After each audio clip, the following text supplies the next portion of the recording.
Ah.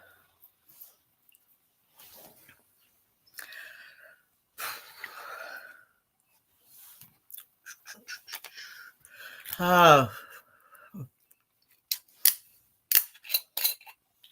Oh. Ha ha ha.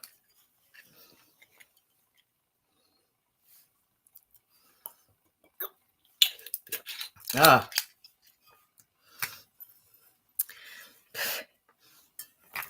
It is that kind of stream tonight. I need, or at least I tell myself that I need some kind of mind-altering substance to get through this shit tonight. So, because I guess, um,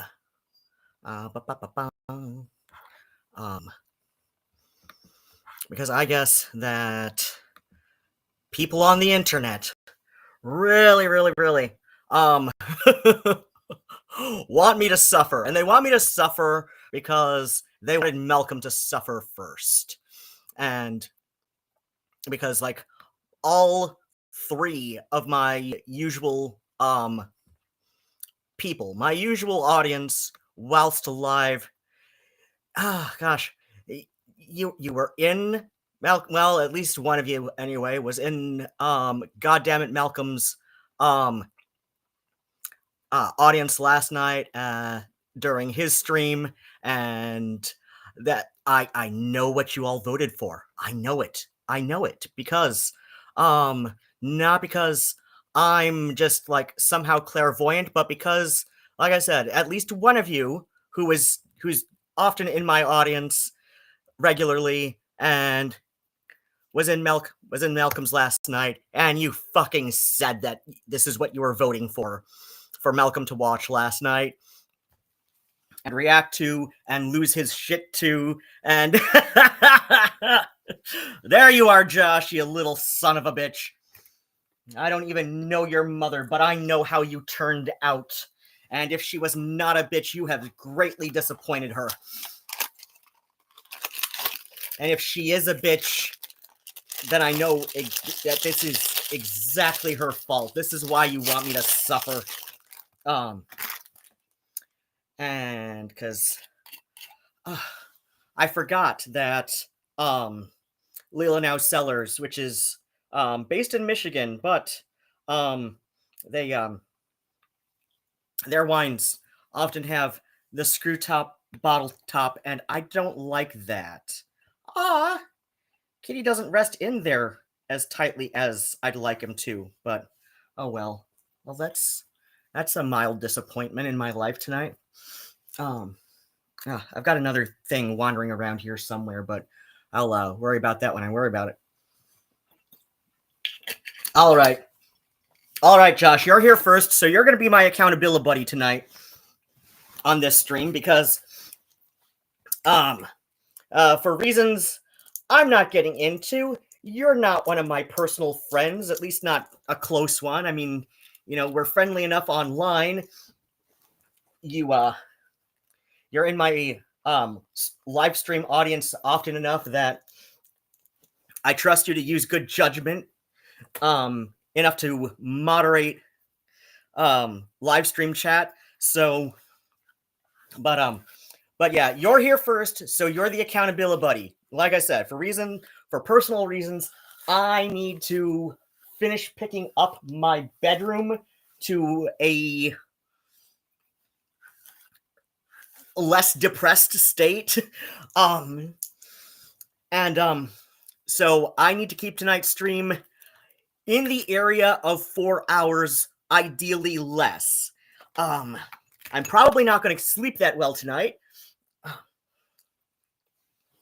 Just because, like my case of attention deficit hyperactivity doofus, I guess, because, like, heaven forbid somebody say that their neurological condition is out of order for the society that I live in, which it is. It is out of order for, optimal living in the society that I live in. Um, but I guess, like acknowledging that it is out of the typical, expected order, um, ergo a disorder. Like that's some kind of like ableist Nazi slur now Ethel, because Ethel. You know what? I'm gonna update the title on this shit tonight because I mean, I know that I'm going to go back and do some editing on this later, um, and upload, you know, a more concise part one to this little series that I've kind of got knocking about in my head. Um, oh, seriously, you deleted the description? Oh, you son of a bitch. Okay, okay.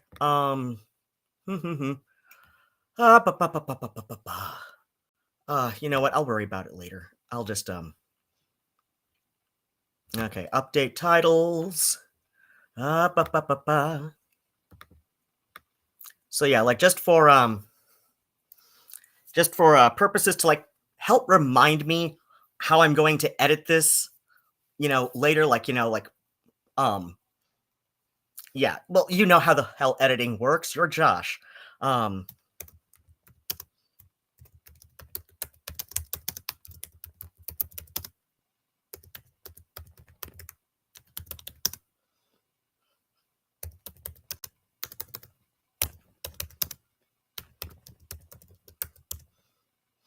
Okay.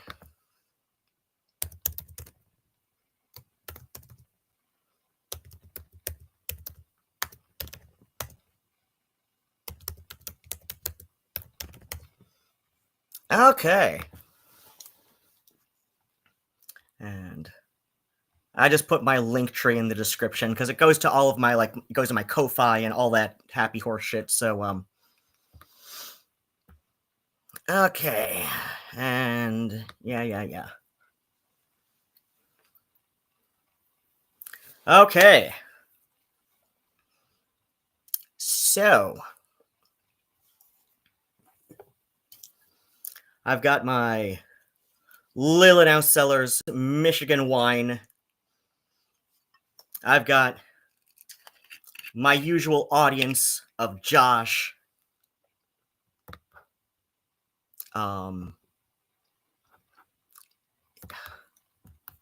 Seriously? Okay. Wait. There we go. There's the updated title. Because like I said, I'm gonna my intent is to take some edits out of this to that will become a part one. Oh hey, we've got two viewers in the audience tonight. Okay, so let's go to the YouTube tab. Share. Okay. Do I have my speaker? How's my speaker working? Okay, I've got it to the internal thing on the thing. I can close the MST3K. Yes, I'll close the fucking player because this is my life right now. All right. All right. I better have put it in here.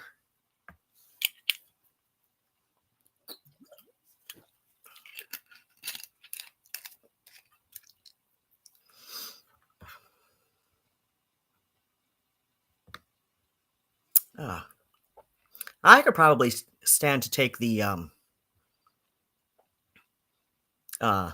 Preboy out of here because that's not my theme song for Ethel. Wait, what the hell is this in here for? Rare footage 1950s housewife on LSD full version, which is like looks like 8 minutes 46 seconds. That okay. See, this is why I've accounted somebody to be an accountability buddy. Now, okay. Okay, this is a thing I'm planning to rant about in some future stream about how Kid Rock is a goddamn poser, and everyone from Metro Detroit who's about my age, up to, I want to say, about 10, 12 years older than me, knows this and should know this. I don't know why this is in here, but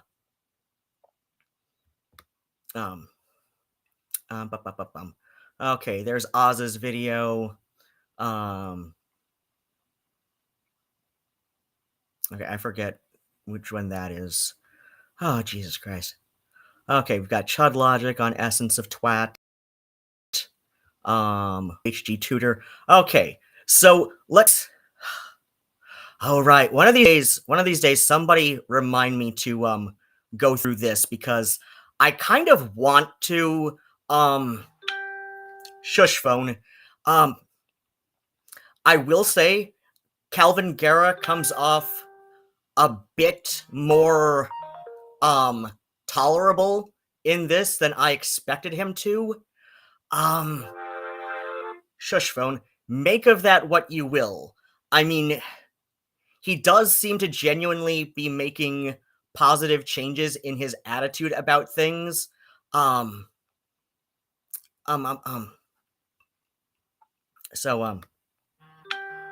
now this, I don't want to get to this one tonight. I will, though, say, if anybody wants to go look this up, when autism and narcissism are combined, with Jodie Carlton. So she's a she's a licensed therapist. She specializes in relationships, specifically relationships wherein one or shit. My the touchpad on my mouse is so goddamn sensitive. It will like decide I've touched anything. So yeah, she specializes in relationships wherein one or both persons are neurodivergent, and she's also got 2 kids. Oh wait, or is that the other woman in this episode?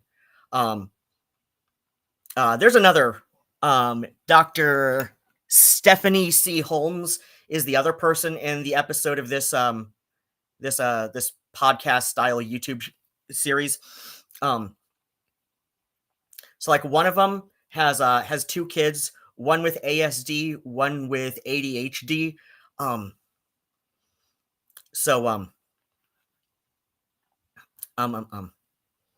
Okay, so I think this one is part of the important part for tonight, but I did not write down timestamps for what all I want to get to. Oh, you know what? Just real quick while I'm thinking about it. So,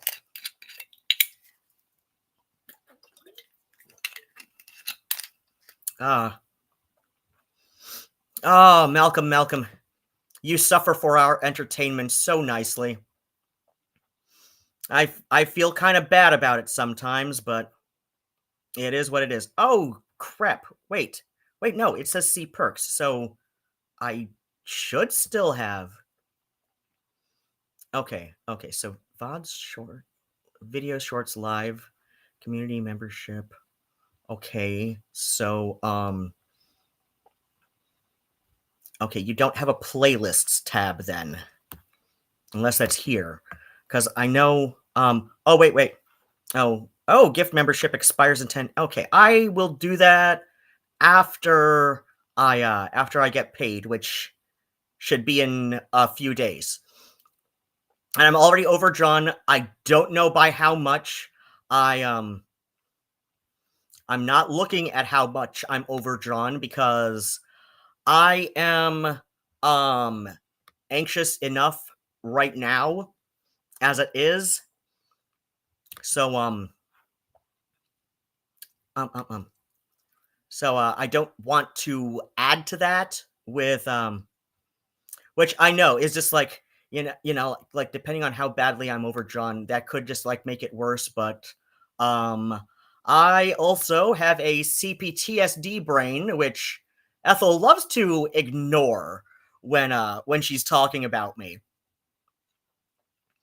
which now see like I will agree that that just because I have CPTSD does not mean I am like um somehow absolved of any wrongdoing towards others with CPTSD. But when considering the fact that I'm fairly well read on the issue of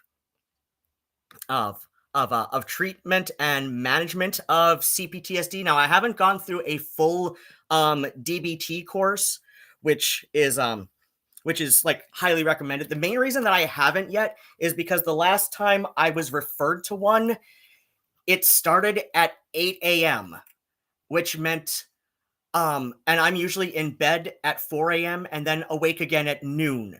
So when this is starting at 8 a.m. twice a week, this is going to severely upset my current schedule.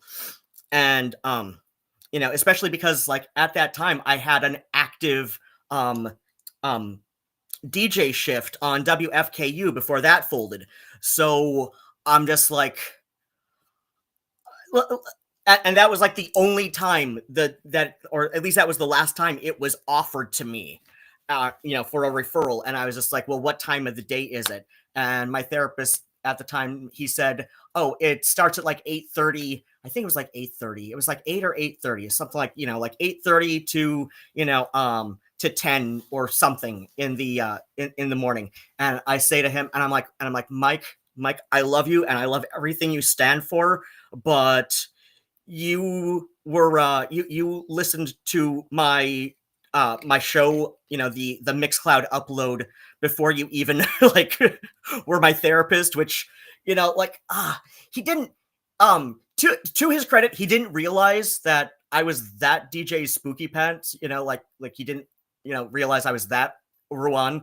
I don't know why. With from WFKU, so like there wasn't exactly a conflict of interest, like when he was pulled out of the hat for me, right? So it's like like it was in a weird area where like like he knew about my show organically, like completely separate from being my therapist, right? So I'm like just like, Mike, I love you and I love everything you stand for, but like I can't do 8:30 a.m. Because if only because I do not drive, and that means getting up at least at 6 so that I can get myself ready, get on the bus, and go to like wherever the hell it's at. So and I go to bed at 4 a.m. I go to bed like about an hour after my show is done recording on Tuesdays. So and he said, "Oh shit, that's right."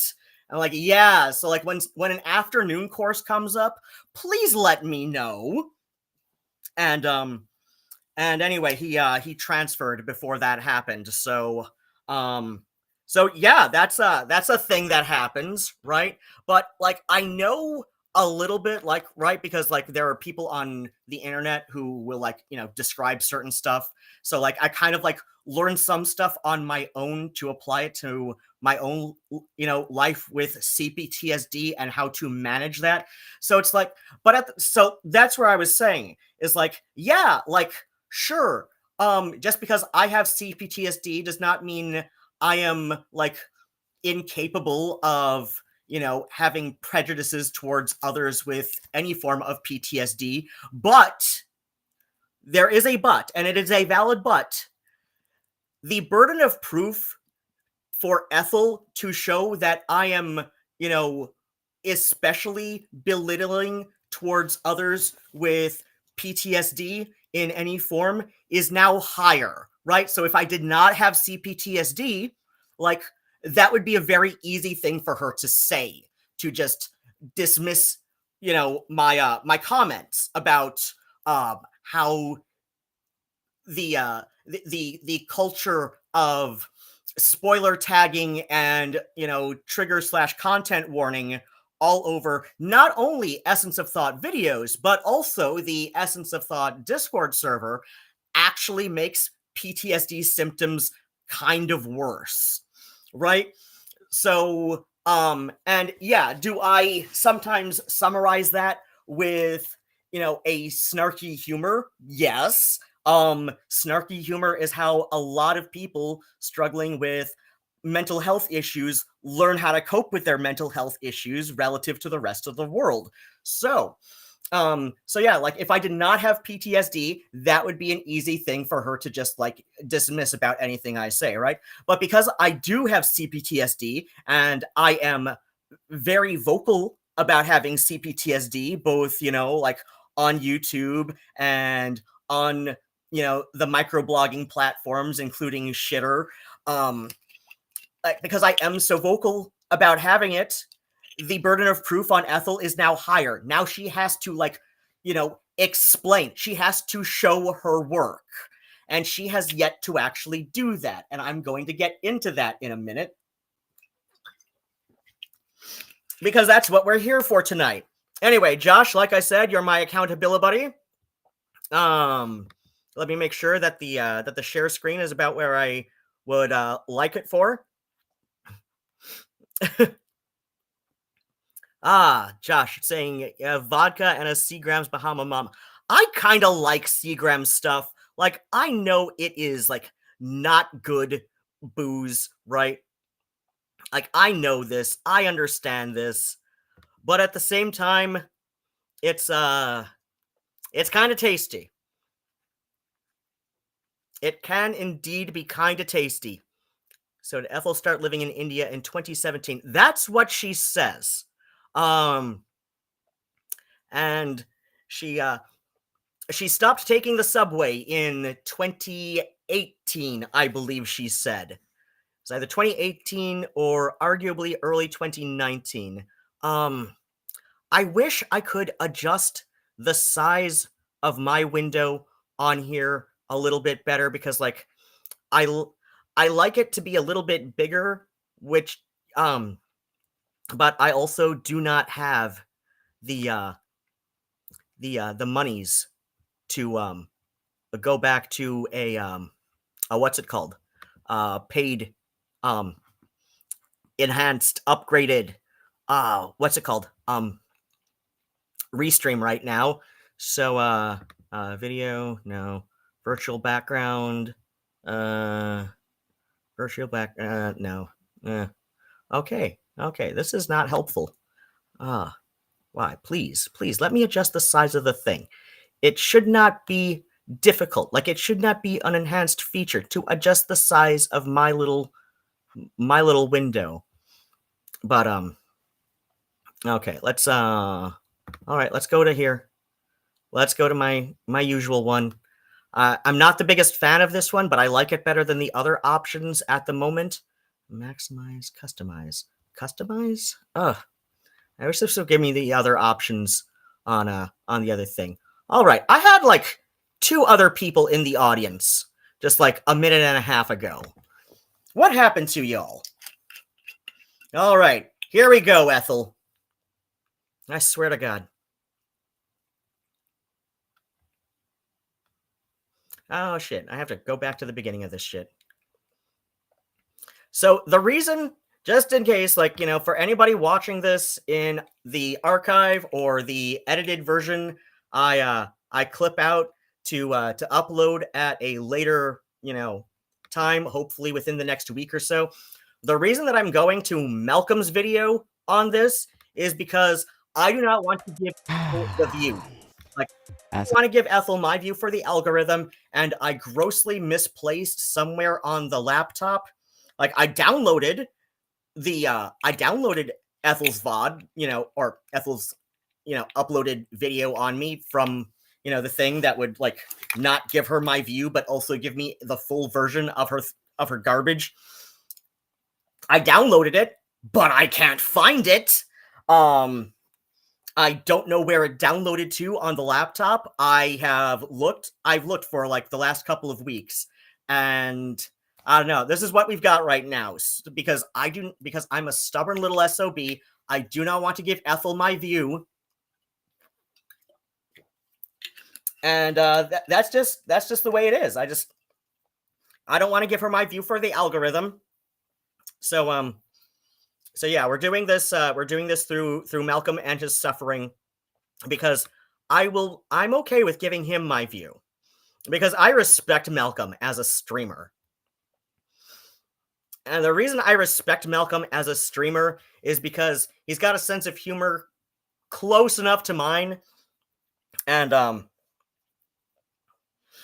and and he he's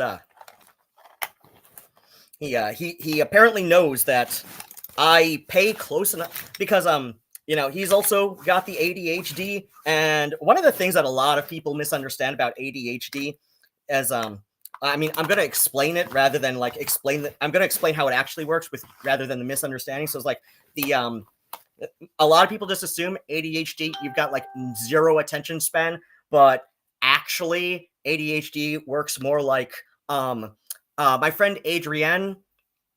She's on the GothTube. She does the GothTube channel. I'm just gonna do like a real quick search. Mini player, minitize me. There we go. Okay.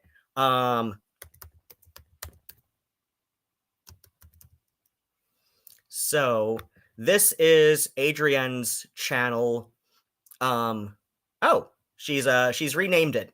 It was Lygia Resurrected, but this is her channel now. She does a lot of Absinthe review videos, a lot of Gothic literature videos, a lot of older uploads right now.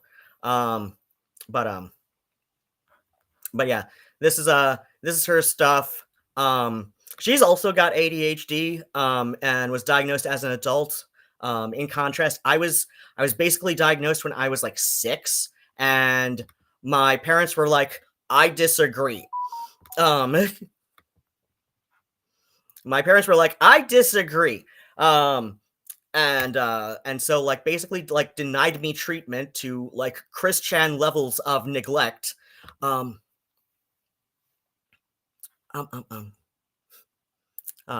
Josh says, I can really understand her not knowing Hindi then. Oh god, I forgot what I said that might have been in response to. Shouldn't it be able to find in YouTube downloads? YouTube downloads is different. Basically it's the YouTube downloads feature saves it to a to an offline version of your it kind of like saves it to your browser in a way, so that you can watch it off without the internet on. So it does give them the view. So that's like how the YouTube downloads feature works, like from the site. It's different from what the hell I was doing the other day, a couple weeks ago now, to try and avoid giving Ethel my direct view. That's a plugin. Like, okay, I'm gonna show you real quick. I do have a browser plugin like right here that is supposed to be working, but like it hasn't worked properly for me for a while. So I probably either need to update that browser plugin, browser extension, I think they're calling it these days. But I also used this this other site service thing to download directly, like by plugging in the URL, the URL. I say URL because that's how it's spelled. So yeah, like I was using this other thing that, like you put the URL in there and it'll download it directly for you. And that's what I used this last time, and I don't know what happened to it because it loaded to Winamp for me to automatically play one after downloading when I did that, and now I can't find it. So because like I left Winamp running or at least I left it open, right? Like I left it open and just like, stopped the video. And since then, like I can't find it. I can't find it on my computer. I don't know what happened to it. I'm sure it's somewhere. Um, so so yeah, we're gonna watch this through Malcolm and his suffering. He suffers for us, and I respect him. So I'm gonna give him my view. He's gonna get like my 3/4 of a cent per view.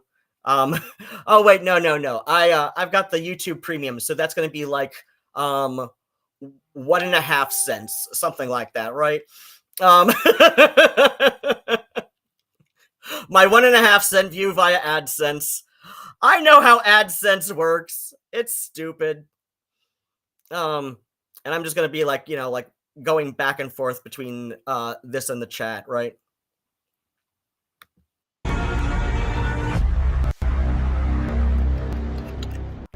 All right, let's go, lesbian. And we also love that my name is spelled wrong in that. Thank you, Oliver. I literally paid you that you spelled my name wrong, but it's okay. I think it's funny. First come, first served. If anyone wants to make an easy one, this is also on 2 times speed, by the way. So if you're like, wow, holy, she's talking slow. This is on 2 times, or not 2 times, excuse me, 1.5. So buckle up. $170. Find out Ethel Thurston's middle name. Yes, the pretentious bitchit from Ethel of Twat. I'm willing to bet half my rent that it begins with O, because she's that much of a living caricature of her fellow autism spectrum disorder people. And now I want you to notice here, October 23. Now I can just about barely read that because of the settings that either Ethel or her Essence of Unpaid intern Levi did this in. Oh wait, no. Okay, so I know I mentioned a couple weeks ago that the reason I'm broke this month is because like I had to not only get Bran his rabies vaccine so he can get neutered in a couple weeks, but I also had to get a new phone. But the new phone really sucks. There's like no space on this for anything that I use. So I still have to keep the old phone for some stuff, but as I showed, the old phone is being held together by the case, and the case is being held together with electrical tape. So anyway, so let's open Shitter. And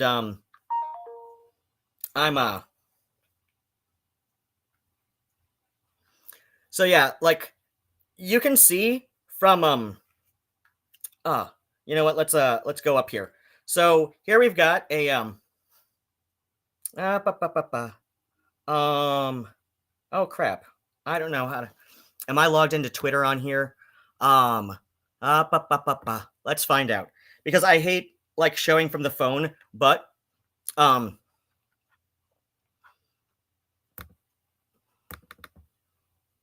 my gosh. Can we please? All right. x.com/Ruadhán1334. But okay, open a new tab, which I think was set to do that anyway.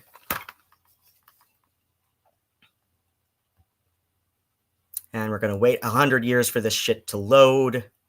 Please tell me I'm actually logged in. That would be nice. Okay.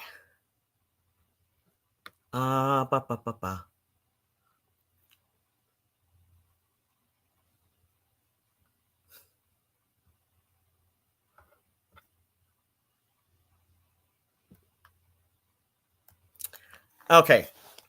Okay, I guess I'm going to have to do it like this. So, oh, you know what? I've got an idea. Okay, close that there. All right. So, screenshot from here, which of course is going to have the volume control thing. Oh no, it doesn't. Okay, so okay, will quick share be able to send it to my fucking computer? Turn on Bluetooth. That would be nice. All right. Do I have Bluetooth on my fucking laptop? So, was this? No. Oh, I do have Bluetooth on here. Okay. So, Add a Bluetooth device. You'll share as Ruadhán J's S10. Add another Bluetooth device. Bluetooth. Unknown. Display.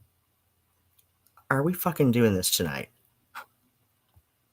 All right, add a device. Come on, scanning nearby.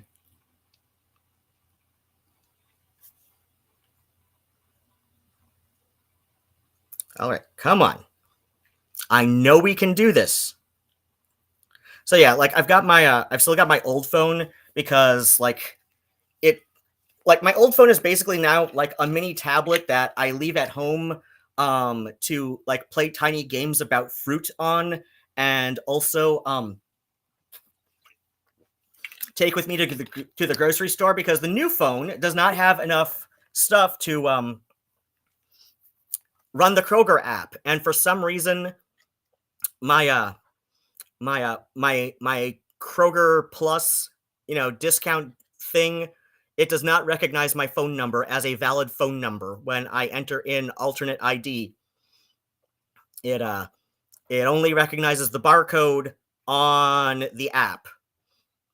So you know what? I could take a screenshot of the barcode from the app, and all right, this is taking too fucking long. All right. Yeah, no, we don't have the thing recognized already. Bluetooth on. QR code or link. Bluetooth keyboards. Wireless monitors, TVs, PCs, audio, or other kinds of Bluetooth devices. Okay. So that's this. All right. You'll share as Ruadhán J's S10 Plus. I am seeing a bunch of things called unknown device. Samsung TV, that's not me. Google TV, that is definitely not me. Okay. Will I take a chance? No, I don't want to take a chance on unknown device. I don't want to annoy my neighbors that much. Okay. Let's try it a different way. Go back up to here. Screenshot saved. Open gallery. So let me show you that October 23, because this is how Ethel likes to do shit, to manipulate her audience. Now I did say half my rent because I knew I was on the Section 8 waiting list, and so, like, because I know my SSDI income, I knew that was projected to be about half of the, cost of my rent, about 170. So, about like, so like my rent is about, is like 340 some, 342. No devices found. Scan. All right, we're going to try this again. Hey, admin, is that me? I think that's me. Please be me. Sending to thing. Oh, sending screenshot failed. Okay. Okay, so let's try another thing. Oh, you know what? Hold on. Oh, there we go. All right, direct message to. Oh wait. Hold on. I can send this as a Twitter post. All right, post to shitter. All right, just gonna write test on the thing. Post. All right, so this is how. So we see here, like, this is when you've got things like registered in US. But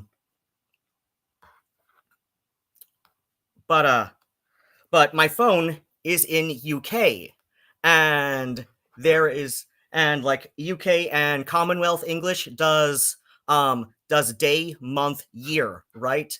And year is often abbreviated to the last two letters or last two numbers, right? So there is no reason for Ethel and or Essence of Unpaid Intern Levi to use US date formatting. So when I've got so ergo, it is most likely that they use Commonwealth English date formatting. So, okay, share this tab instead.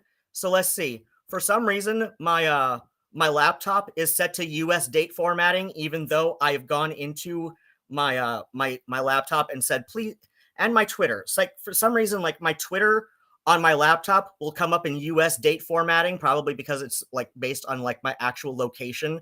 But on my phone, my on my phone app, Twitter is set to UK date formatting. So here we go, July 21st, 2024. So that was like from 6 months ago. Please buy me like all the shit I've got on my throne, especially the stuff that's in the wish list subsection for my cats. My cats love to have cool shit, more than I love to have cool shit for myself. So anyway, so like I said, like as I've retitled this stream, how Essence of Thought manipulates her audience. So like I said, US date formatting here. There is no reason for and it uses the full year in it, right? 2024. So Ethel and or Essence of Unpaid Intern Levi are in India, where Commonwealth English is standard for the location. Commonwealth English goes day, month, year, whereas US English goes month, day, year, right? Like US English is the only fucking English dialect that does this. Like there are goddamn Simon Whistler videos about this, right? And how it really makes no sense, like when you think about it in terms of like maths logic, because it is because like the day is the small, and then the month is the medium length of time, where the year is the big length of time. So in US it goes medium, small, large, whereas like in other dialects of English, like specifically Commonwealth English that is used in India and New Zealand and Australia English, which applies to Levi, the Essence of Unpaid Intern, right? Theirs goes small, medium, large. So day, month, year. Other countries will standardize year, month, day. I do year, month, day when I'm titling files to save to my computer for whatever reason, right? Like so, like the latest update of my of like my third novel is usually saved day or month or year, month, day, right? So, like I said, let's go back to this here, the way that Ethel's reading out my Twitter post here. Like when you go to like her actual video and download it, so that you don't give her, well, download it properly so as not to give her the view, and look at the and like pull up the transcript that she saves to a Google Doc for people to reference, you know, like here the one in brackets. You will see only October 23. So something has been edited out. These screenshots have been edited to manipulate Ethel's audience, because in Commonwealth English it goes month, year, or day, month, year. That's how this works out. And yeah, this this looks closer to, you know, a screenshot from a laptop perhaps, but again, we it looks closer to that. But when we go back to my actual laptop, we can we can see that there is no reply button on so yeah, like Ethel just like went straight up and she zoomed in on this. She zoomed in on this, right? And she formatted it in the in like the 3x, or wait, no. Yeah, like the 3x4 to give the illusion of this being a screenshot from a laptop, but it is not. It is not. Because if it was a screenshot from a laptop, it would be formatted differently, the date. So and the date formats from a mobile device go day, month, year, right? And that is also where you will see the reply button is on a smartphone app. Let me oh wait, that's the screenshot. Wait, no, that wasn't the screenshot. Okay. So okay, I guess my phone app is literally different. But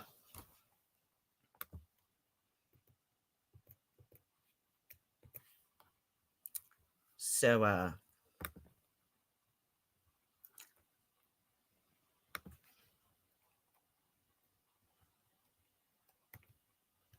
really?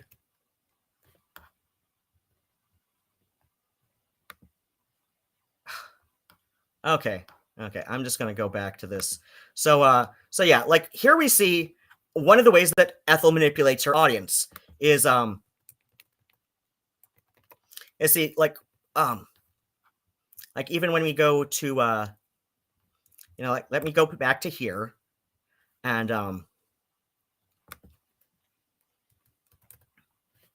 let's go here and so like we do not get a reply button on from a computer view. We don't get a reply button from the computer browser, or okay, we could, but when we do go to the computer browser, see like the reply button is up here, but the date format is way down here. And again, it is determined by location of the device, which goes in the US month, day, year. So when we go back to Ethel's screenshot, we can see that this has been manipulated.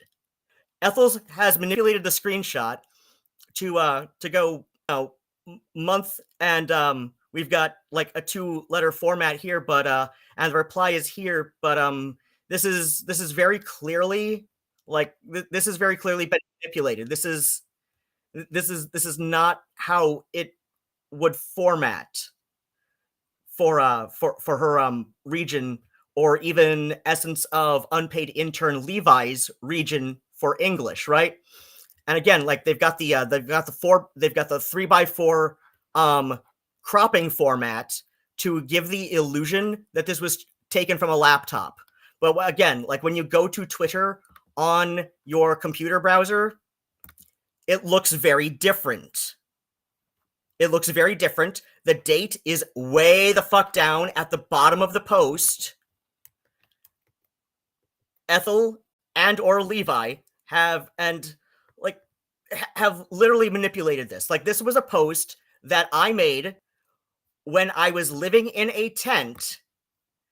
This is a post that I made when I was living in a tent. In fact, because I've gone into detail about semantic versus episodic memory in people with ASD and ADHD,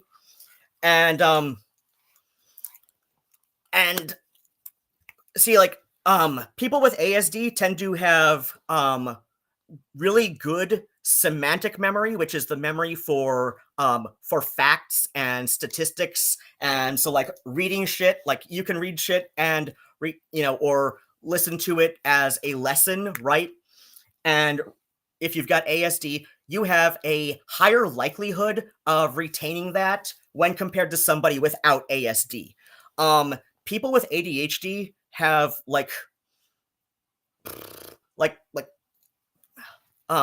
just like really really poor working memory, which is different from semantic memory, which, people with ASD tend to have better semantic memory, but, also tend to have poorer episodic memory, which is the memory for like life events, right? Now, again, tendencies are not absolutes. Tendencies just say, like, okay, people with this kind of brain tend to, but don't necessarily have this kind of experience, right?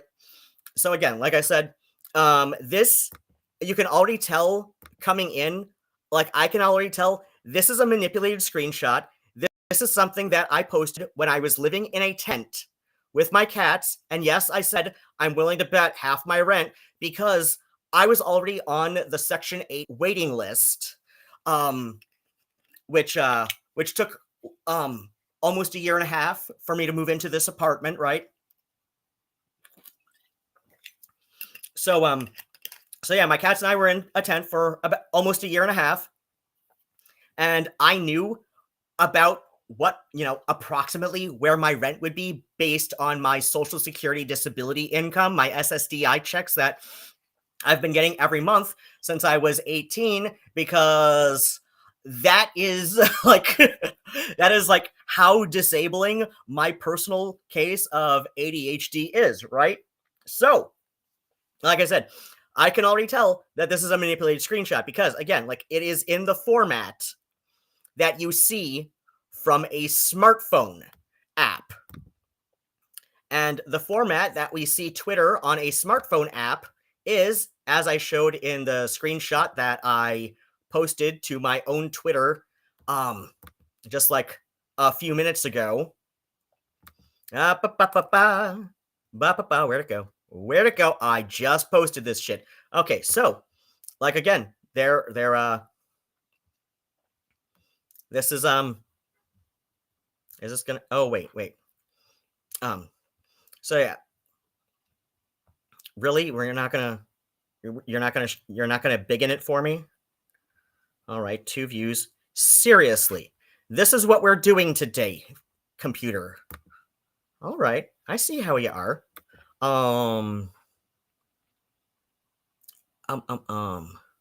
Open in new tab. Will this open just the image? There we go. Okay, share this tab instead. So, like I said, this is how dates are formatted in the and this is how dates are formatted from the app. This is how dates are formatted from the from the smartphone app, and you can tell this is how dates are formatted on the smartphone app from Twitter. But again, whereas on we can close this bit here, share this tab instead. But from the computer thing, they're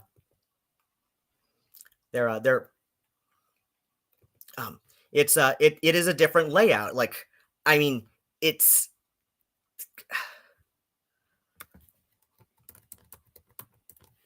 so like I said, like we can see like just from the way that it's cropped, but it also obviously in the layout from the computer browser style that Ethel has manipulated this screenshot, especially with this butt ugly fucking color scheme. Like, this is like the resolution. And this isn't even me being half blind, right? Like, I've got low vision, not as bad as Keldoge does, right? Like because like I don't have albinism, but like these are the thin lenses on my glasses. I've got a bifocal lens as well, though that's partly due to age. But I'm like I said, like I've got low vision. Like, I'm kind of like closer to the borderline of low vision, right? And it's not as bad as Keldoge's low vision. So like I don't need like the text to speech things to read shit for me most of the time. I can usually just kind of like guess what words are. So the resolution on this is shit.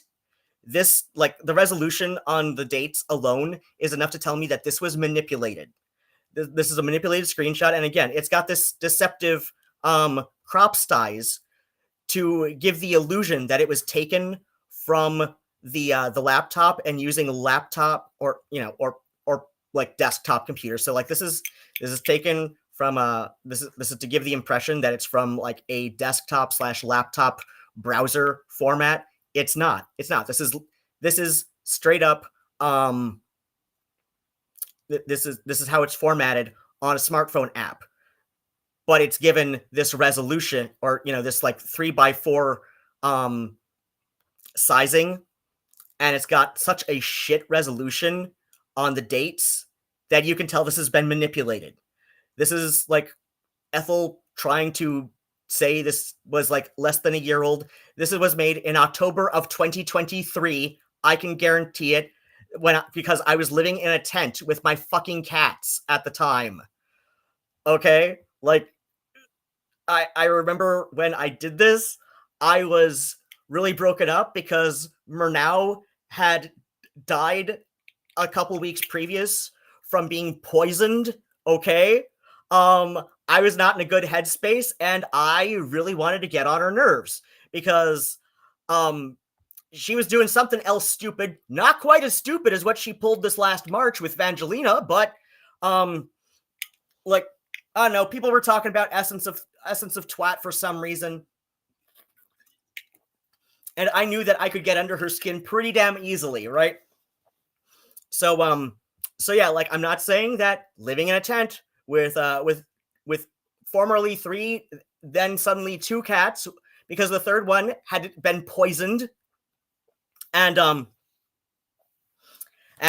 just wanting to get on her nerves because I knew it was easy was a good reason to do that. I still think it's funny that Essence of Thought, Ethel O. Thurston, EOT, like Ethel's Twitter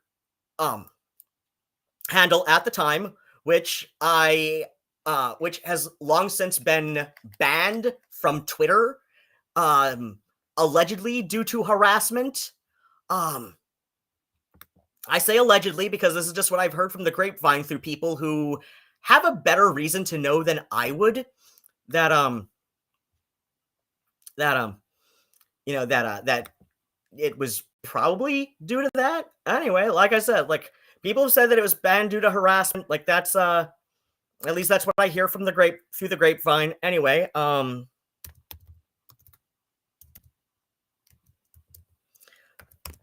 her old Twitter handle was Essence of Tweet. And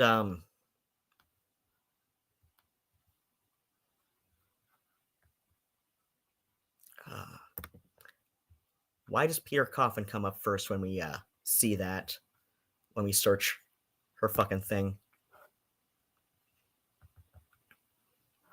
And of course, like, an endorsement from Peter Coffin. An endorsement from Peter Coffin. Need I remind you all, Peter Coffin first came to attention for going on TV and showing his amazing talent of being able to literally kick himself in the junk. Like, Peter Coffin is... I'm also pretty sure I might have met Peter Coffin at a convention I was at. Like, he's... At least a Peter Coffin is on my Facebook friends list shortly after that convention. I don't know if it's the same one.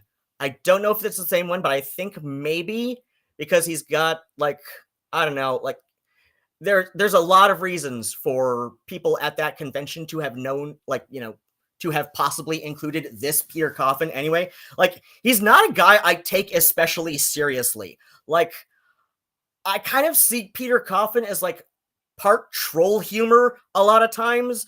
So, like, if Essence of Thought, even a single Essence of Thought video, is being endorsed by Peter Coffin, it's probably not for the reasons she wants that endorsement, right? So,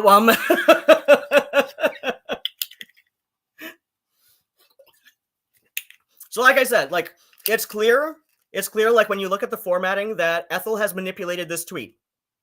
And I still think it's goddamn funny that, because, like, I've heard through the grapevine that I am not the first person to have voiced this suspicion that when Ethel chose a feminine name, because she used to go by, her, it's not difficult to find her birth name, and I say birth name rather than dead name because for a good couple years she went by both. She identifies as gender fluid, but like a bit more on the feminine side of androgynous, right? And so anyway, so yeah, like what used to be Peter, then Peter Ethel, and now Ethel, right? So like when she chose a feminine name, Essence of Thought, Peter Thurston, now Ethel Thurston. If her middle name begins with an O, that will be some of the funniest goddamn shit I have ever heard of.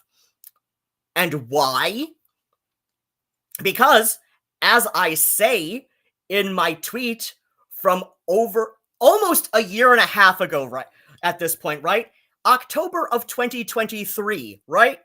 So like I was saying earlier, there's a difference between like the semantic memory that a lot of people with ASD tend to be better than average at, right? And again, it's a tendency because autism is a spectrum, right? Same with ADHD. So like people with ADHD, we tend to have really piss poor working memory, right? I don't remember if I've seen any studies on ADHD and how we do, like people with just like straight ADHD, not AuTHD, right? So like, I don't remember seeing any studies about how people with ADHD operate in semantic versus episodic memory. I tend to have really good scores in both. And I say that because my mother had me tested, as Sheldon Cooper tends to say. And because my mother had me tested, I know that I've got like ADHD rather than autism with ADHD. And my mother wouldn't mention that part, but she would mention to anybody willing to listen that I tested on the Stanford Binet Children's Test as having an IQ of 157, which would at least suggest I have excellent semantic memory. So like when I read stuff, it tends to stick with me. And as I've gone on in previous streams where I addressed the issue of Ethel of Thurston, I have both really good semantic memory and also really good episodic memory. And when the two combine, such as when I am like either having a spat with someone online or I'm just kind of like trolling them, which is what I'm doing with Ethel. Like, I don't think I'm having a spat, or at least that's not where I'm coming from. I'm just trolling. Like, that's where my perspective is like, I'm just trolling the bitch because I know how I can get under her skin. And I know how I can get under her skin because she is predictable as all fuck. And, unlike Ethel, and I will get into this, later tonight, but, unlike Ethel, I have been around a number of people with ASD who run the entire spectrum. My stepmother was a social worker in a part of the state that has a disproportionate number of group homes for adults with developmental disabilities, including what is very obviously somewhere on the autism spectrum where like I know, like, okay, so I've seen like mixed stuff. I know some people say that the new way to categorize people on the spectrum, broadly would be like level 1, formerly known as Asperger's syndrome in the 80s. Like that's what Dan Aykroyd was diagnosed with in the 80s. Same with my own best ex. And my best ex honestly came off as a little bit less apparently off, like just a little bit off than Dan Aykroyd, right? So so like that is now considered like level 1, or I've seen people, preferring the descriptive rather than like calling it by the levels. So like the descriptive would be like, some social support, right? But like for day-to-day life activities, like there would be considered like completely competent. Like you don't need somebody checking in on you, like even a few times a week, right? And then there's, level 2, as I've seen in some of the current literature, which would be like people who need a moderate amount of support, right? So like Chris Chan is in this area, right? This is the area that's formerly known as high functioning autistic, which would be also include not not Kim Peek himself. Kim Peek is an absolutely amazing individual. I kind of love him. He Kim Peek, Kimpeek.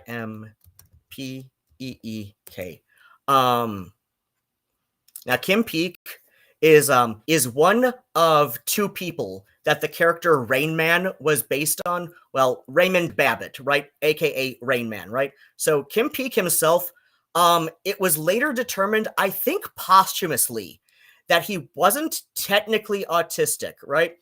That he had a deformation in his brain that separated the 2 hemispheres, right? So like his left brain, the left lobe of his brain and the right lobe of his brain weren't connected, so he could read 2 pages of a book at a time, the left page with his left eye and the right page with his right eye, right? So like Kim Peek was an absolutely amazing individual. I really love him.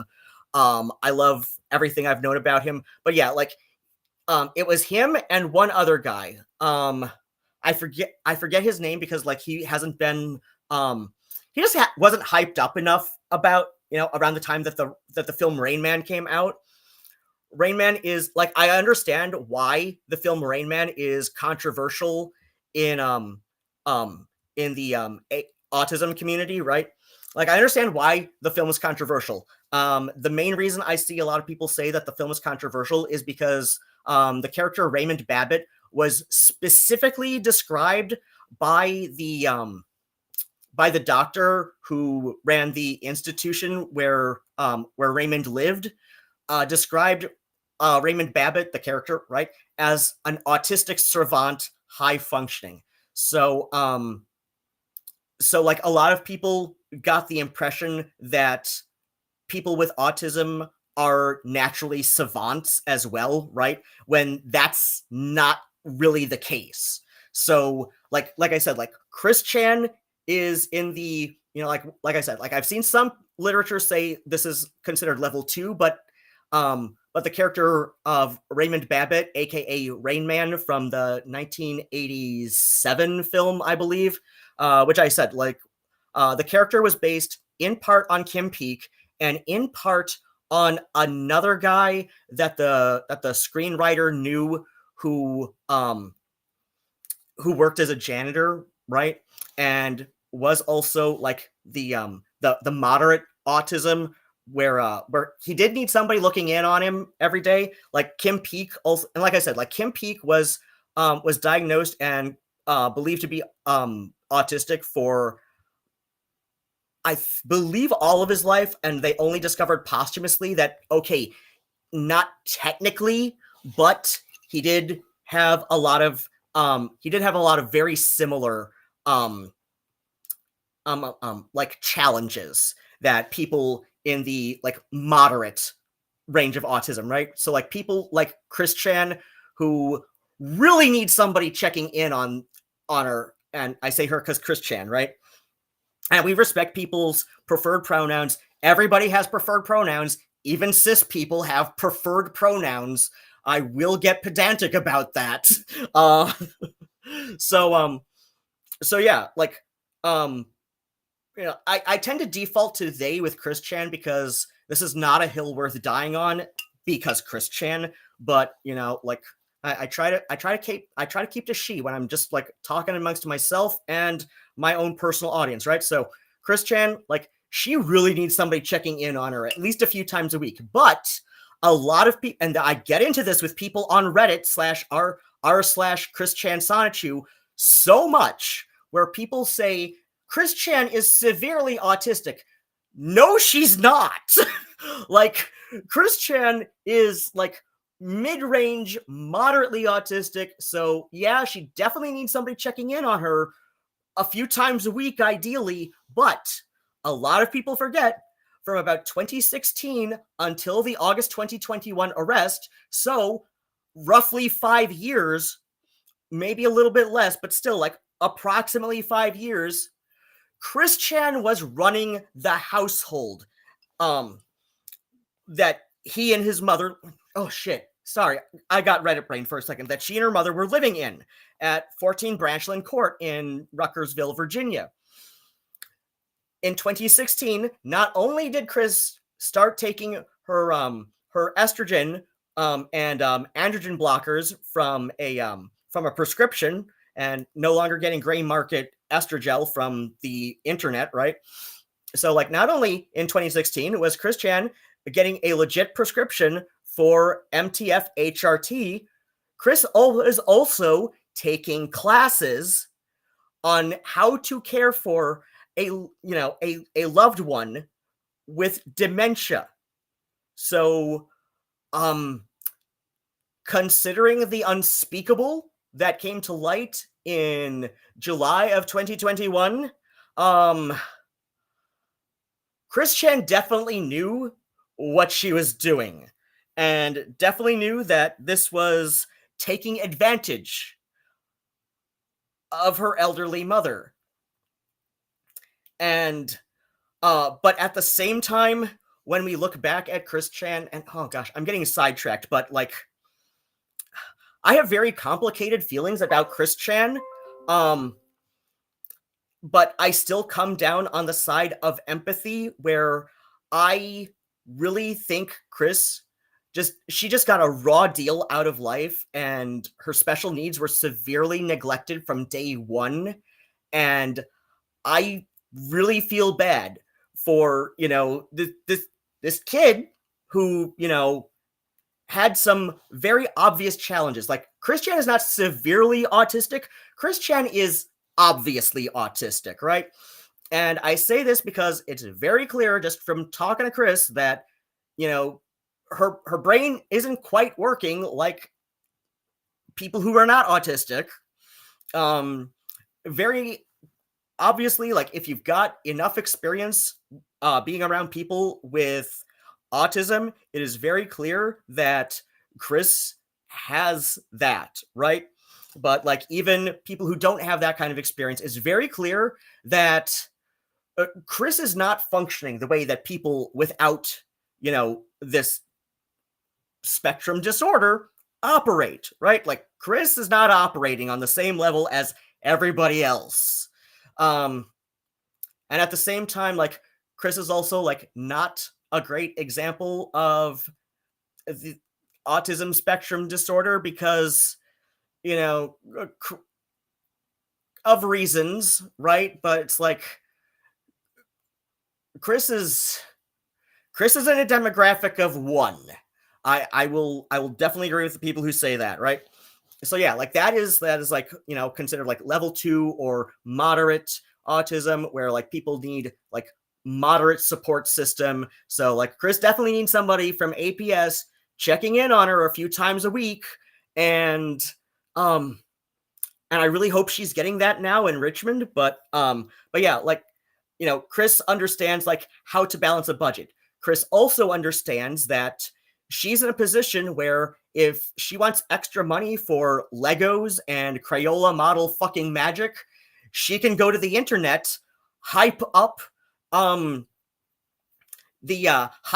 water bill, and get people donating to the GoFundMe or directly to PayPal or whatever, right? So like, Chris is a lot more competent than people who think Chris is severely autistic realize, right? Like, Chris is competent, but still needs like regular like support and somebody checking in on her at least a few times a week. Like, And then you've got like, again, like what I've seen some of the literature call level 3 autism, or I guess the more severe autism, like the especially obvious autism, where you've got people like Daniel Larson, where you've got people like, if Josh is still in the audience, Josh has a brother who is like in the Daniel Larson range of autism, but is verbal, right? Now, I do have a friend in the Portland area, I believe, who they said they were diagnosed as lower functioning. They're a little bit younger than Chris Chan, and I mean that by like maybe like a year and a half, right? Like they were initially diagnosed as lower functioning back in the day, like the 80s, because like we're old people, right? And they were, like I said, originally diagnosed as lower functioning autism or autistic psychopathy, which would have been like, I think that's an even older term, right? Classic autism, like regular autism, like not the HFA that Chris Chan boasts, her old school diagnosis. But yeah, like my friend in the Portland area was diagnosed, in the lower functioning range of the spectrum back in the 80s, right? Because that's the language that we used in the 80s. Because we're fucking old people. But like I said, they're a friend of mine, and it seems like the main reason that they were diagnosed in, like I said, like the severe or level 3, according to some of the more modern literature back in the 80s, is because they don't really speak. Like they're generally mute. And I say generally because like on any given day, my friend, like I'm not gonna like name drop them, because like if I did, they'd be easy to find via my Facebook, which, like Ethel's already dropped my full legal name out there. So yeah, like you can find me on Facebook, and thankfully I've got a few friends out in the Portland area, right? So that leaves some like some like an assortment of people I could be speaking about, right? So like I said, like I've got a friend who's like, by the current categorizations would be considered, would have been, like, well, like I said, this was also back in the 80s. So like, they were originally diagnosed as low functioning, or what would now be considered like level 3 or severe, right? But they're actually closer to like the level 2, maybe on the borderline of level 1 and 2, which is where my sister was, my younger sister, the full sister from like both parents, right? So I've got a younger sister who has passed away for reasons, but yeah, like she was on the borderline between like I said, like moderate and low support, right? So like a very mild autism, right? But also like seemed kind of moderate autism in some ways. So so like I said, like if we were using like strict categories, my younger sister would be on the borderline, and my friend in the Portland area would nowadays probably be considered on the borderline between like, like mild to moderate, or level 1 and level 2, right? Jordan Owen, who's done the Chris Chan rock opera, which I highly recommend. Jordan Owen also Jordan Owen is also a really interesting person, I find. He's kind of done a he's not he considers himself like more progressive libertarian these days. So, oh hey, AC/DC t-shirt too. I love AC/DC and the fact that they've earned some punk cred in recent years, because like, like just, but yeah, like I cannot recommend enough his Chris Chan rock opera, right? It's yeah, he doesn't think Chris Chan is meaningfully trans. I'm just like, look, Chris is happier when you call her she. So why not? It costs no money to do that.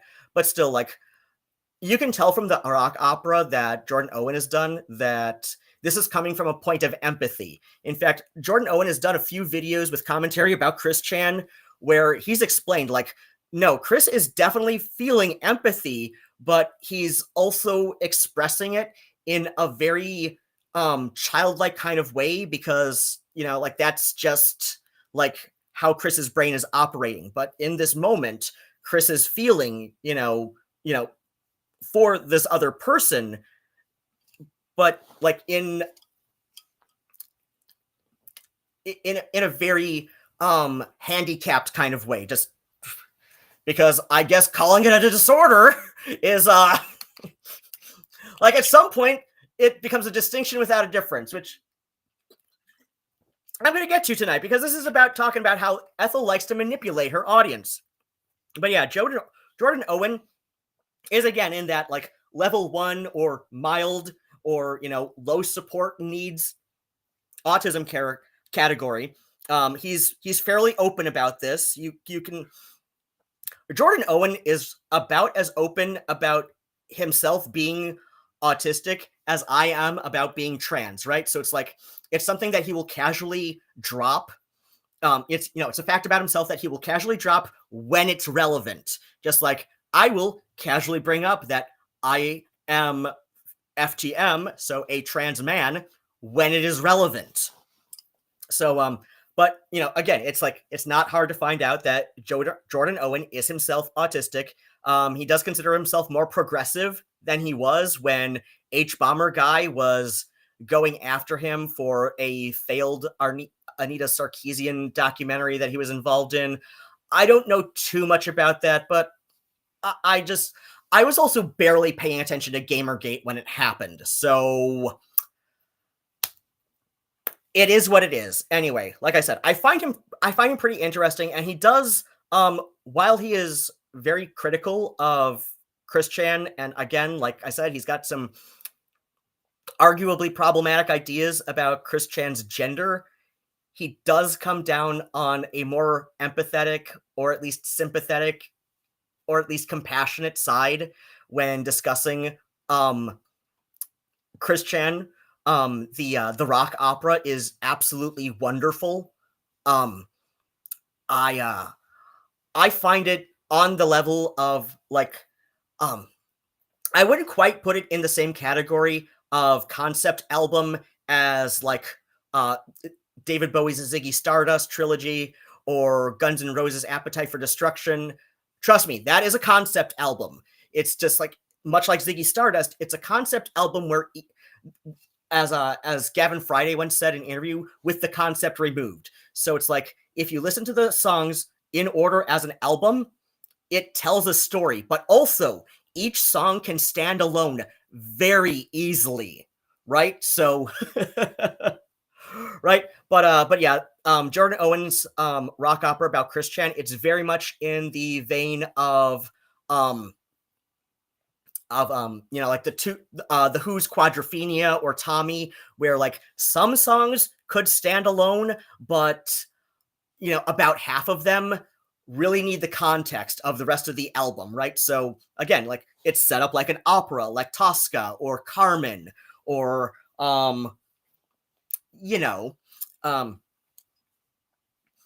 right? So like I said, like the Who's Tommy or Quadrophenia, 'cause I love the Who. I also love the Tubes, and the Tubes did a wonderful concept album called Remote Control, and I've got that on vinyl, and it's freaking amazing.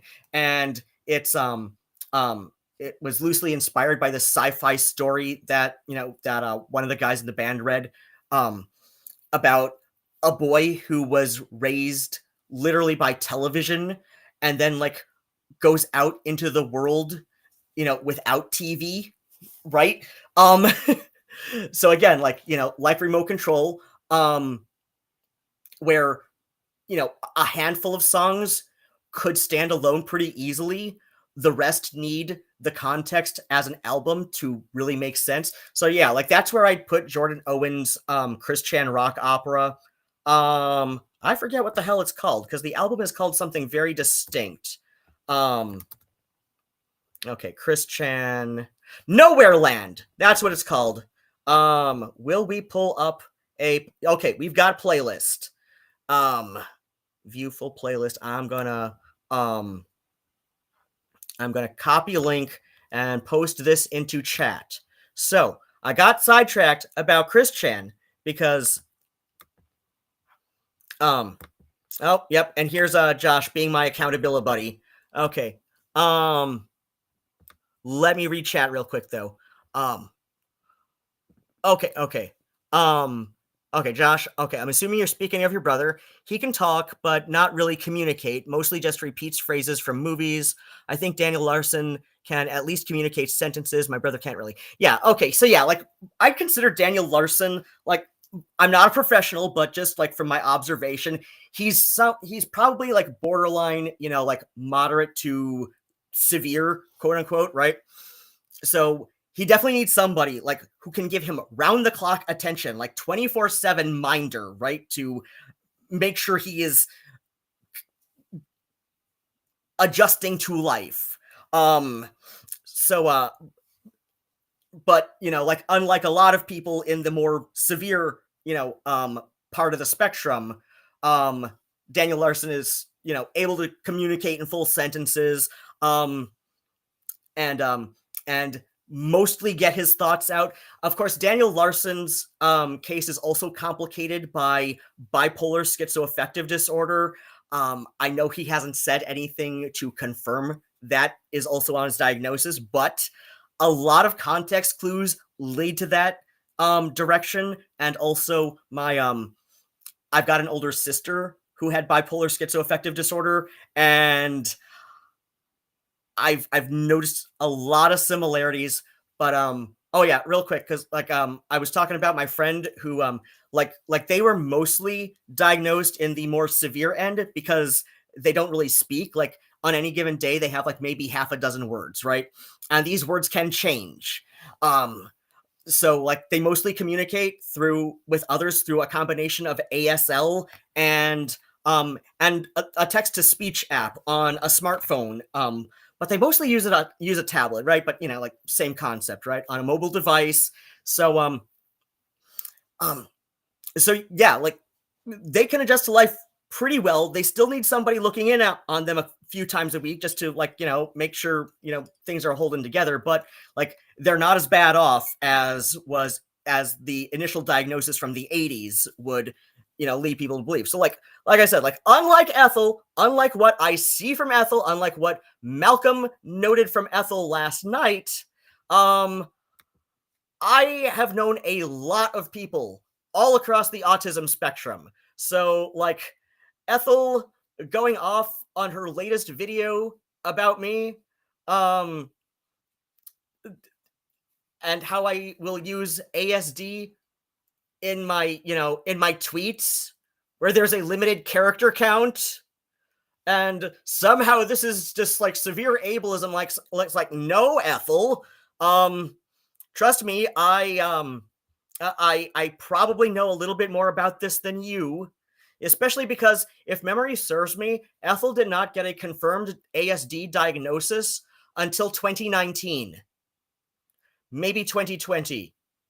Like she did a video about it, and I will find it. I will find it and download it. Like I'm working on this thing to like further explain like how Ethel manipulates her audience. So anyway, let's continue because like I said, I noticed my accountability buddy said something about this.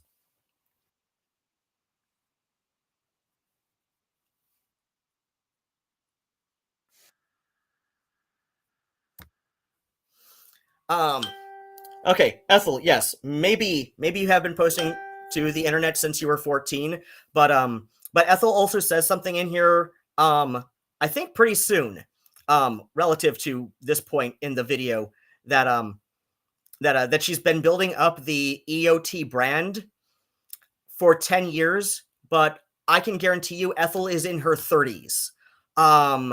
And like Ethel is like early 30s. So Ethel is not 24. Ethel has not been doing Essence of Thought since she was 14. Again, this is something where if you're not paying close enough attention, this is a way Ethel can manipulate her audience by trying to seem younger than she is by saying first she's been posting videos to the internet since she was 14. Okay, fair. But again, like Ethel is indeed like in her early 30s. And shit, no, not that one. I need that for later. Real quick, ETHEL. No.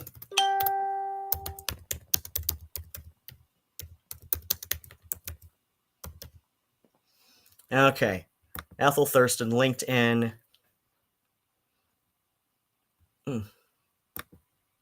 Pull this up. Share this tab instead.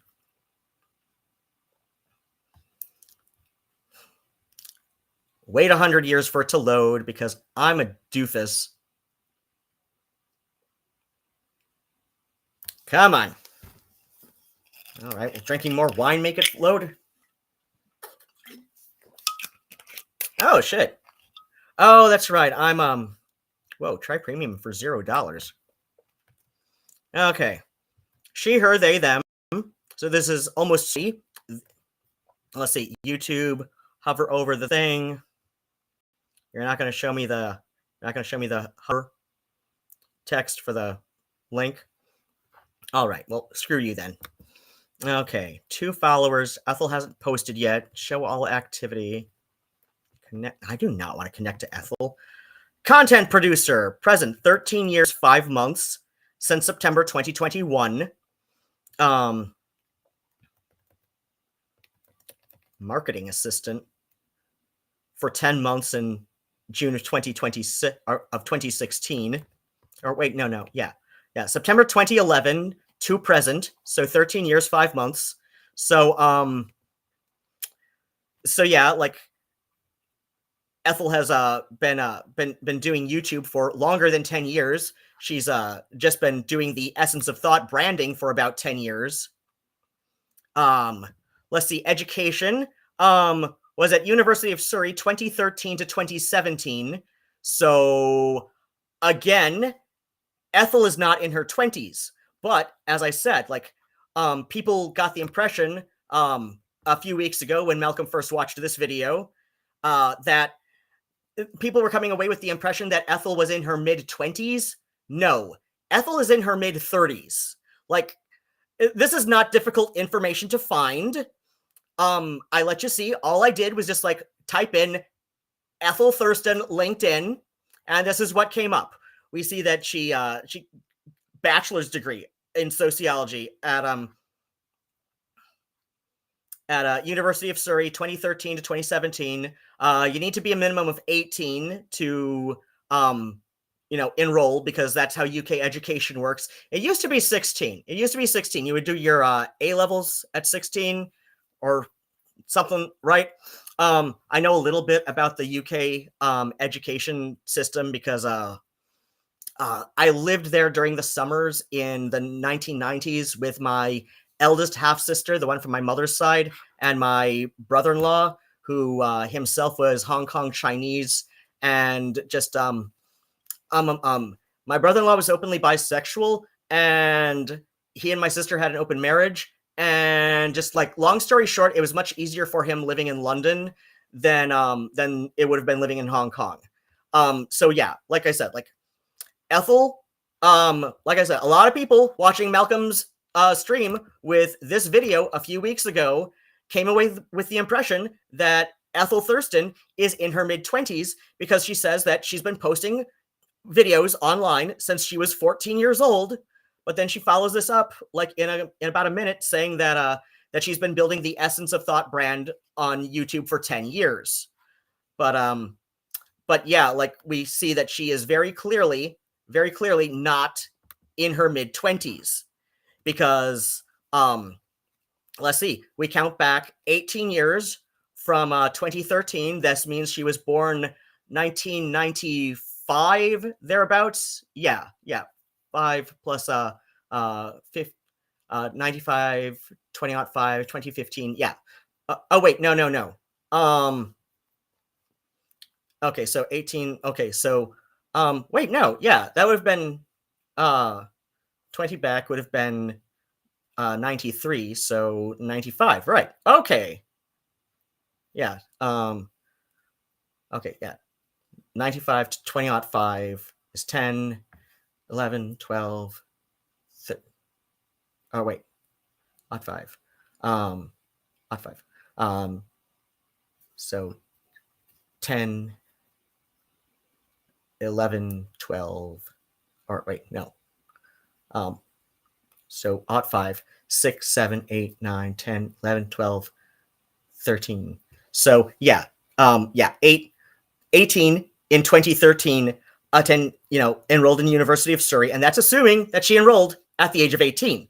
So again, Ethel is manipulating her audience by first saying that she's been posting videos online since she was 14, which again, I have no reason to doubt this.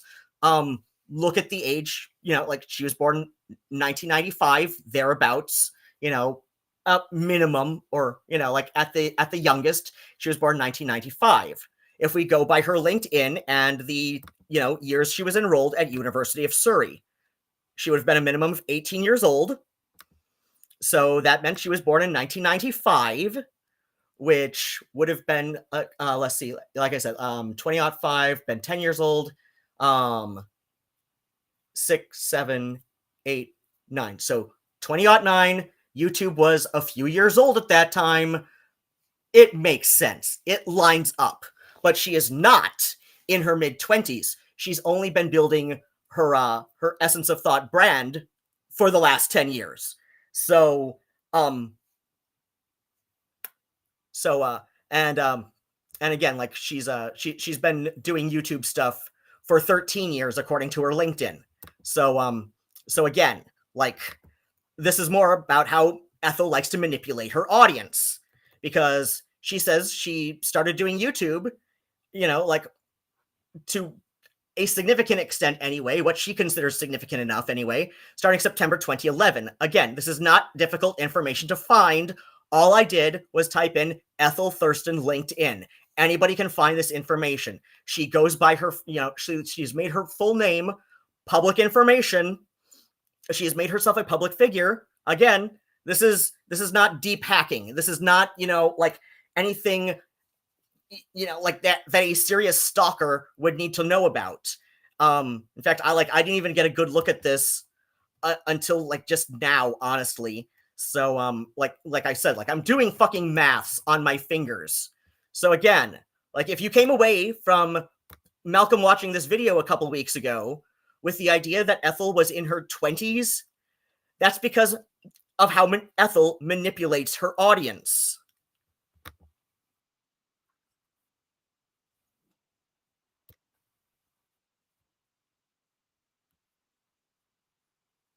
That's because she is, because, like, as I said, like, about an hour ago, Ethel will obsess on, like, one of Ethel's autistic special interests is herself, and this includes the EOT initials, because like, her old Twitter was Essence of Tweet, Essence of Thought, EOT, Essence of Tweet, EOT, Ethel Thurston, E space T. What is her middle name? My guess is it begins with O. Probably Olivia. That's like a really popular one that begins with O. I would be really pissed off if it was Ophelia, because that's the name of Morticia Adams' twin sister in the TV sitcom. And I've got my money on Opal, because that's another old lady name, just like Ethel is. So it might also be of, because E noun of T noun. Like, this is just a lot of people with ASD, are drawn to patterns and creating patterns and seeing patterns where there aren't. Similarly, a lot of people with ADHD, but not an ADHD ASD co-diagnosis, are kind of into patterns, because as my friend Adrienne explains in her video about her own ADHD, is it's not so much about like a complete lack of focus. It's kind of a dysregulated sense of when to hyper focus. That's close enough to her words, right? So it's like, people with ADHD are also drawn to patterns because it can, like, kind of like spark our hyper focused interest on patterns, right? So yeah, like me notice this is a similarity that people with ASD and ADHD share. Like we notice patterns that most people without these diagnoses, will just kind of like not really notice until it's pointed out to them. At the same time, people with ASD and or ADHD can also be oblivious to certain kinds of wordplay, or be hyper aware of certain kinds of wordplay. I go back and forth. Like there's wordplay that I did not understand for 20 years, and then suddenly one day it clicks to me, and then I will notice wordplay where it's not even intended sometimes. So yeah, like I said, like this is a similarity. This is one of the reasons that I know a bit more about how ASD works than Ethel makes it look like she knows.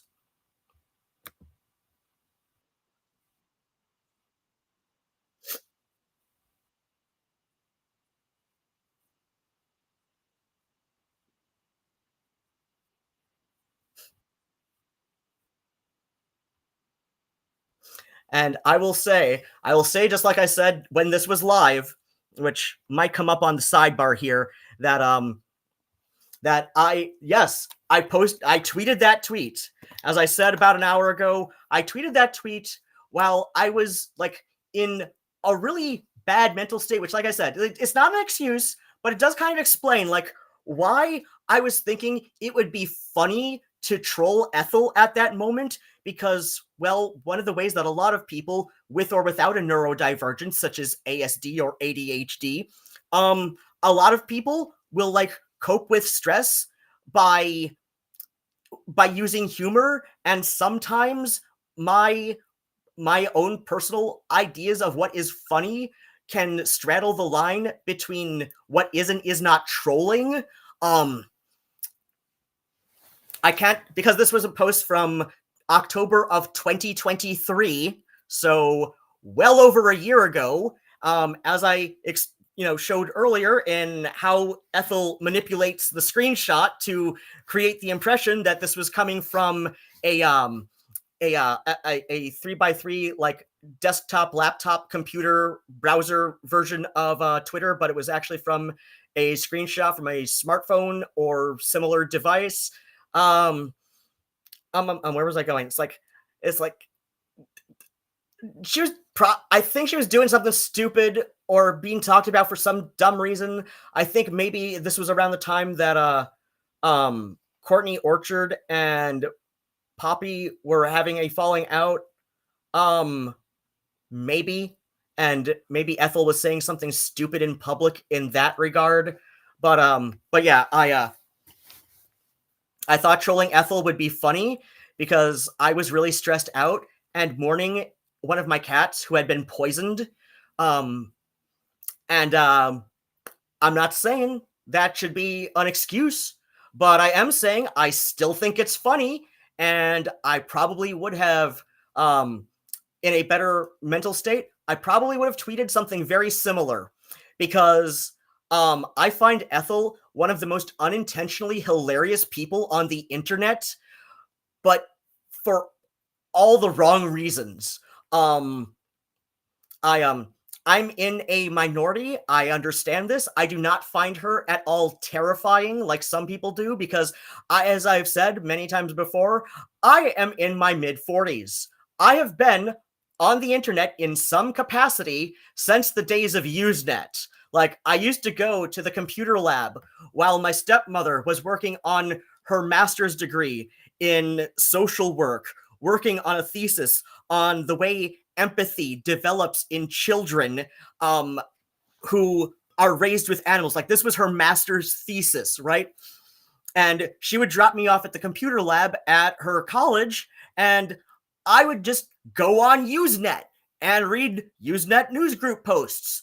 And so, yeah, I kind of developed a trollish sense of humor starting approximately 1993, thereabouts. So yeah, I've been online longer than Ethel has been alive, like literally. And I find Ethel's attempts at e-thuggery, which like, I don't know what else you'd call it. This is amateur hour shit. Like, Ethel does some amateur hour shit. Like, I find a lot of people on 4chan and Kiwi farms doing amateur hour shit when, like, they're quote unquote doxing people. Like, it's shit. Like I said, like when I pulled up, like Ethel's LinkedIn, that shows that no, she's definitely in her 30s because let's see, 18 in 2013 approximately. Like I said, we're just doing basic maths, and like unless she was some kind of prodigy, which I severely doubt because nothing about Ethel strikes me as savant. So yeah, approximately 18 in 2013. So add 4 years to that. She was 22 in 2017. So that would mean she is, oh wait, hold on.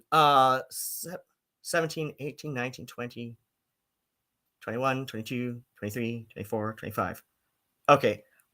Yeah, so she's about 30. She's like in her early 30s right now. So yeah, she's not in her early to mid 20s. She is in her early 30s. And as I said, like I just did some fucking maths on my hand, just like hand counting, because Ethel is going to soon give us her extremely jargonistic definition of what constitutes a stalker in Ethel Think. And this is something that cults do.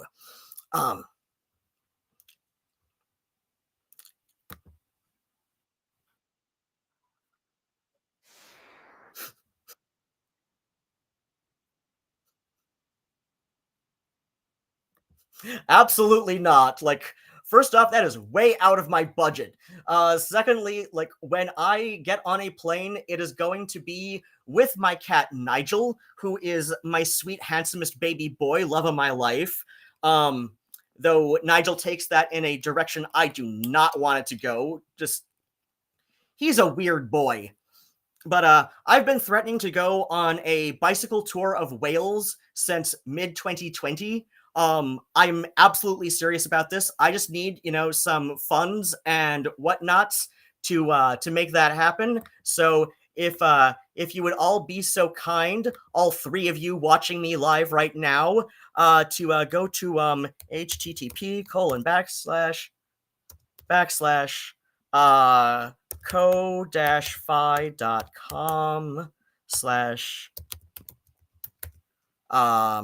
is it Ruadhán or Ruadhán 1334? Oh wait, that's not my oh wait, my Ko-fi is up here.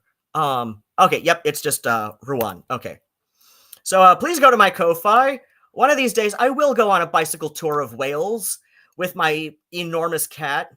And he's enormous because he is literally like the size of a European wildcat, which are a subspecies of the, in the same group as the African wildcat, which is like the two like wildcat species, like the small wildcats that the domestic house cat is descended from. So like the Eurasian and African wildcat are to the house cat as the Eurasian timber wolf and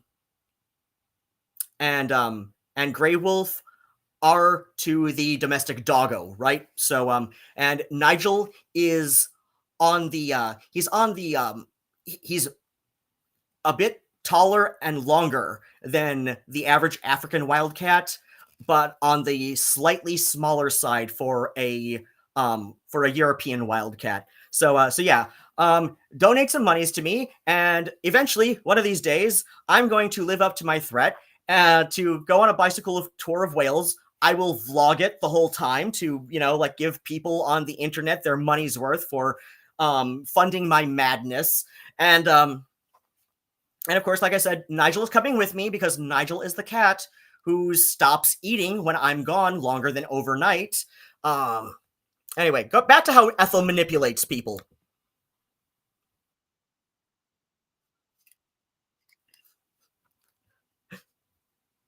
Ah, crap.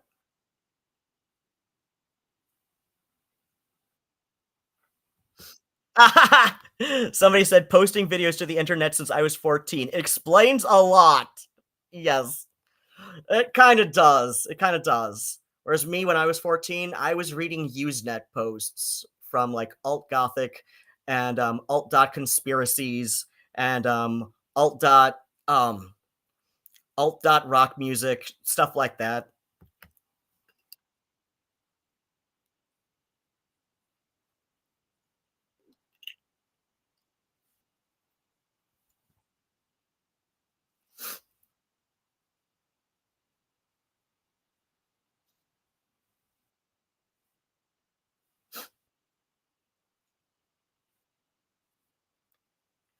Ethel is a raging narcissist. That's why she thinks this.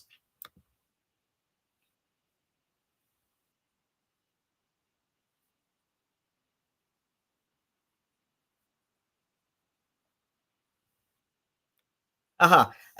Ethel of Thought's advocacy for anyone else includes gatekeeping an alleged, we're going to say alleged because nothing's been proven in a court of law, an alleged victim of Lily Orchards from the potential. So, like, going on 2 years ago now, it may still be within the statute of limitations in Nova Scotia, where Lily Orchard and her sister Courtney Orchard, who I'm friendly enough with on the internet. I love Courtney. I know people have their issues with Courtney. I have seen a very sweet side to Courtney, like not just like, you know, publicly, but like, you know, in DMs. She can be a sweetheart, like, you know, at times. But I mean, yeah, she's also kind of a mess, but she I do believe that she has the ability to act on good intentions, and I do believe that her intentions are, you know,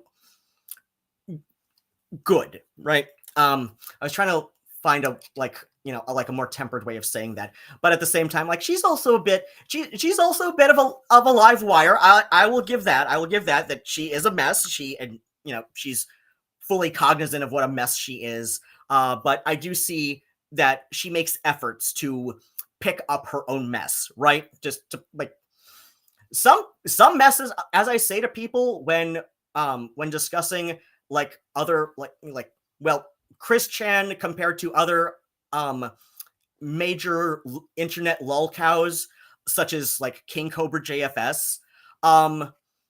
King Cobra JFS has said some weird shit about like sex pestery levels of, you know, stuff, but it's stuff that like some people who've been watching him for a long time are convinced like this probably didn't happen because, you know, he mentioned it one time and saw the reaction from other people and then never mentioned it again. And this seems to be a habit that at least some people are convinced he does when he's just like kind of making shit up for attention, right?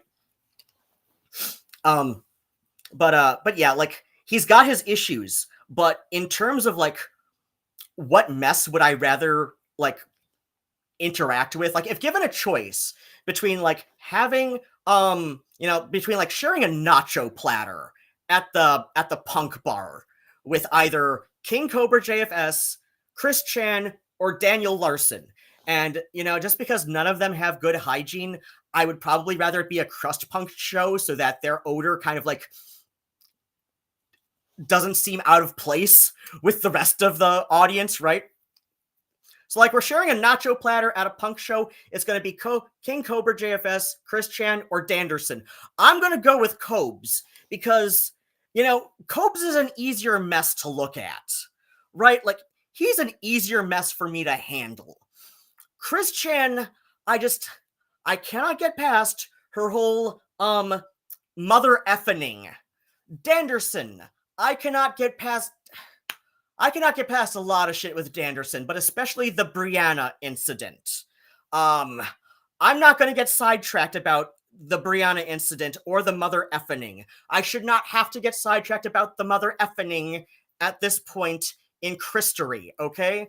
But Cobes is like, he has had like unironic girlfriends. Granted, the most recent is a bigger mess than he is, but he has unironically had partners who have willingly done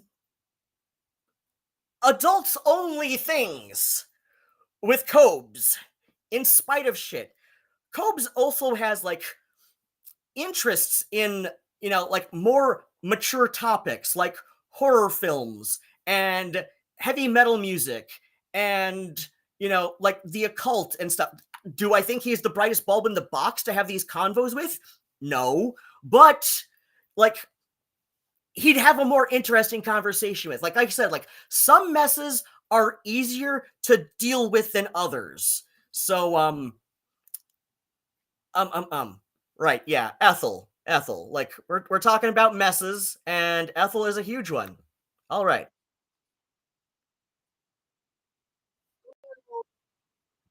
And I'm going to say, as I've said a number of times, both on my stream and also one time recently enough in Malcolm's Discord server.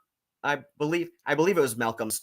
Ethel's going to go on about PTSD and how I'm like making light of other people's PTSD.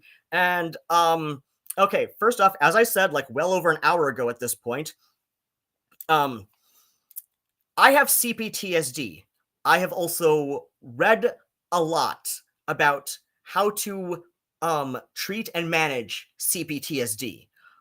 Ideally, I should have done a DBT course, but like so far the only one that's been offered to me was at a time completely incompatible with with my schedule at that time. Like it would have necessitate like I would have had to attend the course at like 8:30 a.m. Whereas I was at the time working WFKU, going to bed at 4 a.m. and up again at noon. So I would have had like maybe 2 hours of sleep before I have to get my shit together and get on the bus to the DBT course. So this was like I would have had to quit my job or reschedule. And like the roster of DJs at that time is just like this would have been so difficult to reschedule because it was like 2021 and and people were just getting back to like their office jobs and shit, right?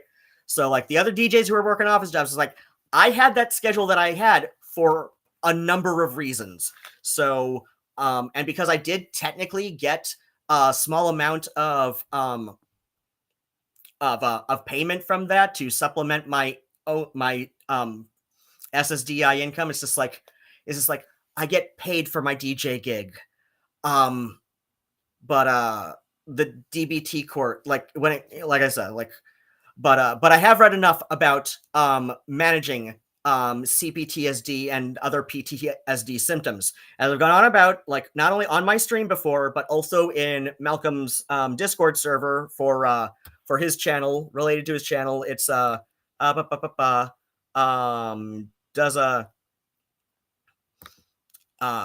okay, yeah, you can find his Discord through the video here. Essence of Thought molds over years old drama again. So, like I said, go check him out. You can find me going on about like a lot of experts in the whole like PTSD and content warnings stuff say that like the more specific the content warnings, the worse it tends to be for people with PTSD, because like the PTSD brain is a traumatized brain. And so as a traumatized brain, we are far more prone to anxiety than and intrusive thoughts than the average person is. So and when I say average, I mean, you know, somebody without PTSD, you know, or any of its subtypes, right? So like the more specific you get in these content warnings, like even if it's not directly related to our traumas that that we're coping with and learning to manage our responses to, like I said, we're already like far more prone to anxiety. Like the average person starts with an empty glass of anxiety. The person with PTSD starts with a glass at least half full, right? So of anxiety. So like when you add on like all this stuff, like the way that an SVU episode begins with the following program contains sensitive subject matter. And then there's the little shorthand for US TV ratings up in the usually upper left corner with like TV M for mature content, mature audiences only, usually in the area of like 16 or 17 plus is what's recommended by the old TV guide, right? And then like a shorthand for like V for violence, S for sexual situations, and then there's a letter for sensitive subject matter, and I forget what the other letters are, right? So it's like you got this little shorthand thing with an established shorthand, letters for, abbreviating things, and then just a very broad message saying this program is going to handle some heavy subject matter, and you definitely want to think about whether or not you can handle this right now. And the reason for this is the reason for why this, like, keeping it as vague as possible is actually best for people with PTSD is because, like I said, like, we already start with a glass. Like, average person anxiety on any given day is usually empty. Person with PTSD, their glass of anxiety is at least half full on any given day. So by keeping it vague, you are reminding us that, yes, there is heavy shit going on in the world that we cannot control and that we cannot even predict. And it's usually got nothing to do with us. And, like, while the world can be a traumatic place, it usually is not. So by overloading, somebody who may have a form of PTSD with these especially specific, including very jargonistic with transmisia, like, I'm sorry, almost nobody uses that term, Ethel. This is getting into the area of jargonistic language, which is a common tactic of cults. Like, cultish groups, cultish high control groups, love to use their jargonistic language or jargonistic use of words. We're going to get to her definition of stalker in a moment here. This is used as a way to control people, to create an in-group versus everybody else. So, like, Ethel has no reason not to know the latest, like, surveys and papers about how PTSD management works. So, like, this is intentional. This is intentional because it is keeping people who have PTSD like extra defensive. Like, it is reminding us that there is, like, so much, like, shit in. So, like, if this is the stuff that can be predicted in here, what is all the other shit in here that she's going to say that cannot be predicted? Even if, there's nothing, potentially traumatic that cannot be predicted in, here, Ethel's video, there's still going to be that anxiety in a PTSD brain. And, like, I have legit seen people going fucking overboard with content warnings. I've once seen somebody requesting a content warning on a thread in the RPGNet forum, the off-topic sub-forum Tangency. It was a thread that was just like people posting photos of their pets. Somebody requested a content warning for a picture of little baby kittens. This person said that they have had a traumatic experience and they need a content warning about the little baby kittens in the pictures. And I'm just like, at that point, I'm just like, I don't fucking care what your trauma is around kittens. You knew that this was a thread with just random assorted photos of people's pets. How fucking narcissistic do you have to be to say that, whatever you went through is so much more special and deserving of attention than what other people have went through that may involve animals, that may even involve, like, pit bull dog breeds, like some people were posting photos of. But these people did not ask for content warnings about the pibbles because, they have reached a point in their management of PTSD where they know, okay, pibbles are usually just big, dopey, gargoyle-looking dogs. Pibbles, in photos especially, are not going to harm me. Some people on this board have mentioned in other threads that they have a pibble. So there is a good chance that if I go into the thread, I will see a picture of this Pibble, right? So it's like they know going in that there's the potential, like even if they have, like hypothetically, a trauma around a pit bull terrier, an American pit bull terrier, they know there's a good chance they're going to see this dog in there, but they know it's going to happen, right? It is a thread with random photos of people's pets. Like no, like you're, and that's another thing. That's another thing. Is like, your PTSD is no more, worthy of exceptional treatment than anybody else's.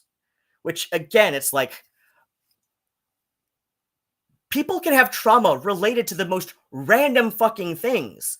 This is why like people will argue on, like saying content warning versus trigger warning, because a true PTSD trigger, which, yeah, there can be other mental health triggers that are not related to PTSD, but a PTSD trigger can be literally anything.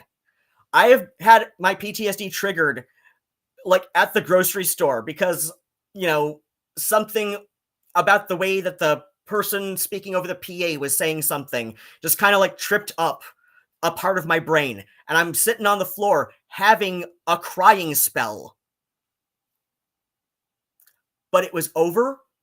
It did not like harm me any more than like, whatever, PTSD memory it triggered. But it's what happens, right? And you go on. You have to manage it and go on with your life. And like, yeah, sometimes it can be just like having to remember that the world is usually not a traumatic and scary place. And so like overloading people with all of this, it actually spikes the anxiety of a PTSD brain. So because like I said, it's just like it like gets the other thoughts going, and now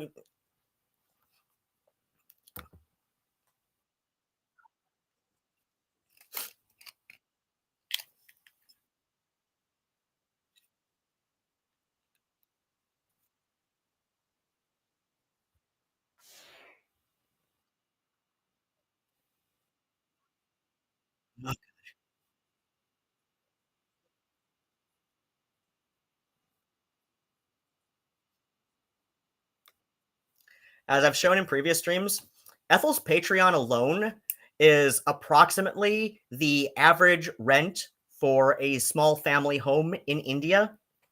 So yeah, like nobody's snatching the bread from her starving mouth. Okay?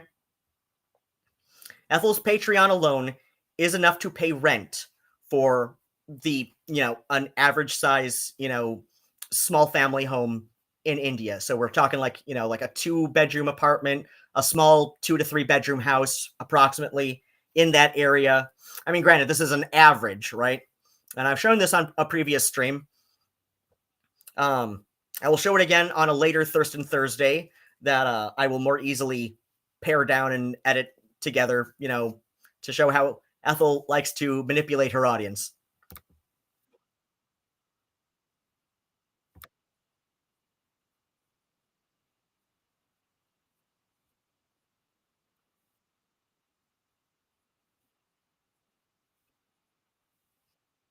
Uh, and Ethel's little like smug face on her character here, I don't know. I've got mixed feelings about calling this a puppet because I grew up in, like when in the 80s when Muppets reigned supreme. But yeah, that like little smug face saying because we're fallible. You don't actually think that, Ethel, because you have like literally never admitted when you were wrong, even when you have been objectively wrong. Like brutally objectively wrong. Bran, I love you, but if you get on the keyboard, I will have to be a little upset. Okay? Like, I'm not going to do anything. Like, he just recently got upgraded to an adult-sized collar because his kitten-sized collar got too small, but he's got an extra loud bell to warn Nigel and Phoebe that he's coming because he needs to be neutered in a couple weeks, like, very badly. His puberty is driving everybody insane. Um, well,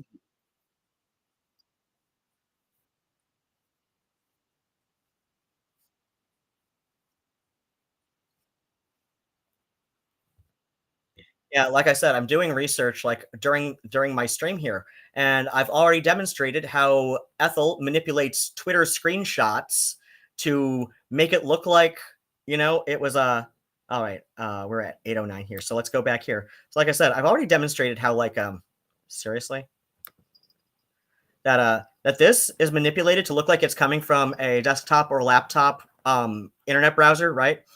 But I've showed that oh god, I don't want to go back to the beginning of I don't want to go back to stuff that I pulled up at the beginning of my stream, but this was very clearly taken from a what a mobile device.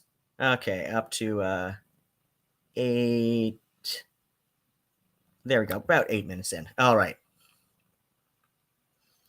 So yeah, I've showed how Ethel will manipulate screenshots to make it look different, and the reason that I pulled up like how she did that and why she did that, my guess as to why she did this, manipulated the screenshot to make it look this way, is due to the date, and also the resolution on the dates here is really off. Like I am half blind. Like I've got low vision. It's not as bad as Keldoja's low vision, but it is pretty bad. But even I, like when I put my face up to the screen as I did like an hour and a half ago, I can see that the resolution on the date here from Twitter is a bit fuzzy. Like it is off. The date here is like the resolution on the dates are off when compared to the text.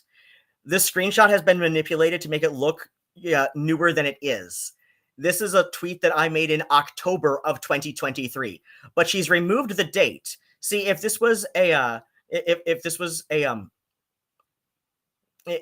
a from a desktop, this would have been this would have had like because Ethel and her essence of unpaid intern Levi is a I do not believe he gets paid a percentage from AdSense for whatever he edits, et cetera, et cetera. Like I don't believe she pays him. Like I would not be surprised if she claims to, but I'm pretty sure, if I recall correctly, all of his work for the Essence of Thought channel is volunteer. Like except when they were doing the Transagenda live stream, which ended a few years ago. I think the last one saved on the EOT channel was from like 2 or 3 years ago. But yeah, like I said, they use Commonwealth English, which is like British Commonwealth in other words. So it would have included like day, month, year, but it's only here October 23, meaning that a day has been cut out of this. So so it's because if it was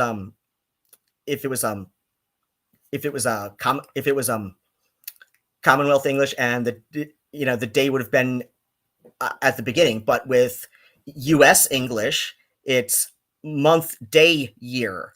So like I said, like the dates on here have been manipulated.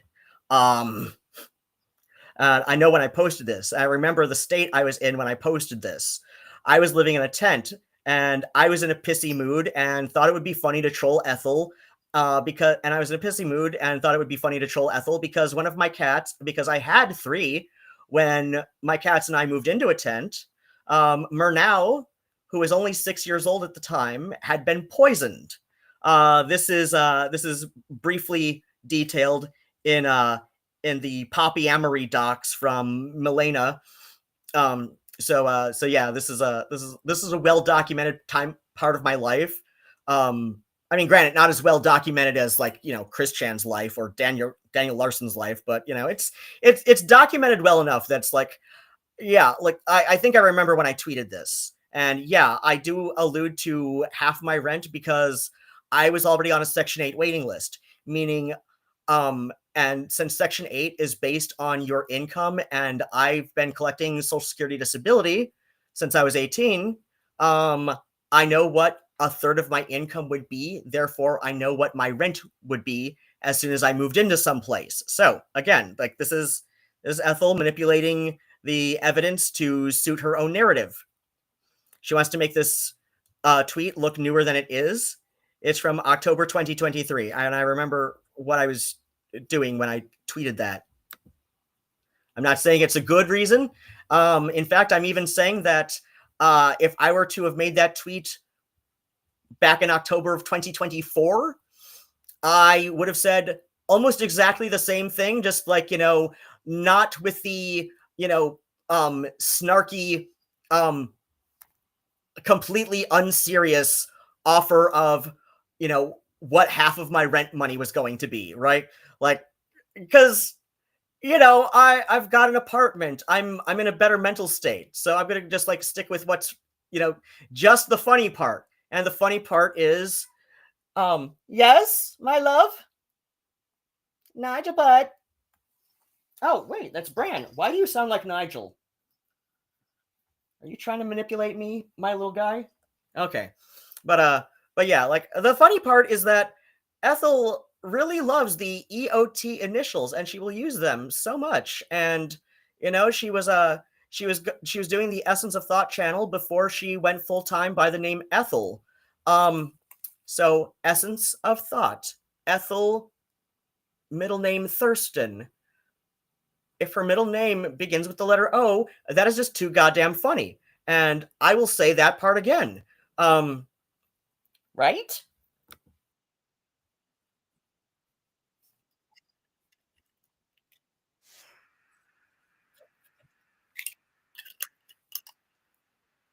Oh god.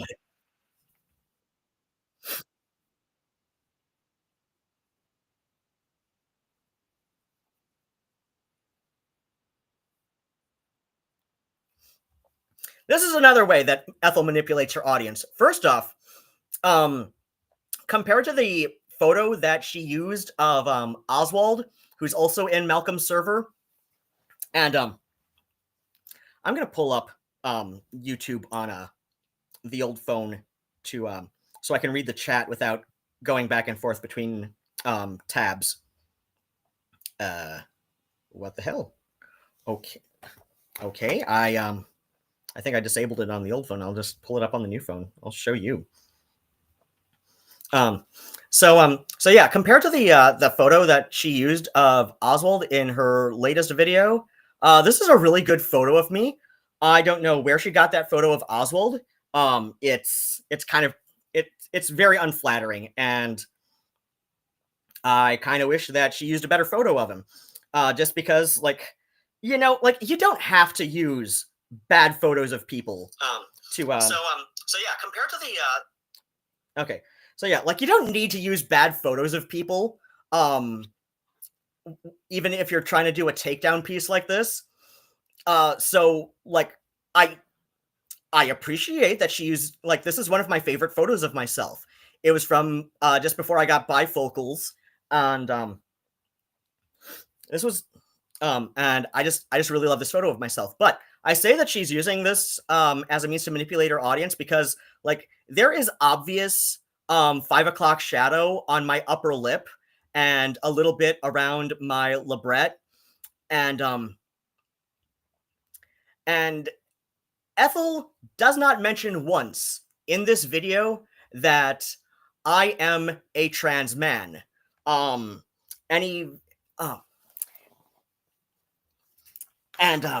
like I said, like, she uses a photo where I've got some clear 5 o'clock shadow up around here, and I don't think I'd tweezed around my labret stud very recently. So, like, there is an appearance of facial hair, which, yeah, a lot of trans men get after years on testosterone. But a lot of the a lot of the trans men in these kinds of spaces, with a few exceptions, like the only ones that I really see with like some very like strong facial hair are like Malcolm and Jammy Dodger, and I love him. He's adorable. He kind of looks like David Tennant, but kind of not quite, right? Like he's kind of like looks like in that area. He's adorable, but like I still find Matt Smith is my favorite doctor, because like he's just more my type, right? But David Tennant, I'll agree, he's really freaking cute. Jamie Dodger kind of looks like in that area. Like, imagine David Tennant with facial hair, right? You know, you can see that.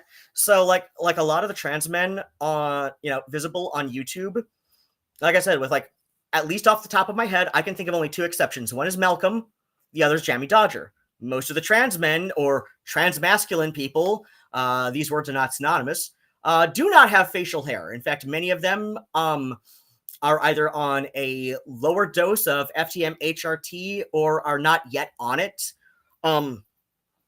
So like Ethel is using that fact as a means to manipulate the audience, because she does not mention once in this video that I am trans, that I have an FGM medical history. In fact, like since I had my bottom surgery in 2017, I'm at a point where like I consider my gender dysphoria in remission, basically. Like, you know, like it's been very rarely tripped up since then. So, you know, it's not really a huge factor in my experience as a trans man, especially not as a femboy, right? So, but yeah, like you don't really see my long hair in this video. Like you do see it a little bit in the background here because I had it pulled back. Any of the photos where I've got long hair that Ethel likes to pull out in this are always like in these small little, you know, like the small little like circle smaller than this, from my Twitter avatar. So like I usually have very visible long hair. I am not only a trans man, I'm an effeminate man. I have literally been mistaken for a trans woman, or at least somehow trans feminine in public. Like I've been, what I've mentioned in an earlier stream, I've mentioned it a couple other times previous to that. One time I'm out busking at the Ann Arbor Art Fair, and people who were either tourists or visiting family who were attending U of M and just like living, you know, like full time in the US on student visa through the summer, right? So like people from a Southeast Asian area where the term kathoey, Kathooey, is usually how I see it anglicized.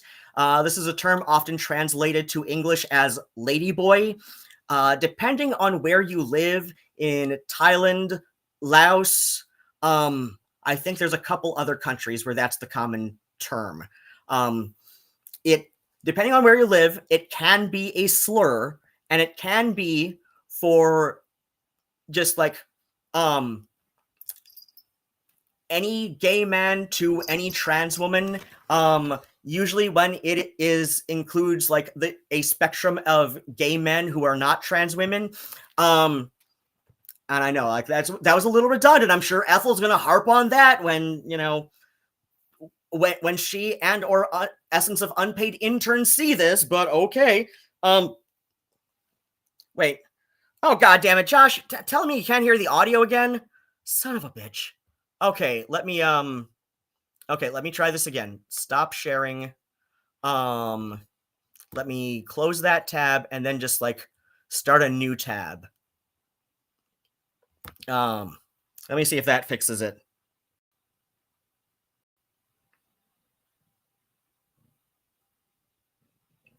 While I'm opening up a new YouTube tab, I'm going to look through the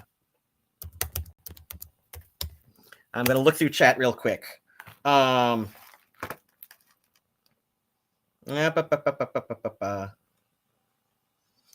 Blitzkrieg comes on. Walking home from the pub, just got here. What are you drinking? I am drinking, this is a Michigan local, this is from a Michigan local winery called Vineyard, called Leelanau Cellars.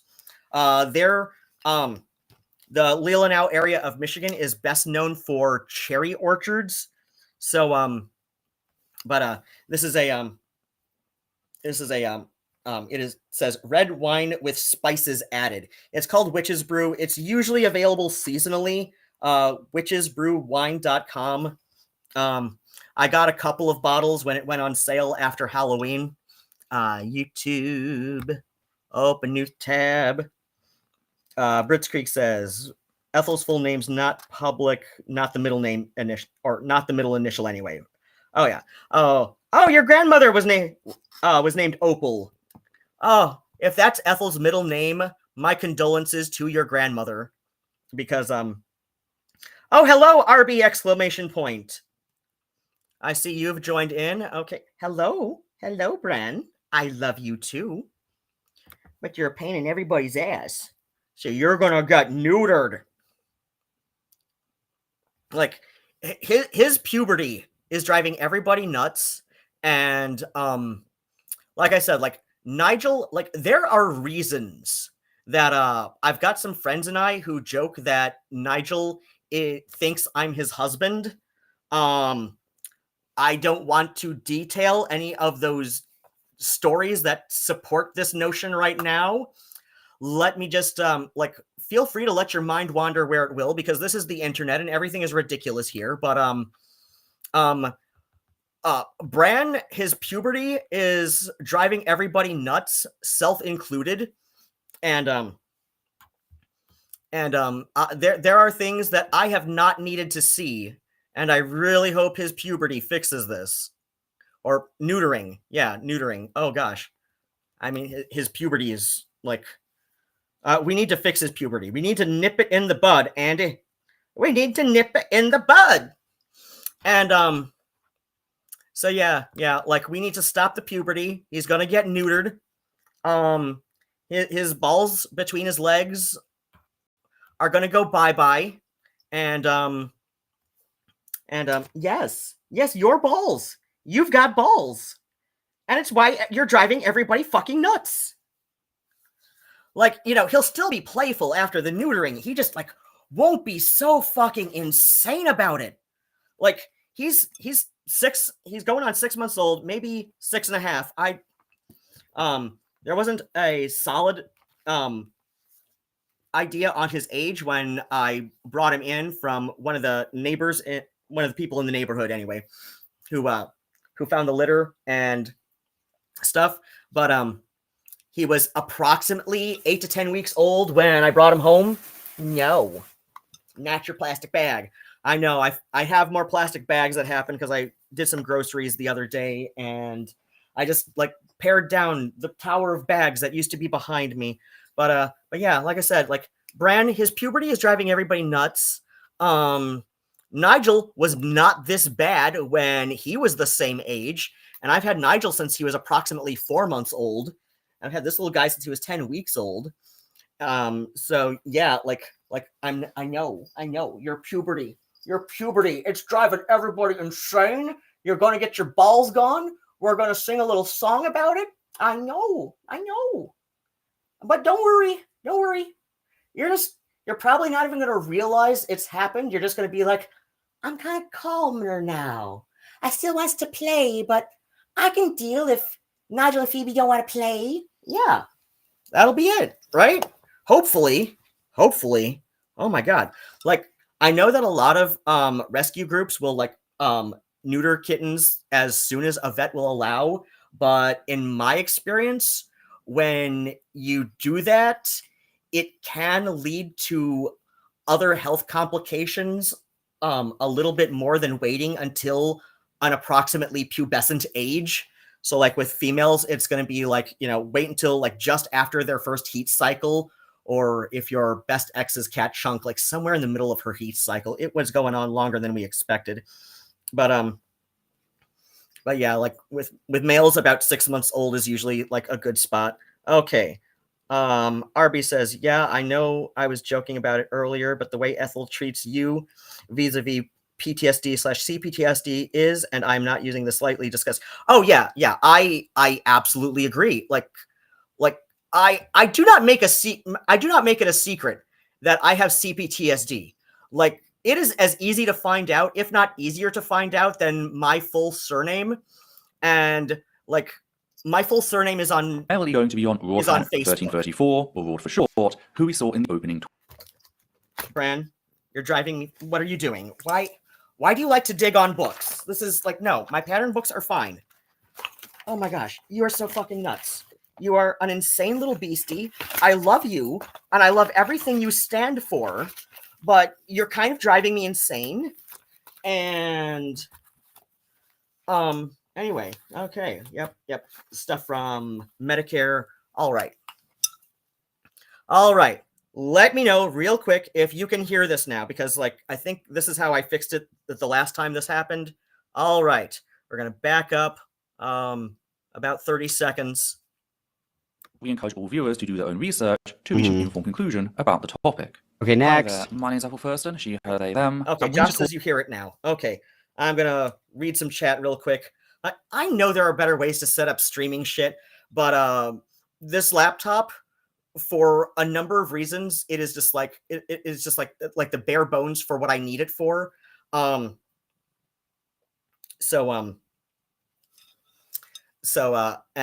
like it does not run Streamlabs properly. I tried when I was initially when the cats and I were still in a tent and I was streaming from Barnes and Noble a couple times. So yeah, like I know there's better ways to set this up. This laptop cannot handle Streamlabs. Please don't ask me why. It's because, like I said, like there's reasons. I don't want to get sidetracked by it right now. Brits Krieger asks, do we know if Udita is employed now? She wasn't for a while.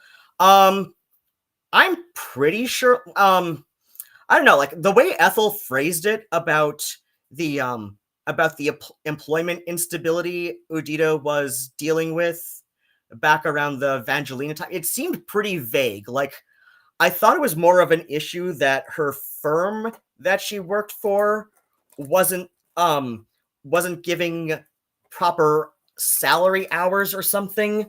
I don't know. Like it seemed very intentionally vague. Like you're not the first person I've seen come away from that with the idea that Udita was unemployed. But like I said, like the way I heard it, it sounded like that the firm that she works for just wasn't getting proper funding or something. Like it was weird. Like, which is again another way that Ethel likes to manipulate her audience. Okay, the reason I'm going on is because like Josh is saying that he can hear this now, but I'm gonna like come up to chat again. Oh god, yeah, I guess there was some issue. Yeah, I do not trust Restream to save my life. So, like, I think my current goal on Ko-Fi is set to talk about one of my stalkers offering money for. I think my current goal on Ko-Fi is like something like streaming, or I don't know. I've changed my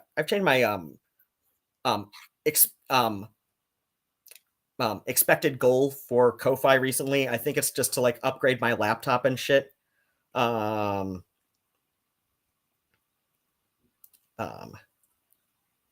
Oh, the cat start. Oh yeah, Murnau.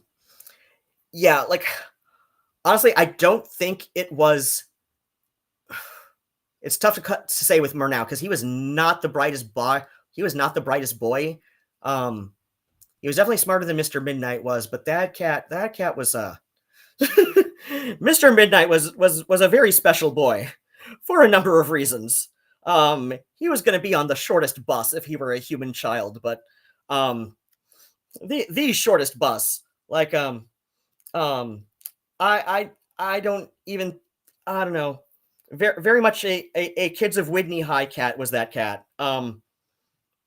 Anyway, but yeah, like I don't know if it was intentional. I think Murnau might have just gotten into something that was intended for raccoons, just like based on where the hell my tent was set up at that time. So no, Josh doesn't have my phone number right now, but he is a chat mod, so it probably wouldn't be a bad idea to tell him that. Poor kid, he sent that way prematurely. Oh yeah, with the but yeah, like, Bran is fine mostly. Like I said, his puberty is driving everybody nuts. He's just like he's an insane little guy who's decided that I'm not allowed to have toes, that Nigel and Phoebe, who are both coincidentally about 12 years old, are not allowed to have a moment of peace. Anyway. Oh yeah. Yeah, and his nuts are what's driving people nuts. There's a cherry part of Utah? Oh. I would not be surprised if like there's a live near a cherry part of Utah. Oh yeah. Okay. Oh yeah, I guess I mean there's nothing that's saying you can't grow cherry trees in the mountains. So there's a lot of rural parts of the Wasatch. Oh gosh. Oh god. Is I'm about to get sidetracked about Cannibal the Musical, but I'm not going to let that happen. Nope. We're going to go back to Ethel and how she manipulates people. I can probably go to like maybe 1:45 and still have some time to do what I need to do. Like I said, there's personal reasons, but yeah, like Josh, I will feel free to like poke me in the DMs on Discord, and I can like get you my personal number if just in case for whatever. I don't know, like I said, like you're a mod, like we're not close or anything, but oh hey, somebody sent shit to my Ko-Fi. Thanks so much. Blitzkrieg, I guess. Thank you so much. I have not seen what this is right now, but my information, how this is the latest in a long chain of escalation, and exactly. It's not a long chain of escalation. It's just like I'm fucking trolling you, Ethel. Like at least, part of it is genuine criticism, like unironic genuine criticism. And then when I realized that you were just like too fucking narcissistic to take genuine criticism, then it turned into trolling. That's not escalation. That's me being a fucking doofus who's been online since Usenet. And I have a really stupid sense of humor. Why they feel entitled to terrorize me. And whilst oh my god. Terrorizing. Oh my god, like a fucking shit posting on Twitter is not terrorizing you, Ethel. And if it is, you need to get off the internet. If it is, you need to get off the internet, like yesterday. Queen is a terrorist. Oh my god, you guys, there's a terrorist in here with us right now. That's nuts. Covering two of my stalkers for reasons that will become obvious later, my focus is primarily going to be on Ruadhán 1334. I mean, she did figure out eventually how the hell my name is pronounced, but yeah, like Ethel is like legitimately allergic to languages that are not English. Especially going by the way that she says Poppy, aka or aka legal name Jess. God, why am I brain farting on her fucking last name? But yeah, like Ethel dropped Poppy's full legal name on the second video that focuses on me, at least in part. Turkey Tom did not even drop Poppy's full legal name. I mean, to be fair, Turkey Tom also, dropped Poppy's dead name, which, like,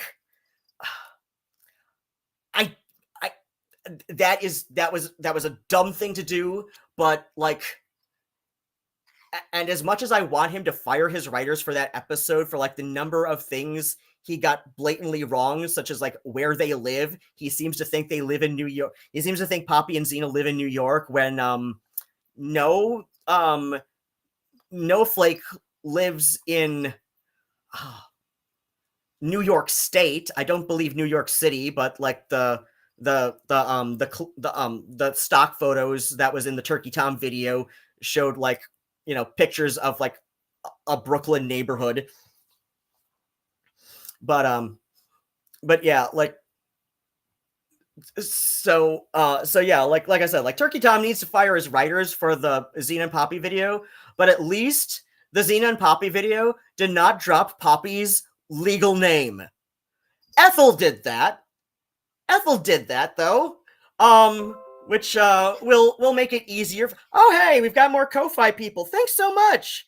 From Seems Mars, who has more dollars than cents. Oh my gosh, that brought me to like 95% of the support goal. Oh my gosh, you people are so great. His Xander Hall video wasn't great. Wait. Oh yeah, Turkey Tom did a Xander Hall video. Oh god, I gotta see that. Like not tonight, obviously. Maybe Sunday. Like Turkey Tom also did a video recently on Earl Doobie, and Earl Doobie, like I came like borderline trauma dumping in Malcolm's server earlier this week. Like it was kind of like at that edge. I wouldn't say it was like full on trauma dumping, but it came close to that because Like there was a little bit of a misunderstanding when like somebody else's Twitter-esque posts, I think it was technically Blue Sky, just like, no, that was definitely Twitter. Oh, era, never mind. Just like tripped up a part of my brain that was just like, and Earl Doobie trips up that part of my brain that gets like kind of irrationally angry because basically where I sit, Earl Doobie has claimed a number of times that my lived reality is not anybody's lived reality. But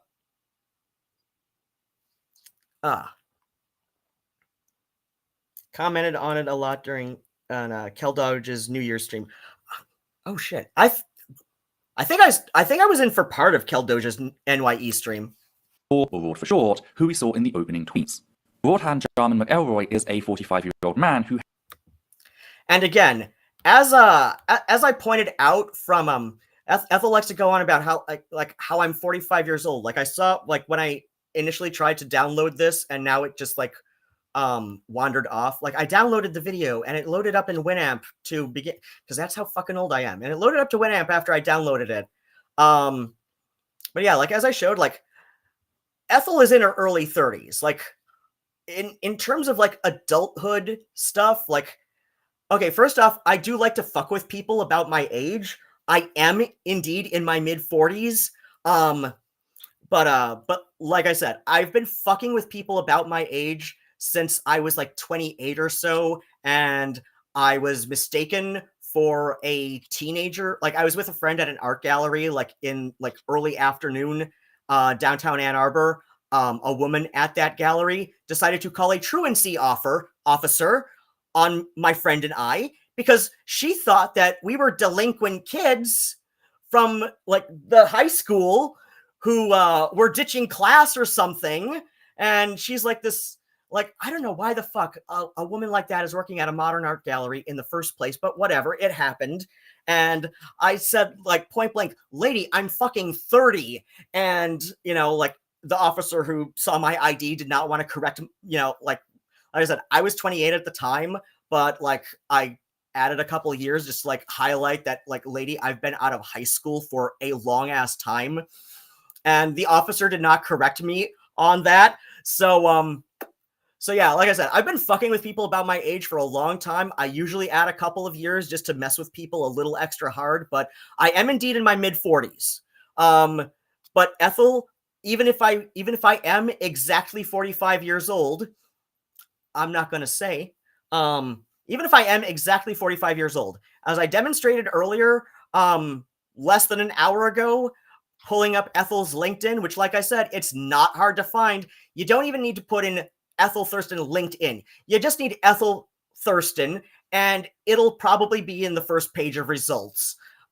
Especially if you're watching my stream and like the algorithm on your search engine of choice has adapted to the shit that you watch.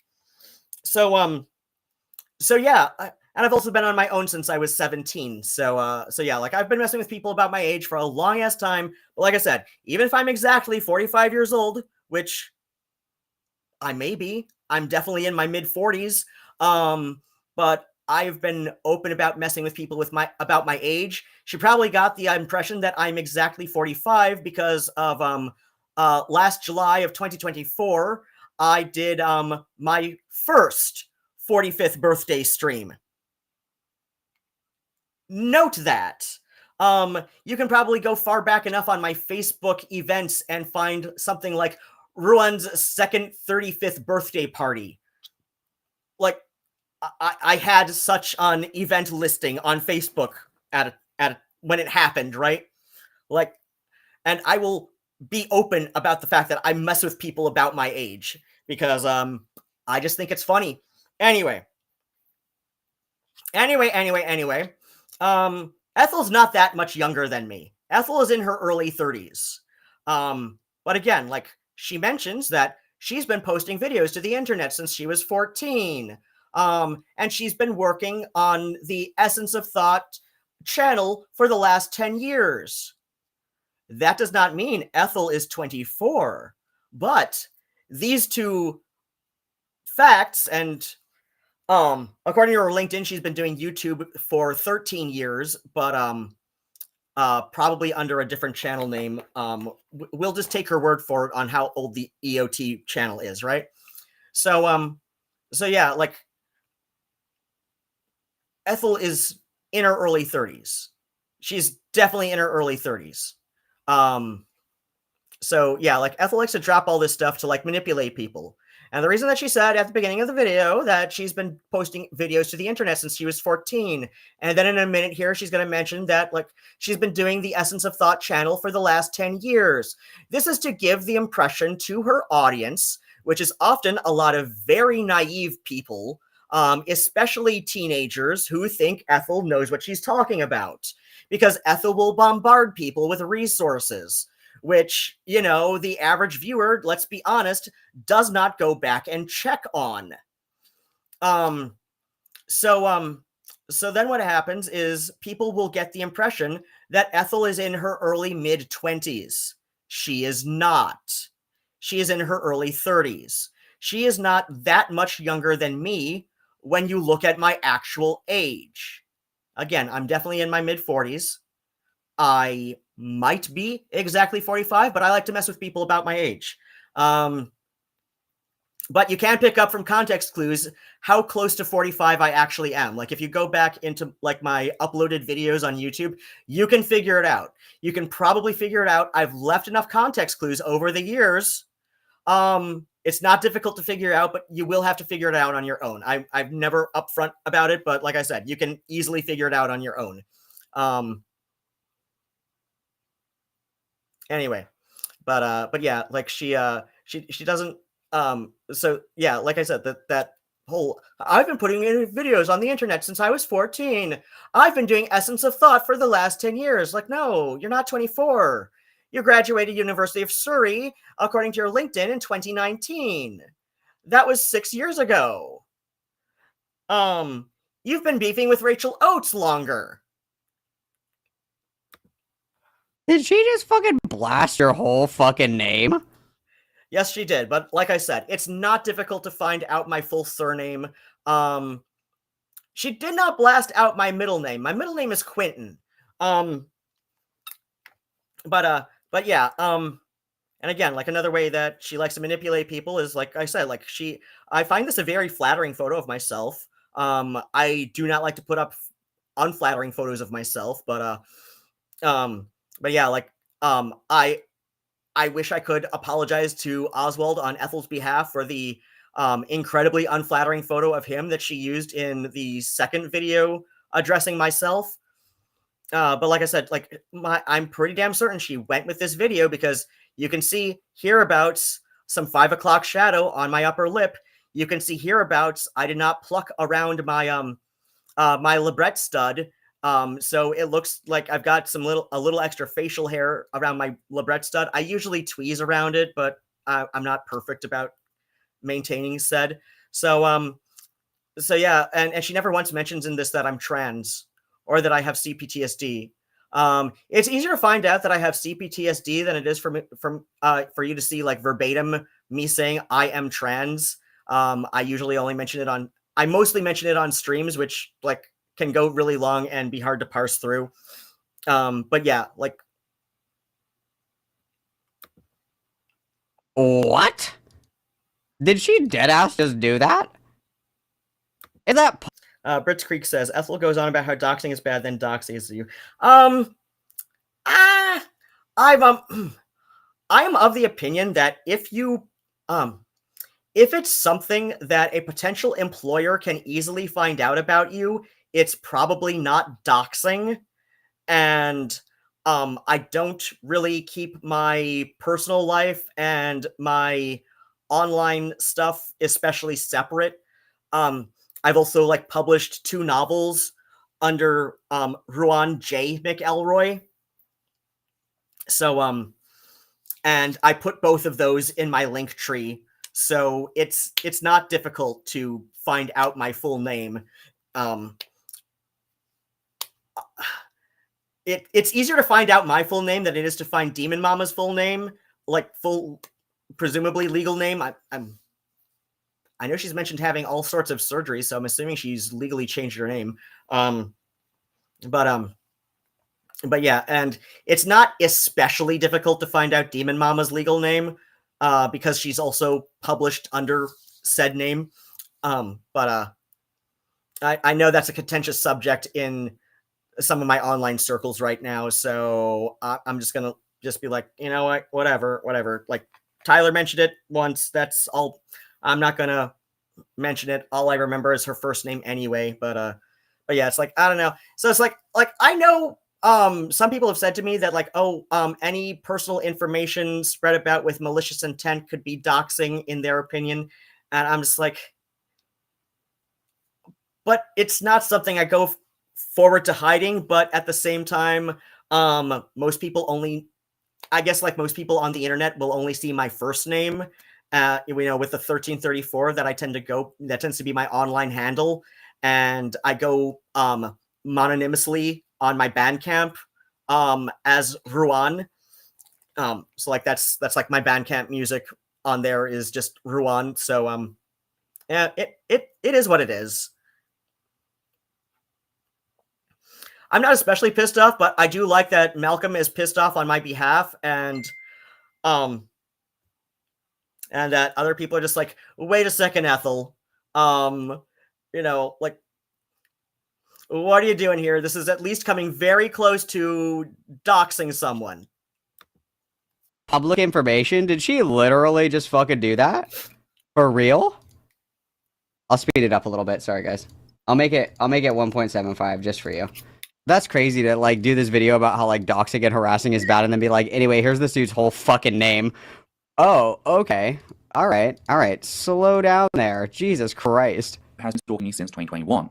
Now, oh my god. No, I've been goofing on Ethel since 2021. And oh god, and I kind of love how she uses like the fact that I made a Reddit post, like not even a full post. I made like a comment, maybe a few in r/vouch or r/vouchv, whatever it is, whatever the fucking vouch Reddit is, because I'm not on there all the time. I legit removed vouch from my YouTube subscriptions. You know, like the channels I'm subscribed to. Oh god, do I want to go? No, I don't want to go looking through that. That's gonna be like, because it's so freaking long. But I legit removed him from the YouTube channels I'm subscribed to. I removed him from there since like before the taxes folder incident, just because he was getting kind of boring. And but yeah, like according to Ethel, just because like I commented on the associated Reddit, this means I'm a big fan of his. I'm like, no, prove it. Like, the burden of proof is on you. You're the one making a positive claim, Ethel. Prove I'm a big fan of Vouch. Prove it. I want to be clear about what I mean when I say stalking, as I feel like that's a term bandied about a lot. Rod is not someone I've harmed This is the gang stalking shit. This is like what the people on TikTok are for, the gang stalkers. in the past, they're not seeking justice for any cause, and they're not simply criticizing me on their own platform. They're someone who, after feeling consequences for their own actions, namely being banned from my Discord, has decided to continue seeking me out and harassing me. So let's... No, Ethel, I don't have to seek you out. You put yourself out there. You literally made yourself a public figure, Ethel. You've literally made yourself a public figure. You've been putting yourself out there, doing Essence of Thought for the last 10 years thereabouts. You've been putting yourself out there. I don't have to seek you out. I just don't. And yeah, I did get banned from your Discord. But I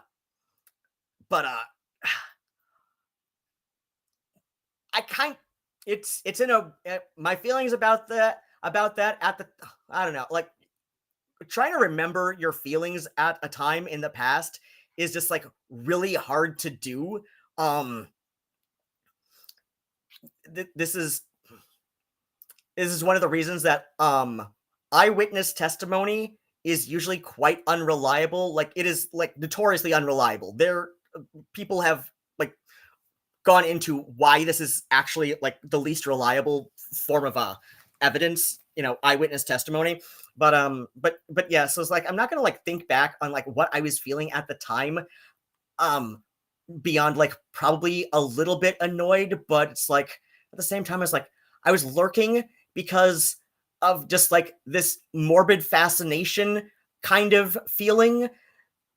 I don't know, like people have their reasons for being in a number of Discord servers. Anyway, like she's going back on like her definition of stalking, which I'm gonna have some thoughts about in a moment. The gang stalkers. In the past, they're not seeking justice for any cause, and they're not simply criticizing me on their own platform. They're someone who, after feeling consequences for their own actions, namely being banned from my Discord, has decided to continue seeking me out and harassing me. So let's start at the beginning. Ruadhán joined Goofing on you on the internet is not harassing. And this whole like idea of stalking as like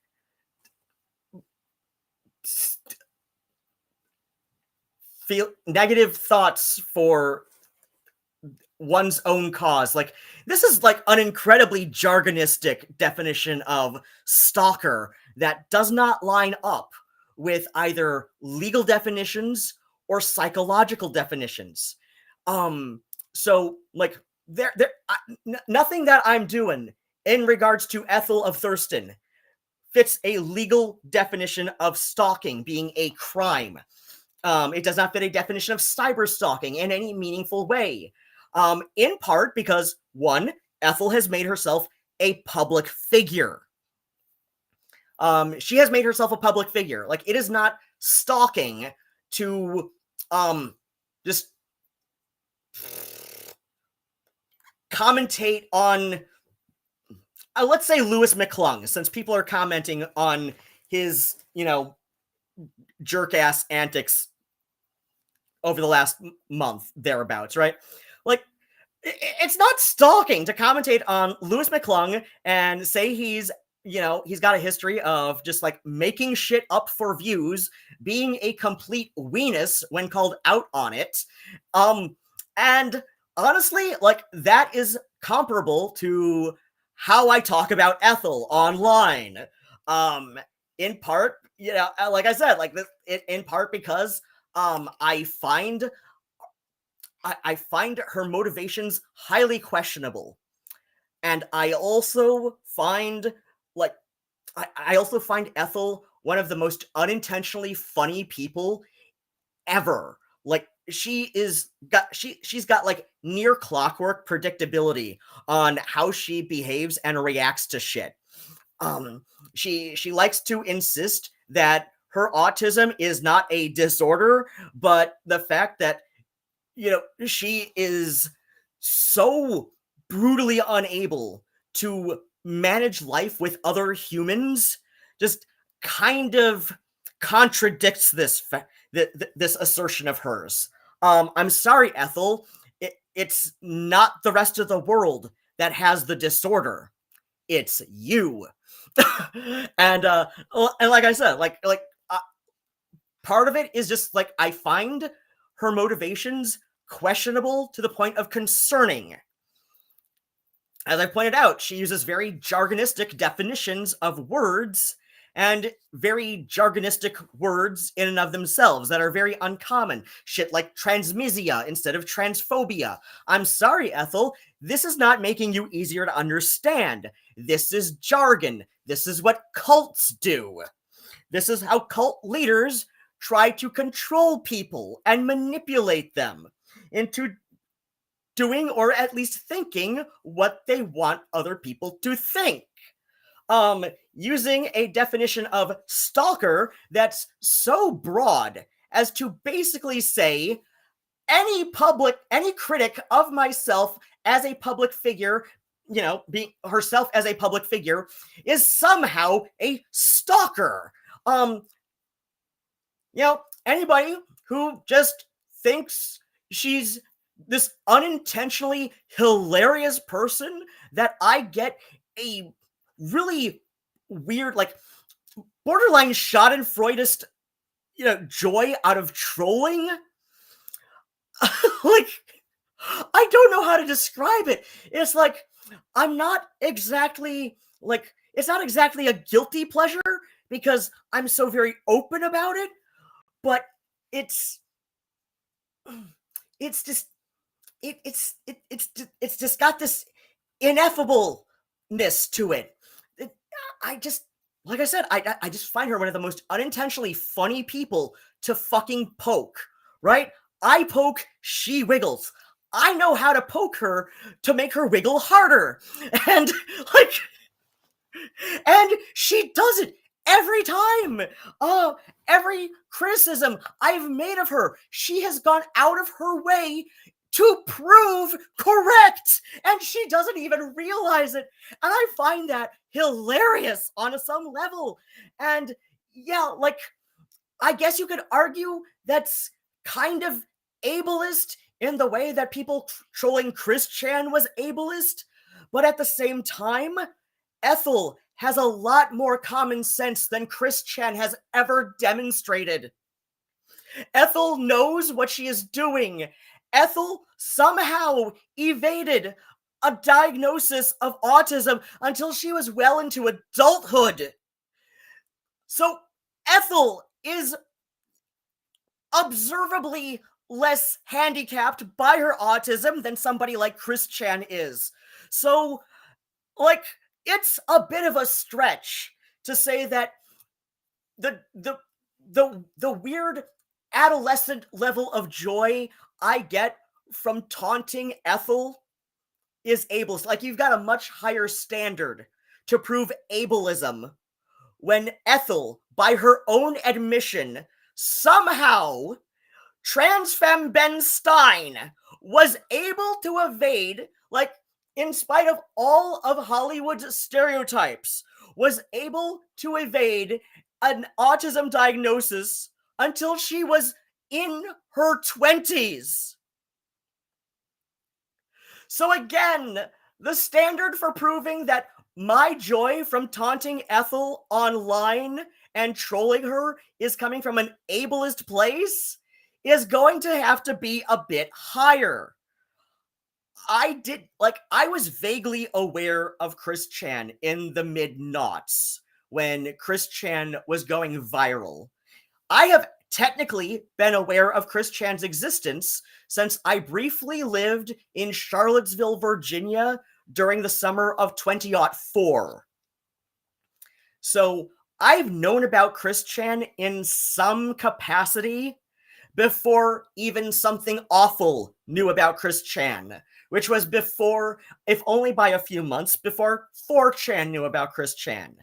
I was vaguely aware of Chris Chan, like more vaguely aware of Chris Chan from about, because Best X was a Something Awful forum goon in the mid-noughts.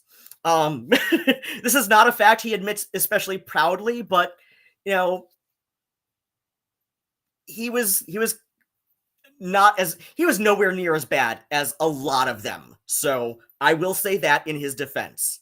So like I said, I've been vaguely aware of Chris Chan since technically before Something Awful was aware of Chris Chan. And I didn't really get into the Chris Chan lore until 2020. So like when everybody else was watching Tiger King, I was watching the Geno Samuel documentary. Even after the August 2021 arrest, I still feel really bad for Chris Chan. Like, I can see like how the trolling made everything in her life so much worse, right? And that's because Chris is in a part of the autism spectrum where there is a clear dysfunction in managing basic life expectations for this society, right? Like, and Ethel is and Chris was diagnosed with ASD back when, there was older language for it. Chris was the area known as high functioning back then, which meant basically Chris was verbal and could probably be mostly competent, with adult skills, right? Chris was diagnosed as a small child in the mid-1980s.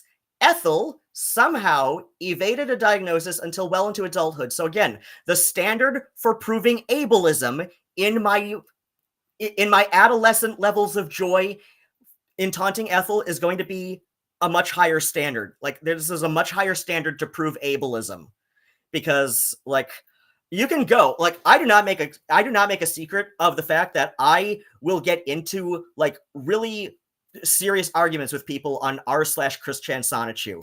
Like, you can go through my comments history on r/Chris Sonichu on Reddit and see that I have very complicated but usually very sympathetic opinions about Chris Chan.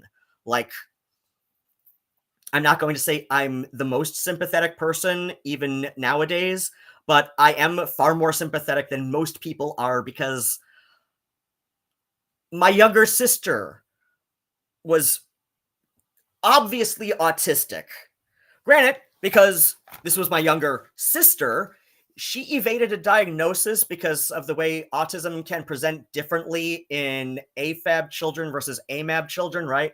My younger sister was cisgender, but that's beside the point. Anyway, so like, you had to be like on the more severe, like more handicapped part of the spectrum back in the 80s to be a girl with a diagnosis. So my younger sister wasn't diagnosed until high school. She was kind of in this borderline area between Chris Chan and Jordan Owen, who himself is very open about being, on the autism spectrum, who needs like very low level of support. Like, he's definitely better able to cope with life than Ethel is. So like, Jordan Owen is kind of like in the Dan Aykroyd, area of the autism spectrum. And Dan Aykroyd's been very open about having an autism diagnosis. So if you didn't know, now you do. And in fact, that like might make some of his character acting make a little bit more sense. Because like, if you think about it, it's like, yeah, it kind of does. I can see that in him. Anyway, back to Ethel and why she has a higher standard to prove ableism, coming from me. But anyway, like it's not stalking, it's fucking trolling, Ethel. Learn the fucking difference. The Essence of Thought community Discord server on the 5th of February 2021. He largely That was actually the second time I joined the Essence of Thought Discord server, because I left for a time and came back a few months later, but Discord doesn't make those logs easy to reference. kept to himself, only getting involved in a handful of discussions, so I didn't detect any sort of animosity from him. Sure. That's because, like, lurking. Like, people lurk a lot of times. Lurking is a common thing. Oh my fucking god, do I have to go back? I'm gonna re-download the video, and I'm gonna get Ethel's, like, Google Doc transcript so I can look at all this shit, like, and actually read it for people when I do a follow-up on this, hopefully next week. We disagreed on things, like the time he noted his discomfort with me expressing that I, as a non-binary person who had previously looked up to, defended, and even promoted Natalie Wynn of ContraPoints, see the fan Photoshop I made, felt like she had exploited my community for her own gain, only to discard us and stab us in the back when convenient. I reiterate. Oh. ContraPoint stabbed nobody in the back. Like, Natalie Wynn has, at least from where I'm sitting, she has some very complex thoughts about her trans experience, including her previous identity as non-binary genderqueer, right? So she did identify as non-binary genderqueer before coming out as a trans woman, right? And I like that tweet about, feeling like the last of the classic transsexuals. I kind of understand that, at least what I'm assuming is her intent, because, I'm older than Natalie Wynn, right? I'm older than ContraPoints. So like, I might be projecting some intent, but it's more charitable than what a lot of people did. I think she was trying to, like, express more complex thoughts than especially the culture of Twitter, especially people left-leaning on Twitter, ever tend to be able to discern, simply because Twitter is not a good platform for expressing complex thoughts, especially before Elon took over shit, right? Like, I think it would have been much better expressed in a just straight up classic blog. Twitter is not a good place to like have any kind of nuance. It just isn't. It never was. It never will be. Even now, where you can basically use it as like WordPress light, right? It's just that's just not the culture of Twitter. Oh, okay, so this is about the ContraPoint shit. Ah. Content warning.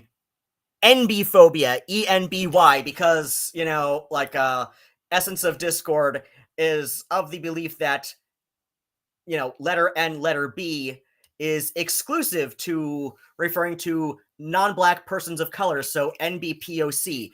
Even though, like, from context, a lot of initialisms can mean wildly different things. Like CBT. But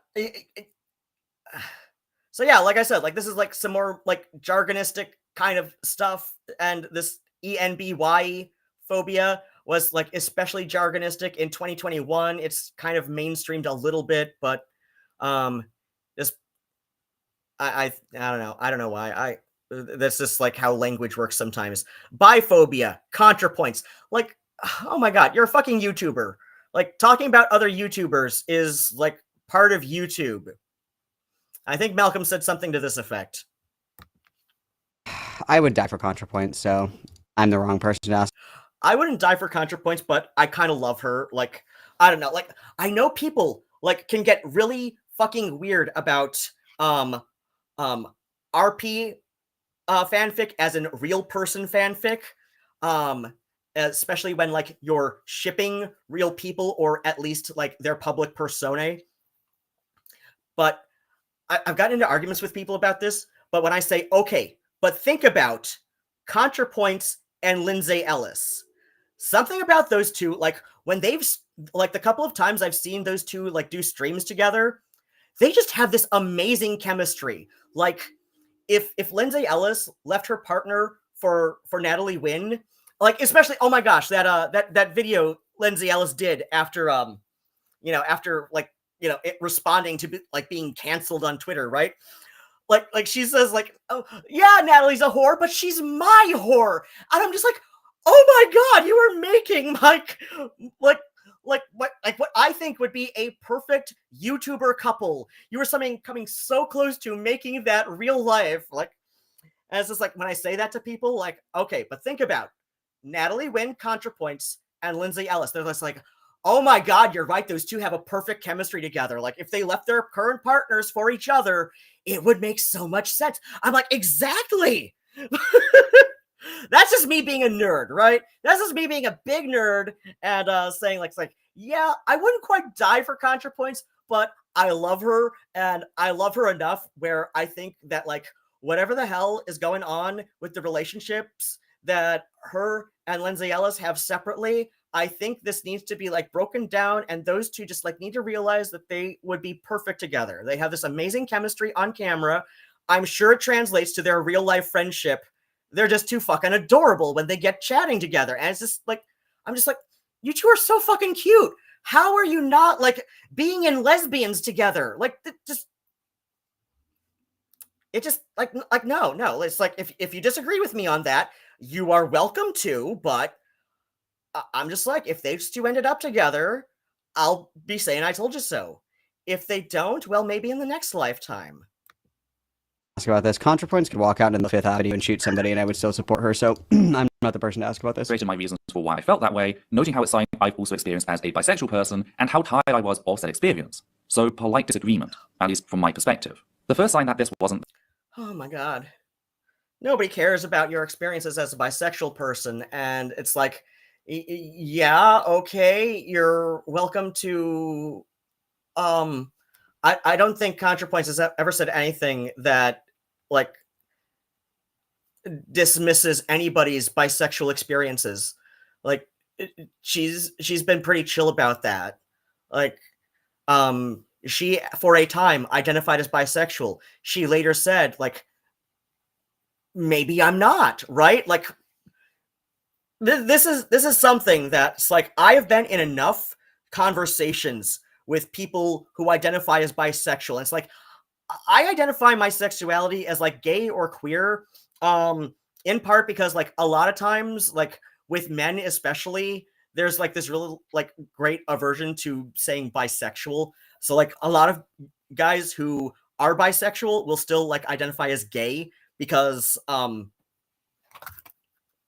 will agree there's like maybe a degree of like I don't know if I'd say biphobia, but like, you know, just like some kind of aversion to bisexuality. And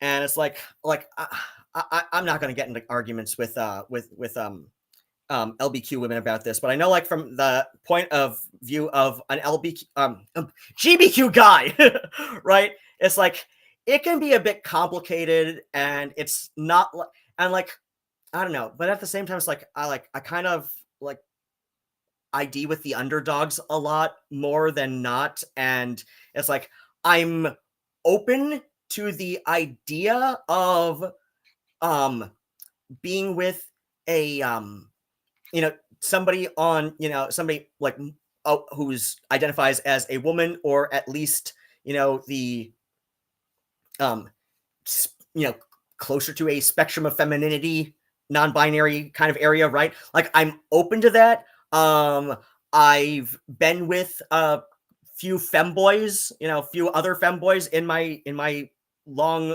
life, including sexual experiences.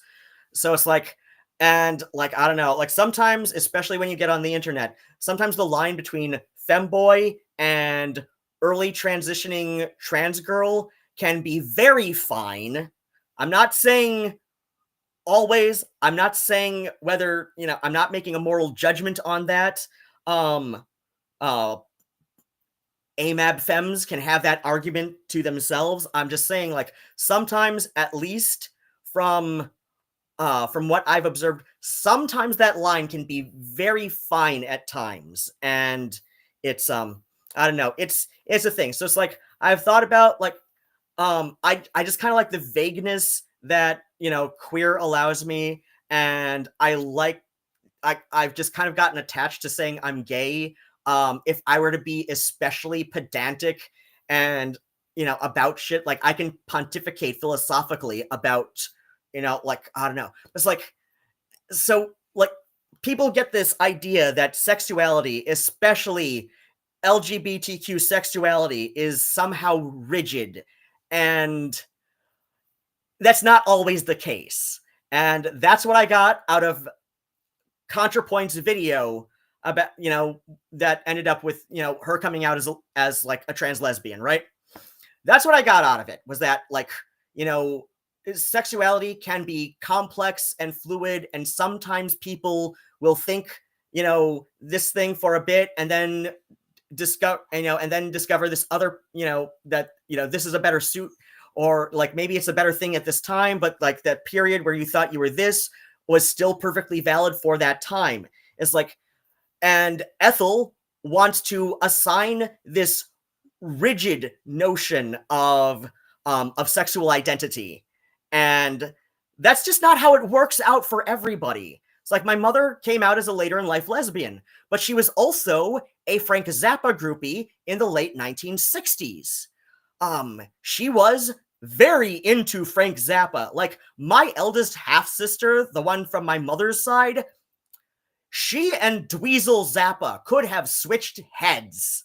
That is how much my mother was a Frank Zappa groupie. Like when my sister worked as road crew and as a guitar tech on at a lot of like music festivals in Europe and the UK.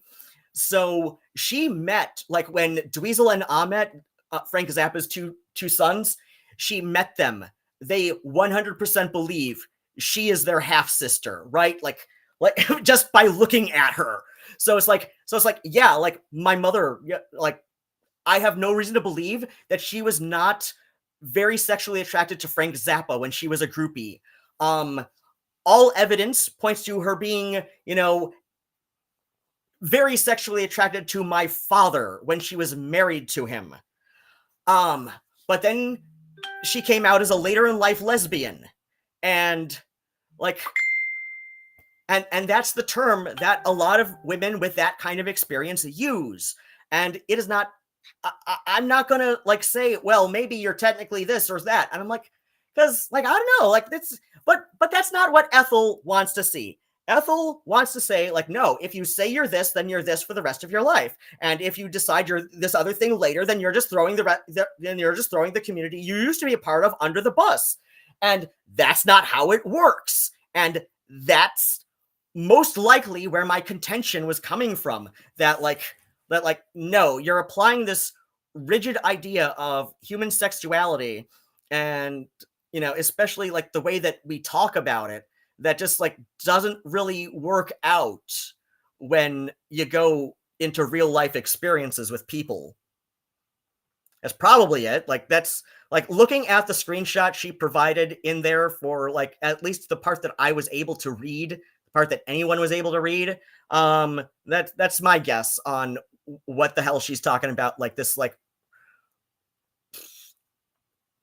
relatively minor argument, because like this is another thing that people who do cults will do, is like they will let a handful of minor arguments slide, because you can't be completely rigid with people who are not fully indoctrinated yet.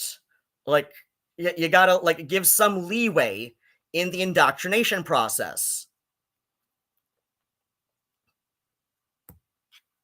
The case came in August of 2021 when I found Rod sharing a video by Stephen Woodford of Rationality Rules regarding Rachel Oates and the events. How are we still talking about Rachel Oates? How? Leave Rachel alone. Leave Rachel alone. Okay. Speed run for everybody who. Brits Creek says, I imagine it's not hard to get banned from EOT's Discord. Oh yeah. Just argue with her enough. Like, just argue with her enough. Because like I said, like it's common amongst cultish groups. I guess like the more like broad term now is like high control groups, which like, I don't know, the EOT Discord definitely functions that way. It's like, yeah, like you'll see on all of these like videos about like exposing cults and stuff. Like the leaders of these high control cultish groups will let the occasional disagreement slide every now and then, especially when somebody is relatively new to the cult community, the community of the cult, right? But, you gotta be soft on people while you're indoctrinating them. That's how the indoctrination process works. So, yeah, like, just argue with Ethel enough, you will get banned. And in fact, like, as we're gonna see, I didn't even get banned for something I said on the server. I got banned because Ethel and or the Essence of Unpaid intern Levi was searching the Essence of Thought and or Ethel Thurston name on various subreddits, including the one related to Vaush, and just found my comment. Blitzkrieg had to go to bed some time ago. I don't remember. I don't know. Like, listen to the VOD if workload tomorrow. Oh, well, I will see you then, or you will see me then. 20-4 ruin. Yeah, like, I don't know. Like, Malcolm's server is full of fetuses. You're all fetuses. Like, I'm sorry. Like, I'm old as shit. Like I said, I've technically been aware of Chris Chan since before Something Awful. It's, Arby House. No, yeah, even after what she did to her mother, I look at her and see so much of, like, what my former best friend went through and functioned like, whereas people like Ethel and I are like, not that. Wait. I'm not sure what you're talking about with that. Oh, yep, Josh telling me to get back on track. David Bowie came out as gay, then bi. Oh, well, yeah, like, also in the 70s, like, gay and bi were used interchangeably because, like, the term bisexual hadn't really caught on yet in the 70s. So yeah, like, he was gay, but in the sense that he was not straight. So, because like I said, like, it took until the Bisexual Manifesto was published in like that came much later, but like activists were pushing for the term bisexual around like the 1971, 72 thereabouts. So yeah, like before that, you were either straight / hetero or you were gay. So, who is not caught up, okay? Because this is a lot, okay?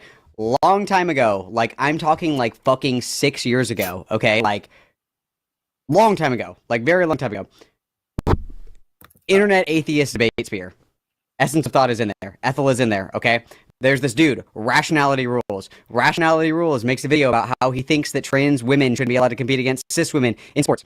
Rachel Oates, one time, like somewhere in the distant future or past or whatever the fuck, had like a nice thing to say about Rationality Rules one fucking times. Essence of Thought, instead of getting mad at Rationality Rules for putting out a dog shit video, went full sicko mode on Rachel fucking Oates. Like I'm talking like years and years and years and years and years of shit. This is a like a highly truncated version, but like Rachel Oates and Stephen Woodford, aka Rationality of Rules, they were friends at the time. I've heard, I don't know, I've got like mixed stuff from people who are closer to Rachel Oates that I've been conversing with in the Reddit DMs, but yeah, like I'm not sure if they're friends now, but they were pretty close friends at the time. And Rachel Oates was one of the people who pulled Woodford aside, like IRL, to explain to him that, you know, you should probably do a little bit more research. But Rachel Oates also did not want to like come forward and say anything about it herself because, you know, she's not interested in sports. So she does not think she has room for a qualified opinion on sports. And this is about trans women, but yes, it is trans women in sports. So Rachel Oates has also since been diagnosed as an adult as autistic herself. So this does, like, you know, in retrospect, make it easier to understand why Rachel Oates did not want to have an opinion on sports, because it is outside of her, you know, interests. Like she doesn't feel like, you know, motivated to learn about it just for the sake of learning, because, you know, it involves sports. Like, yes, she is concerned about trans people's rights and dignities, but she does not care about sports. And so sports outweighs, you know, the trans advocacy that she that she promotes. So, like I said, like Rachel Oates has also, since this thing in 2019 when Ethel decided to go whole hog on Rachel Oates for reasons that only make sense to Ethel, Rachel Oates has also since been diagnosed as autistic.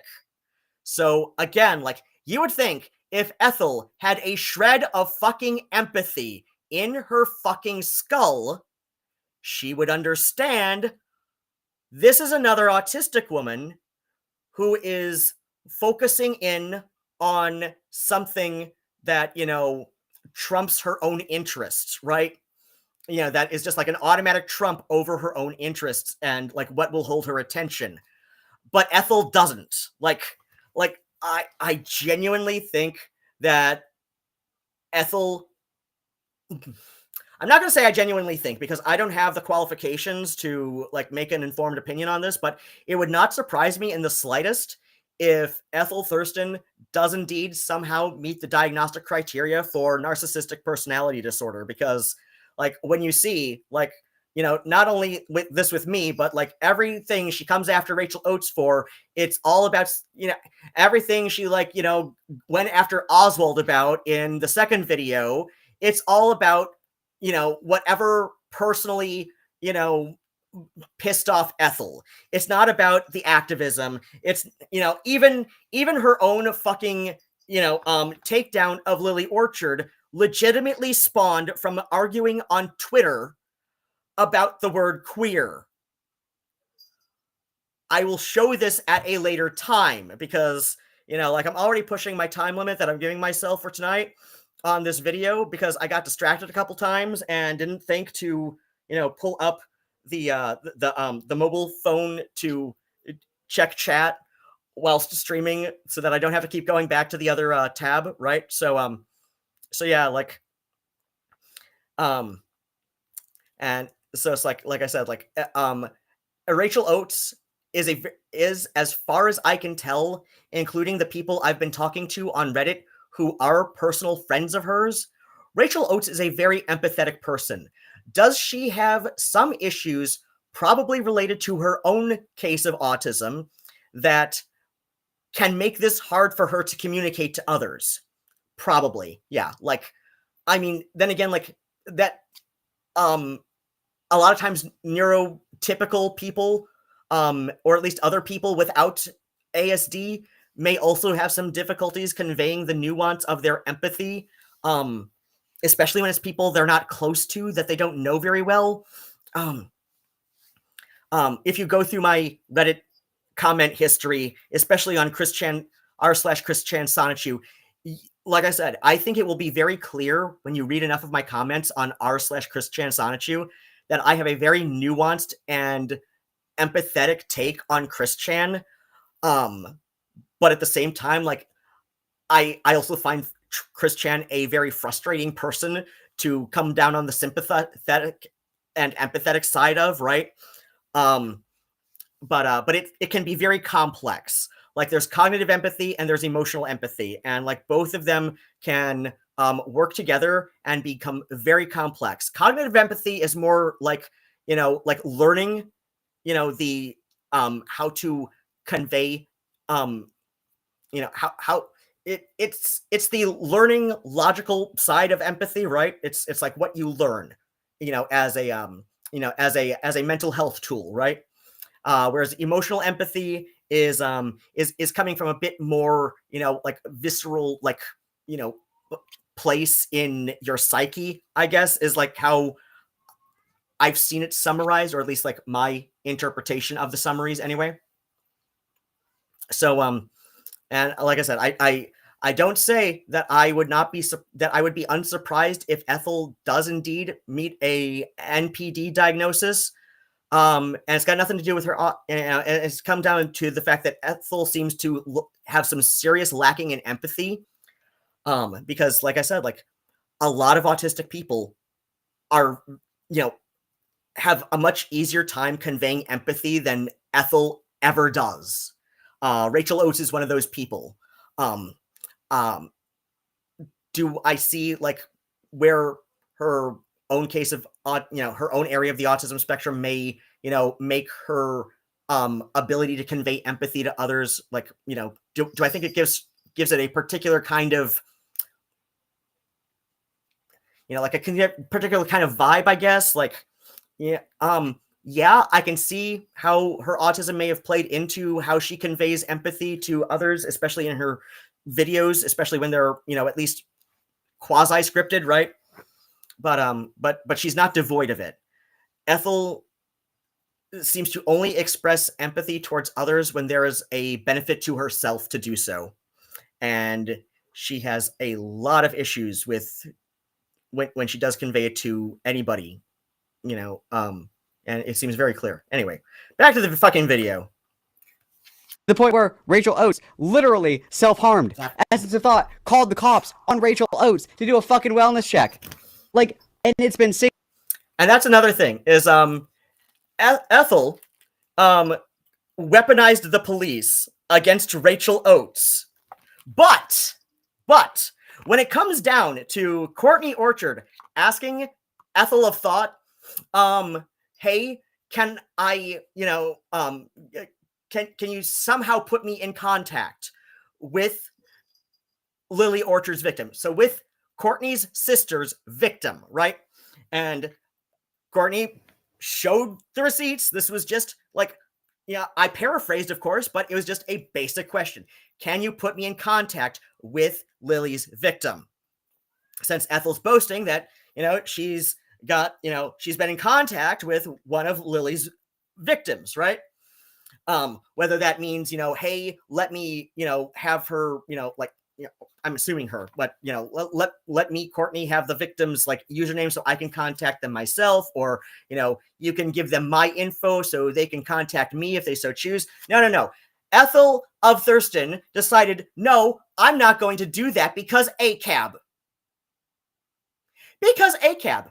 And Malcolm's going to go into this in a bit, but yeah, like, Ethel will weaponize the police against other people when she thinks it's beneficial to do so, such as, you know, like her completely nonsensical spat with Rachel Oates that she's been dragging out for going on 6 years now.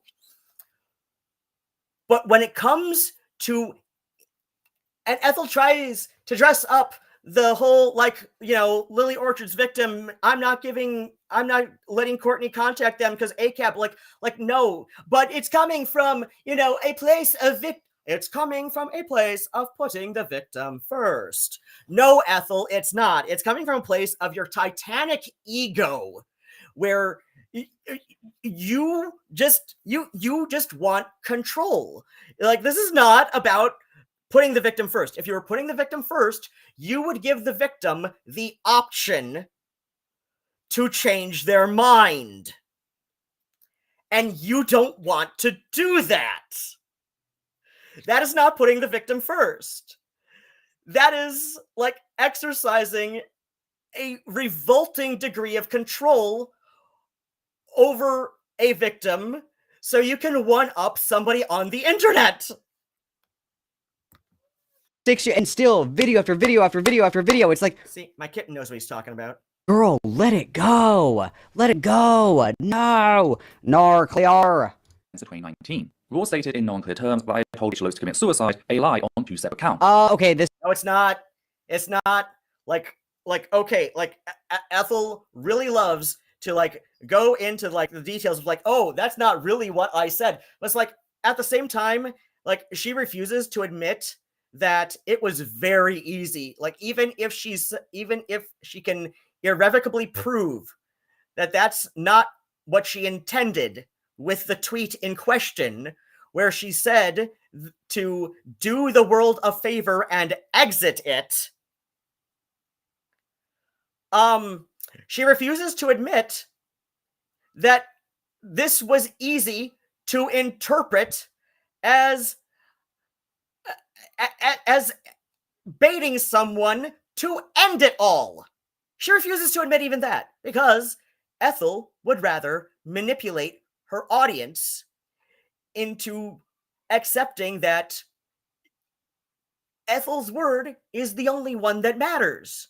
Everybody else is, you know, it's everybody else who has the problem, not Ethel. This wasn't a lie. Shit, what is the quote? Somebody get me the quote. It's in my video. What is the quote? Hang on. I gotta find it, because Ethel Thurston be lying. Okay, she do be lying. Where's this quote? I have this quote. 2 hours later. Fuck, you guys. It's in this document somewhere, but I'm not gonna get the whole document. Anyway, she basically said, do the world a favor and exit. That's what she said. 2019. Only later changed my story after realizing that her weapon also harmed 2 sides critics. Can you guys believe this? If I would have just let it play, she would have showed it me. How embarrassing. Was far more people said packages publication. For Megan, I do. Oh, never mind. That isn't even a screenshot. She didn't show the actual My screenshot. video on the event between us fully referenced. You don't have to take my word on anything. Returning forward, I reached out in private, keeping in mind that one of the main criticisms levied against me about how I handled 2019 is that I should have reached out to people in private rather than making a public scene. I asked Ruadhán to be open to looking at said evidence, noting clearly how the tweet in question wasn't a reply to Oates. And the reason I started with that point as opposed to what I said is very simple.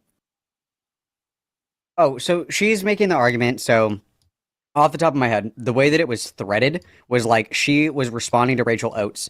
Somebody else commented and said something in defense of Rachel Oates, and then she said in response to that person, she should do the world a favor and exit, something to that extent. And then she was like, well, because technically I wasn't like replying directly to her. I never told her to kill herself. It's like, you're such a weasel, dude.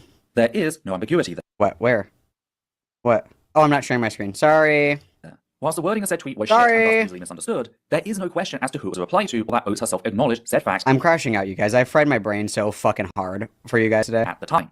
This makes for an easy litmus test. If a person refuses to acknowledge such an obvious lie, then they're not someone who cares about the truth, they're someone looking for an ad hoc excuse to demonize me. Which is exactly... It's not an obvious lie when you literally badgered Rachel Oates into accepting your explanation. Like, that's what you did. You badgered her into accepting, you know, your, you know, explanation, clarification, whatever, right? Like, I'm sorry, that's just what you did. That's just what Ethel did. She badgered Rachel Oates into accepting Ethel's word as, like, unquestionable in that instance. Like, no, it's not an obvious lie when you bully your victim into accepting what you said your intent was, or whatever. Exactly what Raw showed me. He first noted how I had blocked him at some point, and thus he couldn't see the post. Also, how is she saying your name? She's saying, like, that's not what Raw told me. Like, what the fuck is she even trying to say? I don't know. And I give Malcolm a pass to pronounce my name as Ruadhán, because like at this point it's kind of a bit, but I also like, I don't know, like he's been open about being dyslexic even fairly recently. So like I don't know, like I can understand like why it would be easier for him to remember that, but like in last night's stream where he was going over the second Ethel of Thought video about me, at some point Malcolm got so broken by the Ethel thing that he pronounced my name correctly. That's how bad Ethel broke him last night. Thoughts and prayers for Malcolm, everybody. Which, fair enough. But rather than giving me the chance to unblock him so that he could see said evidence, he sent me a wall of text, bringing up a plethora of issues completely unrelated to the topic in question. It's not completely unrelated to the topic in question when it is related to how you interact with people online. Like I get it. You want to be pedantic about shit, but I don't know. You're like telling me that my ADHD brain making connections that you don't immediately see. I don't know. Ethel sounds kind of ableist. Like this is just how my ADHD works. Like I'm seeing it as, you know, related because it is related to your history of, I mean, like I don't know. Like I don't have the patience in me to look up what the hell this was on Discord or Reddit or whatever the hell it was at the time. I'll when I re-download the video, I'm gonna like download Ethel of Twat's Google Doc transcript to check everything. But it's like it's probably me going on about like how you interact with people online and how this is counterproductive to what the hell you say your goal is. So yeah, from my ADHD brain, this makes perfect sense. This is related to the topic at hand. And you telling me it's completely unrelated sounds a little bit ableist, Ethel. I think it sounds a little bit ableist, okay? Because like I said, from where my ADHD brain is making these connections to, you know, like, no, it's related to how you interact with people online and how it's counterproductive to what the hell you're trying to do with, you know, your channel. And I was still a little bit sympathetic to your nonsense at that point. But you're telling me that it's completely unrelated? Like, no, that sounds ableist. That sounds just downright ableist because you're telling me that the way my brain works is wrong. This is the same logic you used in your other video to tell me that I'm somehow a Nazi sympathizer because I use the initialism ASD on Twitter to refer to what the DSM and ICD call autism spectrum disorder. And so like, no, Ethel, you're being ableist towards me because this is how my ADHD brain works. I will make connections to things because that, you know, that I see as, you know, related, even if you see it as tangentially related at best. But no, I do see it as directly related because that is how my brain works, Ethel. Why are you being ableist towards how my neurology developed, Ethel? Why? Why are you being ableist? This sudden shift of what I was being charged with was, to me, confirmation that he was not acting rationally. So I stuck my hands up and told him it would be futile to continue. The only other thing I mentioned, and this was prompted by him claiming to have followed my work, was that I was disappointed with the casual ableism he was using. And that's it. That was the level of— What casual? I did follow your work, Ethel. I've followed your work since, like, 2018. Like I said, like, Discord makes it difficult to, you know, find when people like join your server and then leave and then rejoin again. Like Discord makes that difficult to find out. I definitely because I was definitely in your Discord before 2021 and then I left and then I rejoined after a few months.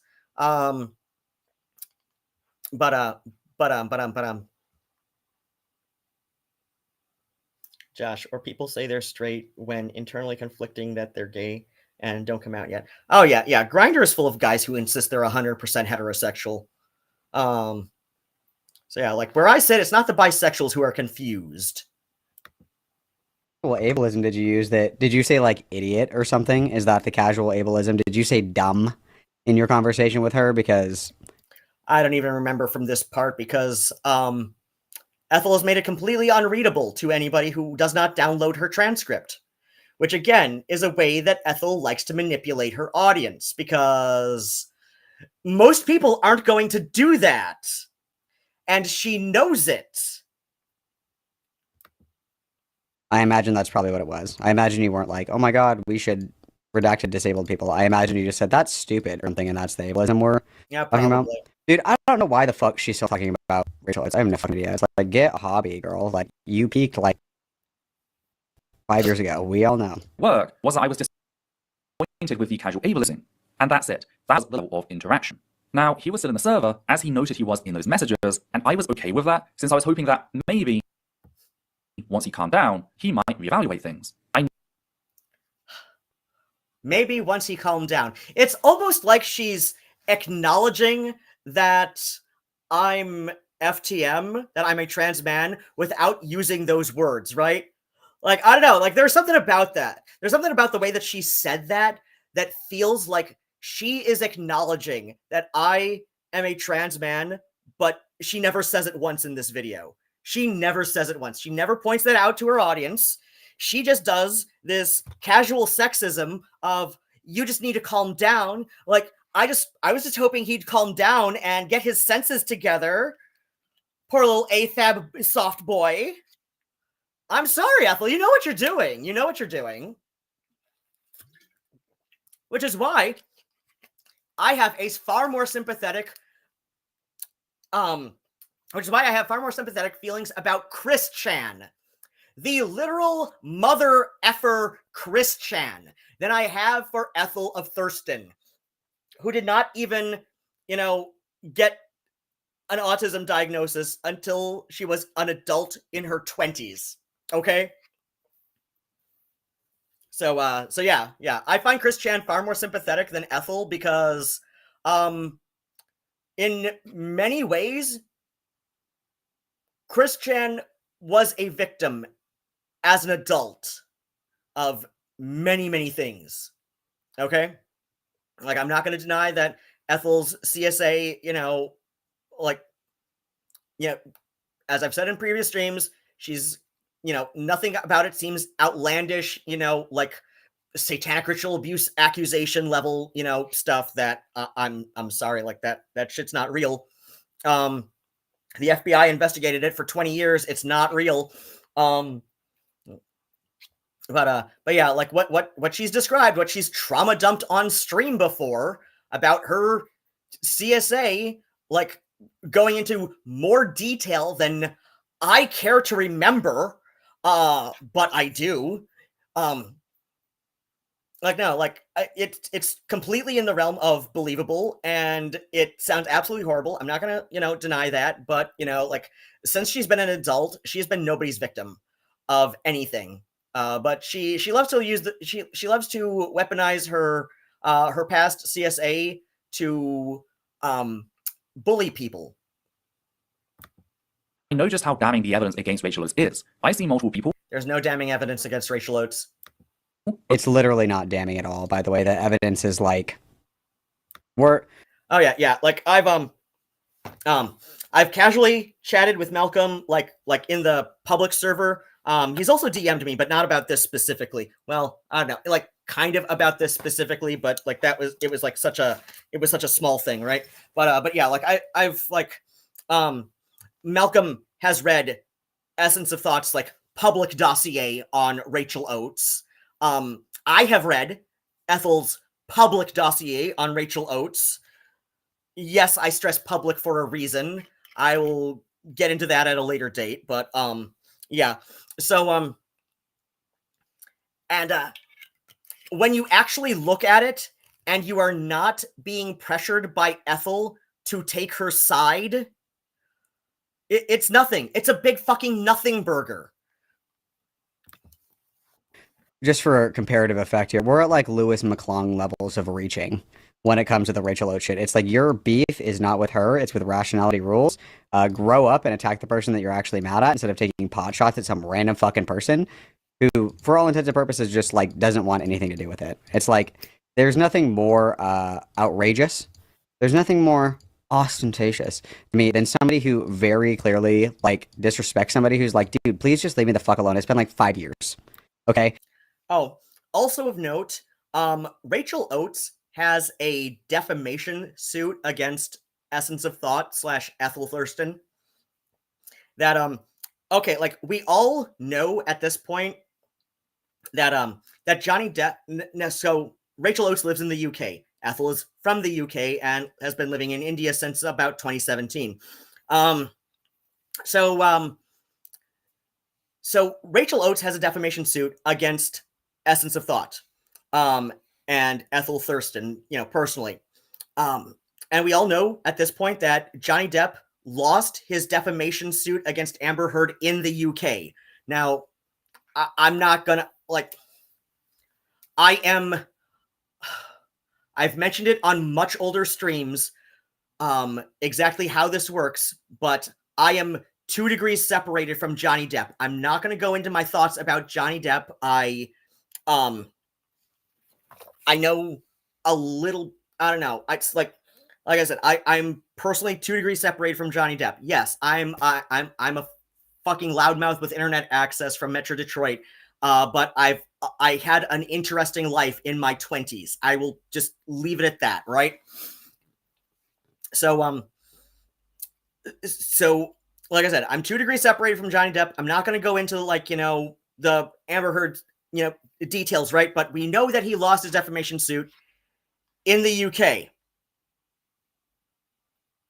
But there is a very strong here's how Rachel Oates' defamation suit against Ethel has panned out so far. I don't remember if there's been no, I do think there is a final conclusion because there are a number of actually I don't remember if it's specific videos.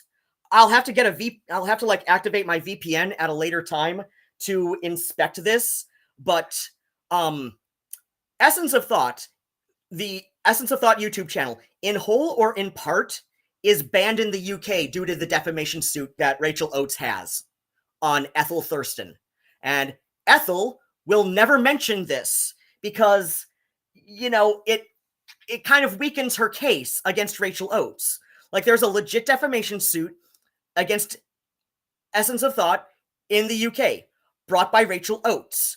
People on r/YouTube drama who are in the UK have voiced themselves that they cannot access at least a certain number of Essence of Thought's videos from where they live in the UK. So, no, Ethel does not have damning evidence against Rachel Oates. Rachel Oates has damning evidence against Essence of Thought. Okay, so Johnny Depp was able to win a defamation against Amber Heard in the US, but not in the UK. He lost his defamation suit against Amber Heard in the UK. So clearly, the criteria for defamation in the UK is stronger than it is in the US. So Essence of Thought videos, there's a number of them banned in the UK because of the strength of Rachel Oates' defamation suit against Ethel Thurston, aka Essence of Thought. So, I don't know, Ethel. I don't know. Who's got damning evidence, Ethel? And it's not like a tit for tat thing, right? It's not like a tit for tat thing. If somebody's like, Malcolm, please leave me alone after you've made your 10th hit piece on me, it's like, kick rocks, dude. I'm going to respond to your 176th hit piece that's happening, right? It's like, Rachel hasn't responded to fucking anything, dude. It's like, read the room. Party's over. Time to go home. Okay? Everybody else is done. All right? You're the one that's on a bender over here in the corner, scaring fucking everybody. They're about to call the cops to get you to leave their fucking house. You're basically squatting at this point. It's just fucking embarrassing. Oates fans and supporters, including Levi and Rena Rice, look at said evidence, realize what Oates is, and abandon her. So I decided to just let him be. Yeah, Ethel, you convinced two of your friends. One of whom was like already like your essence of unpaid intern Levi. You know, you convinced two of your friends by badgering them into buying your bullshit. You convinced two of your friends. And the reason you only bring up these two friends ever who changed their mind about, you know, your so-called evidence against Rachel Oates is because they are friends of yours and you badgered them into buying your shit. It's not that hard to convince two people of anything. The reason that more people who are somehow convinced by your evidence are never brought up is frankly because they are at the very best so few and far between as to be virtually meaningless in this. And again, the standard for proving defamation in the UK is strong enough that while Johnny Depp won a defamation suit against Amber Heard in the US, he lost it in the UK.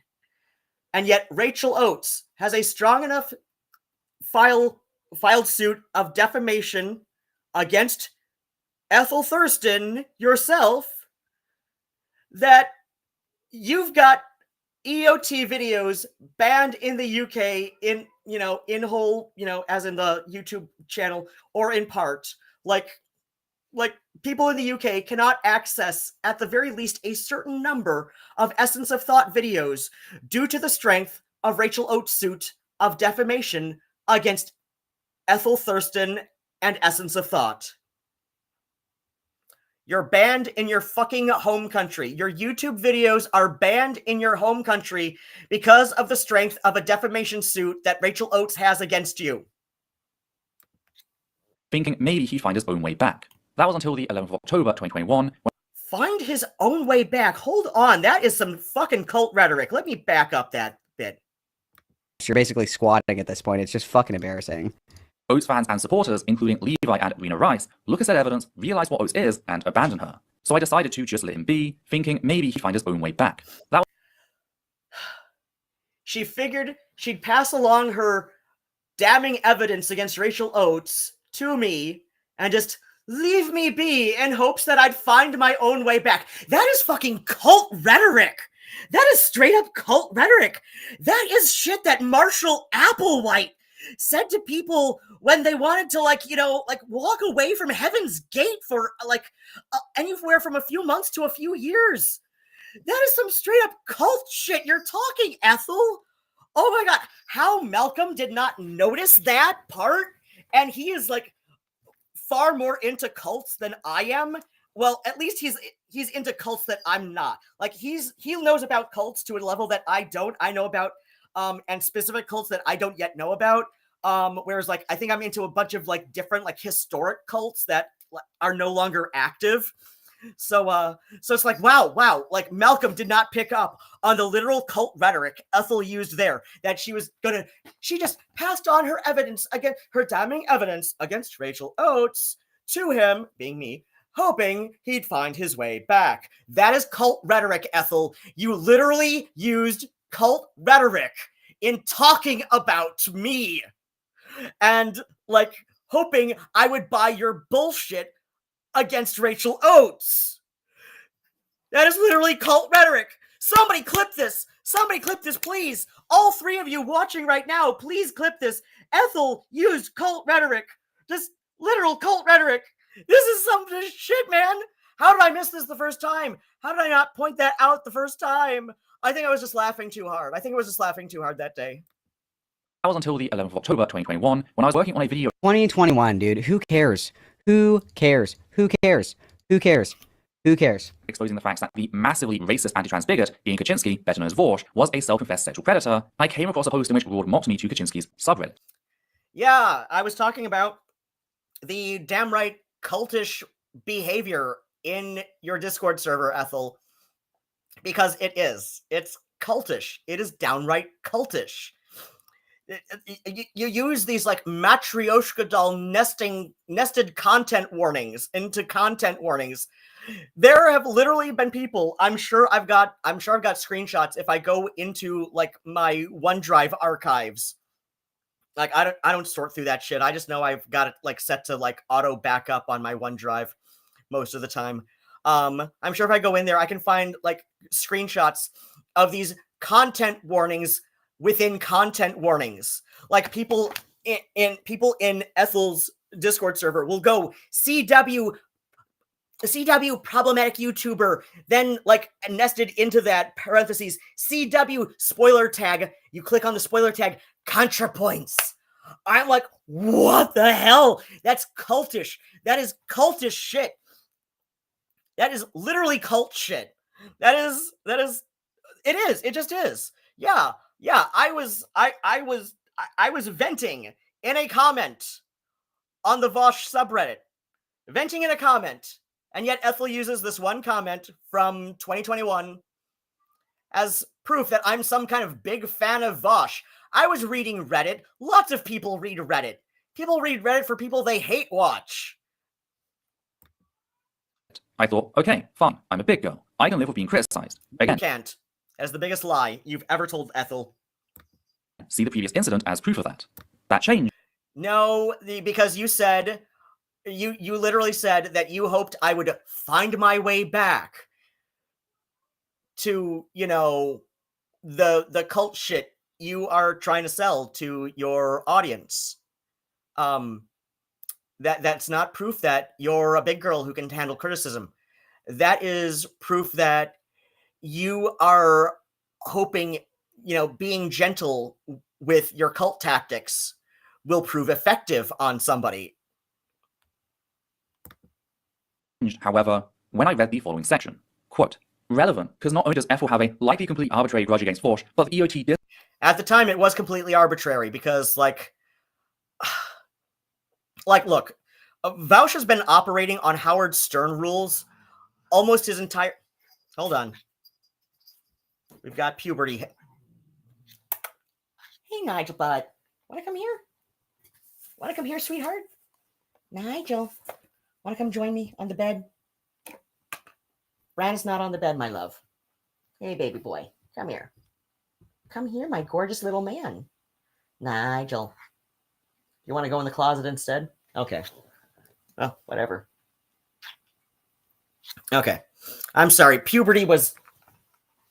Ran, I swear to God. Leave him alone. Leave him alone. Leave. Thank you. Bran, I swear to fucking God. Look you. Look you. Cat, I swear to God. Hey, Nigel bud. Hey, my love. Okay. I'm sorry. We've got puberty going on here. Cat puberty. Anyway, like I said, Vaush has been operating on Howard Stern rules almost his entire streamer career. And when I say this, not only am I betraying my age, but Fran, I swear to God, I'm saying that there's a part in so there's a movie about Howard Stern's career, at least the earlier part of his career, called Private Parts. It's based on his memoir of the same name, and there is a part where somebody from the station management at Howard Stern's New York City radio station was going over listener statistics about Howard Stern's show, which, you know, the part that he was reading off was, and this part is like, this is documented, you know. So this is the part that was like not, you know, fictionalized for the movie. This quote here, which I'm paraphrasing because it's been some years since I've seen the movie itself, but it is a documented part, like, you know, on the historical record for the station, right? Which was people who listen to Howard Stern who like him listen for an average of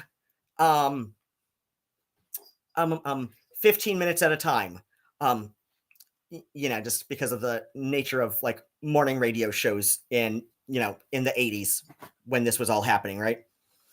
People who listen to Howard Stern and say they like him listen for about 15 minutes at a time because, like I said, morning radio, DJ, morning radio, shock jock, talk radio show, right?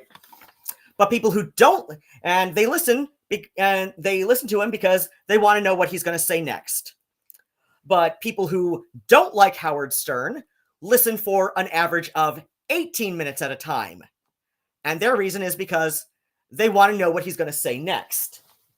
And Vaush has been operating on Howard Stern rules. So people who love Vaush watch him, listen to him, because they want to know what he's going to say next.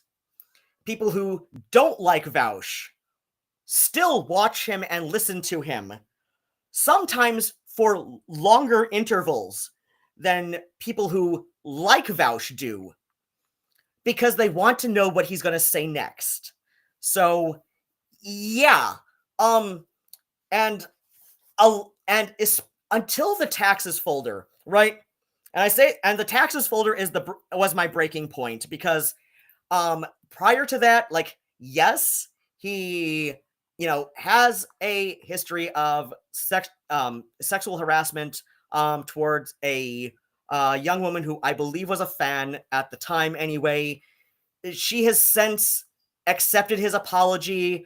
To what extent we can believe this was an honest acceptance of his apology rather than just like kind of feeling, pressured into accepting, I don't know. I'm not going to attempt to speak for her. All I know is that, she has, said in some public enough sense that she has accepted his apology, as given, right? Bran, I swear to God, leave him alone.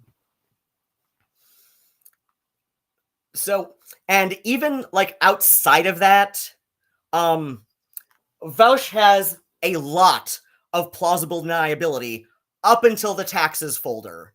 And the reason I say that Vaush has a lot of plausible deniability is because,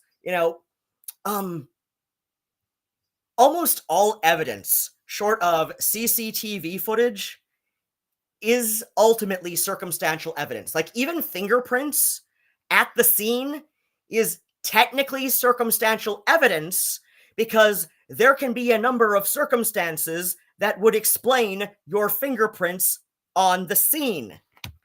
So, yeah, Vaush has a lot of plausible deniability.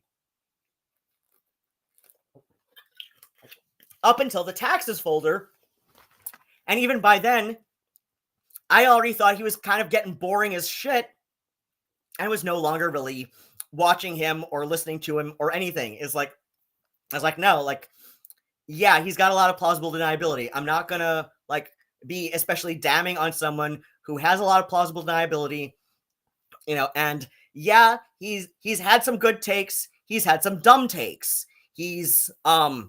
There have been times where I thought he was funnier than he had any right to be in that moment anyway, but then again, so have most people.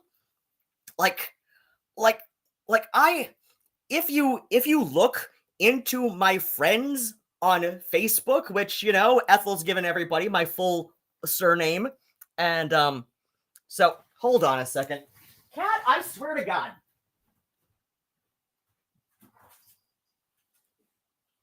Oh my gosh, please stop, Cat. Oh my gosh. Sorry, he was eating the ribbon on a candle. I swear to God. So yeah, like, where was I saying? Like, Vaush and plausible deniability, right? So it's like,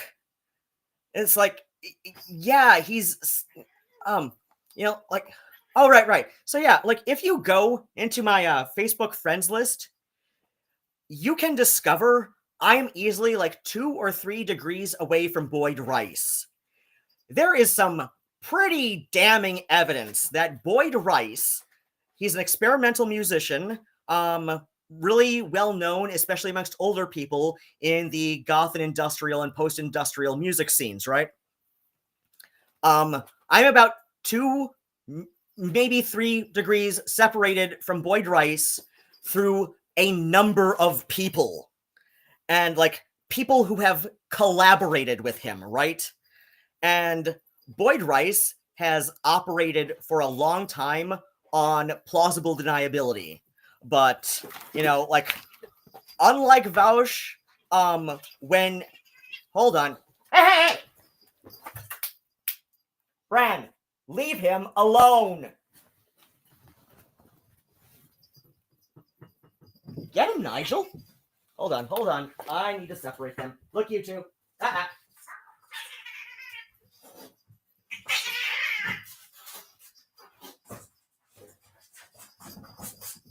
Oh, shit.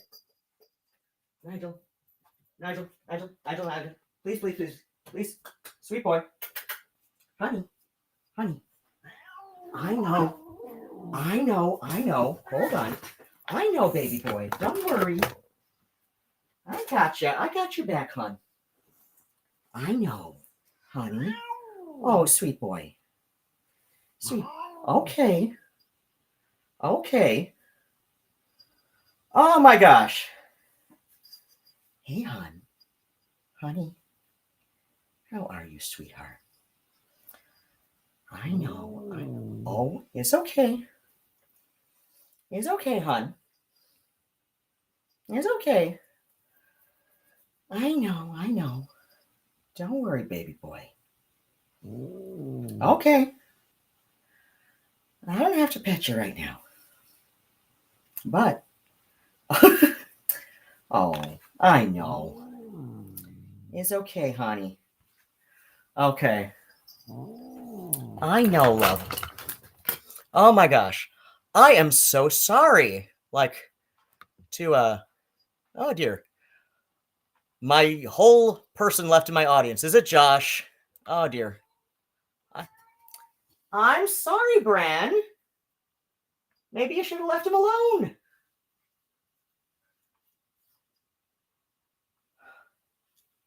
I am so sorry about that. But yeah, as I began many times before, I'm gonna come clean. It's not difficult to note that I am about 2, maybe 3 degrees at most separated from Boyd Rice through people I am legitimately friends with. Like, I know it's Facebook, and sometimes I get on a spree of adding both local and national and international goth musicians and DJs, etc., right? Because I'm very involved in the goth and punk music scenes, right? So, but yeah, I do have legitimate IRL friends that I have hung out with in real life. We've referred to each other as friends for over 20 years at this point. So yeah, it's not hard to discover that I am 2 or 3 degrees separated from Boyd Rice, who my friend Carl Blake, who's worked with Boyd Rice in the past, has yes, Bran. Oh my gosh, I should have neutered you last week, but I had to replace my phone. I'm so sorry, little guy. Look, Bran, I swear to fucking God. No. Okay, so yeah, like I said, I've got friends who have worked with Boyd Rice on collaborative music projects. My friend Carl Blake was the one who pulled up all of the really damning. Now, Carl Blake's an experimental punk and post-industrial musician based in the UK. He's worked with Danielle Dax, most famously with Lead and Kittens, but he's also done Shockheaded Peters, brain fart. I know he's worked with former members of Virgin Prunes, which I'm a really big fan of Virgin Prunes. Anyway, Bran, I swear to fucking God. So yeah, like I said, I'm a good 2, maybe 3 at most degrees separated from Boyd Rice through several people I personally know. Boyd Rice, my friend Carl Blake has showed me like the icing on the cake that finally convinced me dude is a fucking neo-Nazi. So like I said, I've got friends who have collaborated with him in the past. I've at least one of these friends is not completely sold on the evidence against Boyd Rice, but to be fair, at least one of these friends, who is not completely sold on the evidence against Boyd Rice, is also neurodivergent himself in some way. So, I'm not saying that as like, evident. I'm saying that because, like I understand that this friend of mine that I share with Boyd Rice, like operates on a different wavelength than I do, right? So, because like his, I honestly would not be surprised if he's autistic with ADHD and perhaps a mild schizoaffective, right? Like I just the way he thinks, right? It's kind of like that. So yeah, like he operates on a different wavelength than my, straight up ADHD, right? So so yeah, like it took me a while, but I was eventually convinced that Boyd Rice is probably not a musician I want to be supporting in my career as as an avant-garde goth musician and DJ. So yeah, like, but for a while, I'll admit, I was giving him the benefit of the doubt as a fellow musician, and just like, okay, well, to some extent, this can be seen as trolling, but so yeah, like I gave Vosh the benefit of the doubt for a bit, but I also like to be charitable to people because I understand that people are more often stupid than they are malicious. Ethel does not understand this. Discord server also has a bunch of code names for various people and websites. Like, let someone else become... Ethel does have code names on her Discord server for a number of people and websites. Vaguely irreparably triggered by the word Twitter. In context of the social media site/app, they call it Bird Site. I literally forgot what they decided their code name for Natalie Wynn is, because in spite of still technically lurking on there, that's a brutally exhausting server to read. It is a brutally exhausting server to read. Like, I mean, I'll admit that I had this morbid fascination with lurking on there, but it's called a morbid fascination for a reason. Because, like there's just something about it that kind of repels me, but also kind of draws me in. It's called a morbid fascination, Ethel. This is how humans operate. Yeah, I would agree. That's like super bitch made, dude. It's like, I know. I don't understand. I think I've told you guys this story before. There was one time where I was in like a really small bean space. I got coup de twat, and I got kicked out of this fucking space because I said that there's a difference between like a content warning and a trigger warning. That's what... There is a difference between a content warning and a trigger warning. I think I explained this earlier, that like a content warning is just about like, potentially sensitive subject matter in, like a TV show or a movie or a YouTube video or a novel or a nonfiction book. Whereas a trigger warning is about, like common PTSD or other such mental health triggers, right? It was the straw that broke the camel's back. Anyway, they splintered, and everybody who was mad at me went somewhere else, and they censored my name with a trigger warning. They asked that my name come with a trigger warning. That's my friend Steven. That's when I peaked. That's when I peaked. End quote. Twitter was the only trigger to receive an opt label, and even then, it wasn't an actual rule. A group of people adopted the label for themselves, and it just caught on, though its use has sort of waned recently along with the site's power. Everything else is Raw's invention, a fact he knows, as I literally used both ContraPoints at Natalie in replies during that earlier conversation. Yeah, it was an earlier conversation, a couple months previous. People had given ContraPoints a code name after this conversation before I made the comment on r/Vouch. Raw's lying will become a... It literally says content warning ContraPoints. Content warning ContraPoints. And listen, no shame, guys. If you want your little safe space bubble on the internet, crazy, dude. The world is an insane place to be. If you want to be somewhere where you are caveated and catered to out the ass, go be in that space. That's beautiful. And I'm happy that you have that space and you can truly be insulated from the world in a way that you find is helpful to you. I'm very happy for you that you have that. But unironically, at what point is this just like enabling neuroticism? Like, at what point are we just like, okay, dude, like you. We're focusing on Nigel right now because he is the most camera shy of my kitty cats, and he's just my precious baby boy. He's the love of my life, and I love him so much. And he has just had it with Brand's puberty today. I know. Aren't you my sweet baby boy? You're my precious little angel baby, aren't you, Nigel? But okay. Come on. It's ContraPoints. Let's come on. Both ContraPoints and Natalie in replies during that earlier conversation. Ruadhán will become a common theme as we go forward. Liar! Because whilst I can take being mocked and even lied about personally, I draw the line at people trivializing the trauma inflicted upon my community members, regardless of what that trauma entails. I'm going to say exactly what Malcolm is saying here, but like, if you are legitimately traumatized by a ContraPoints video, you have bigger problems than the internet can solve for you. You need to get offline and go seek professional help. Ethel's Discord server is not a substitute for professional help. Trauma from ContraPoints is... I love you, baby boy. Whatever, man. Whatever. I wish that wasn't some radical stance to take, but apparently it is. So I removed Rod from the server before telling him why, both on Discord and Reddit, and that is it, at least on my part. That was the last time I talked to Rod. Speaking of, let me,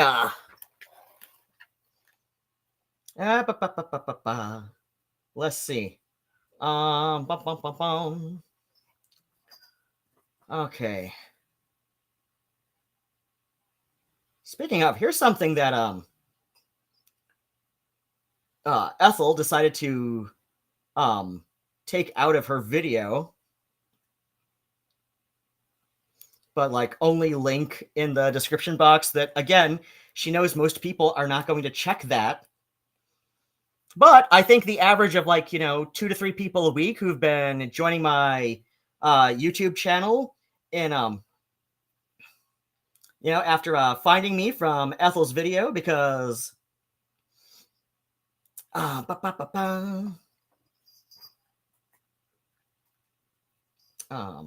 seriously? Come on, let's scroll up here. So let's see. Here's are we doing this today, fucking internet? Look. Enough. I know. Nigel, but I love you.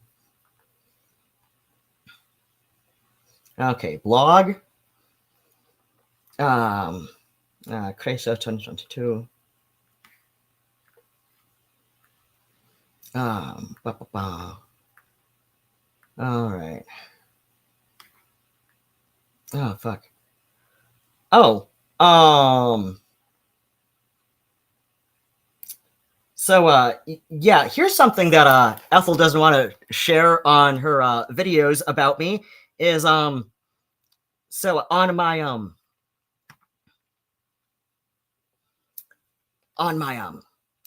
WordPress blog that I've kind of like neglected for a couple of years now, I've gone into some pagan controversies regarding CSEM and how like we need to disavow. I went into Breendoggle, which a lot of pagans have yet to disavow because they really love the novels of Marion Zimmer Bradley and Diane Paxson, who both swept for Walter Breen. Bran, I swear to God. Okay, so let's see. Open letter to Ethel Thurston, Essence of Thought. I'm going to read this thing in full at a later time, but so yeah, her little like I'm banning you from the server DM from my on Discord was look, I can deal with you hating on me, and yes, I've known who you are since August, and that you were in the server. So fucking what? A lot of people know who I am. I'm sure at least as many know who I am. Like, I don't know, it would not surprise me if, like, in terms of like the global netgoth community, at least as many people remember who I am in some way, shape, or form as people know who Ethel of Thurston is. Like, that is like how active I was on alt.gothic on Usenet, and like the live journals slash goth paid community of live journal. Like, this, so what? So what? Like this is trying to sound menacing. This really is. I've known who you are since August, and that you were in the server. Nobody cares, Ethel. But when you start mocking the PTSD of other people, so she admits in her, your banned message that I have CPTSD, because she notes, she specifies, when you start mocking the PTSD of other people. So you admit that I have CPTSD, honey. You admit that. You literally admit that. Your little message, your little Discord DM to me admits that. On the server, on the forum of a man who consumes and defends child porn. Okay, first off, like, there was no solid evidence until the taxes folder that Vaush consumes and defends CP, and a lot of people are on r/Vaush on Reddit. There are people who hate him on r/Vaush on Reddit. Like there are people who hate him more than Ethel hates him on that Reddit. So that is meaningless. And like I said, like, at this time on the 11th of October 2021, like, there was no solid evidence. He had a lot of plausible deniability at that time. So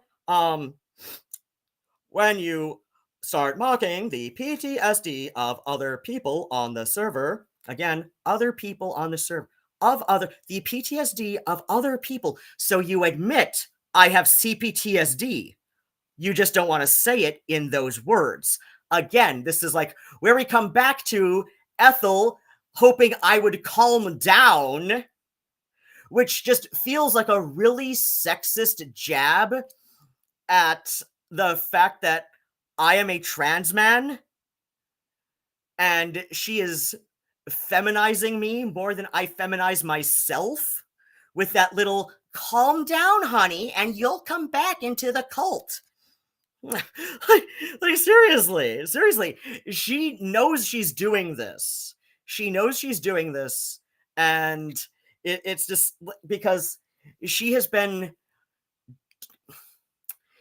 informed by a number of people besides myself that she does this, and yet she continues. So she knows she's doing it. I'm done. You've been banned.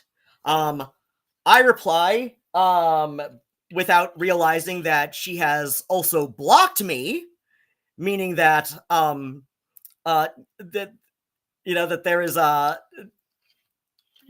she, this is just like, she doesn't even want, to have any kind of conversation about this. And my red text reply, which I did not get the whole thing of, I don't think. Oh wait, no, I CNP'd at least. I'm assuming I've seen part of this is CNP'd from the original red texting. Damn, you really can't stand it when you don't get to control the narrative. For starters, I've never once said, nor have I said anything that could be reasonably interpreted as I hated you. Which yeah,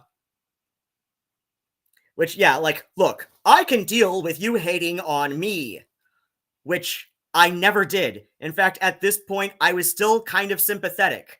Like, the part of the comment that she did not highlight, I was I can't quote myself exactly, but I do know that I said at some point in the in the unhighlighted portion of that comment on r/vouch that I find her a very frustrating person to feel sympathy for, which does say I was sympathizing with her at that time.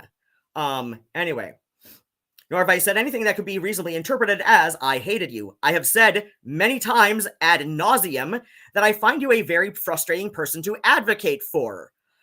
That I have done so far longer than I would have previously thought mentally healthy for myself to do.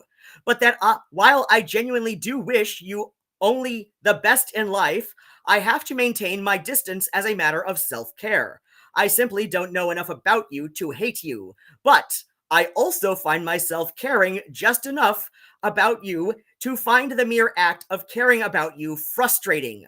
I'm allowed to have complex feelings about anyone, and I don't need you or anyone else dictating to me what my feelings are about any one person, including yourself. I've also not once mocked anyone's mental health issues, but I have seen yourself and others within your cadre do that when it's someone you've decided to cast as an enemy for whatever reasons. I really can't take your accusation seriously when I was watching live at the time that cops hate Mo merely showing up in the chat on an EOT live stream was enough to completely derail the planned topic, practically silence your own guest, and launch both yourself and Levi into the most revolting display of verbal abuse I've personally witnessed while in a great while. You talk about mental health advocacy sure runs cheap when at the same time you and Levi will have the nerve to act surprised when someone else makes the decision to do what's best for one's own mental health and step away from you two, literally shouting at that person. I may not outright hate you, but given your extremes of hypocrisy and complete lack of self-awareness in it, I can't take you all that seriously either. Furthermore, I've looked up the clips where that allegation against Vouch comes from, and at the worst, and within context of the entire... Okay, so yeah, like I think I continued on for the purpose of the blog, but yeah, like I know that 2.5 paragraphs that I just read out was my complete reply to her that ended up red texted on the Discord DMs, because like I said, it did not show that she had banned or blocked me from replying at that moment. All I saw was her little DM that she's banned me from the server. So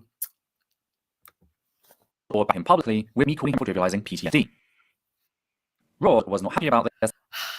I was not trivializing PTSD because the complex matryoshka nesting content warnings on your that has become the common culture of your server actively makes PTSD worse.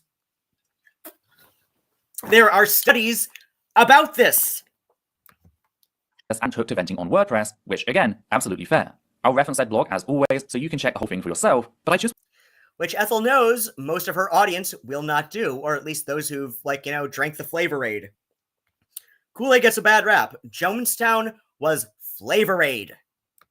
wanted to focus down on one particular section, Okay, and that's the part that asserted, quote, I've also not once mocked anyone's mental health issues, but I've seen yourself and others with your... Yeah, you're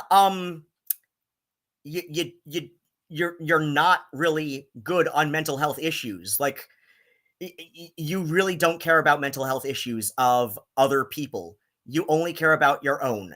You only care about whatever makes you most comfortable. Because, Ethel, you are a honky-ass trans Karen. cadre do that when it's someone you decided to cast as the enemy for whatever reasons. And I really can take your accusation seriously. When I was watching live at the time, the cops hate Mo merely showing up in the chat on an essence of the stream was enough to completely derail the planned topic, effectively silence your own guest, and launch both yourself and Levi into the most revolting display of verbal abuse I personally witnessed in a great while. You're talking about mental health advocacy, sure runs cheap, and at the same time, you and Levi will have the nerve to act surprised when somebody else makes the decision to do what's best for one's own mental health and step away from the two of you literally shouting at that person. Love Cops Hate Mo, by the way. Love Cops Hate. Oh yeah, Cops Hate Mo just seems to be like a really sweet kid, and I say this because like I'm 20 years their senior. I think they. Please, if you know Cops Hate Mo and you're watching right now, like you're one of like the 2, 3, 4.5 people. I don't always trust what YouTube or Restream tells me. But let me go down to my comment. I made a comment here. Okay, so yeah, like Ethel's gonna go on about how Cops Hate Mo was here to gaslight the stream. No, she was not. No, he was not. They were not. Cops Hate Mo was not there to derail or gaslight anyone. So my comment at the 21 minute 30 second point. Cops Hate Mo did not come in to gaslight people during that old live stream. Ethel and Levi announced the upcoming stream was going to be about Brendan Beckwith.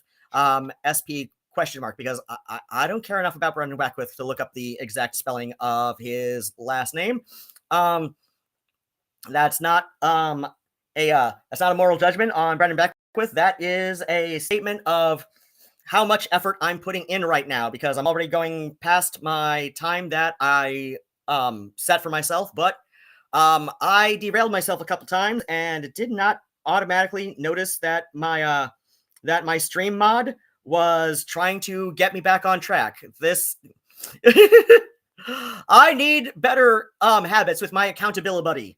Anyway, Ethel and Levi, okay, Brendan Beckwith, who Mo is friends with. So Brendan Beckwith and Cops Hate Mo are friends. I don't know how close of friends they are, but I do know that they, at least at that time, which was summer of 2021, the two were pretty tight on Twitter and other social media. So yeah, like they were pretty close friends at, emotionally, if not physically, because I believe Cops Hate Mo is New Zealander, while Brendan Beckwith is West Coast US, I believe. Again, if I'm wrong, that's just because I'm not looking shit up right now.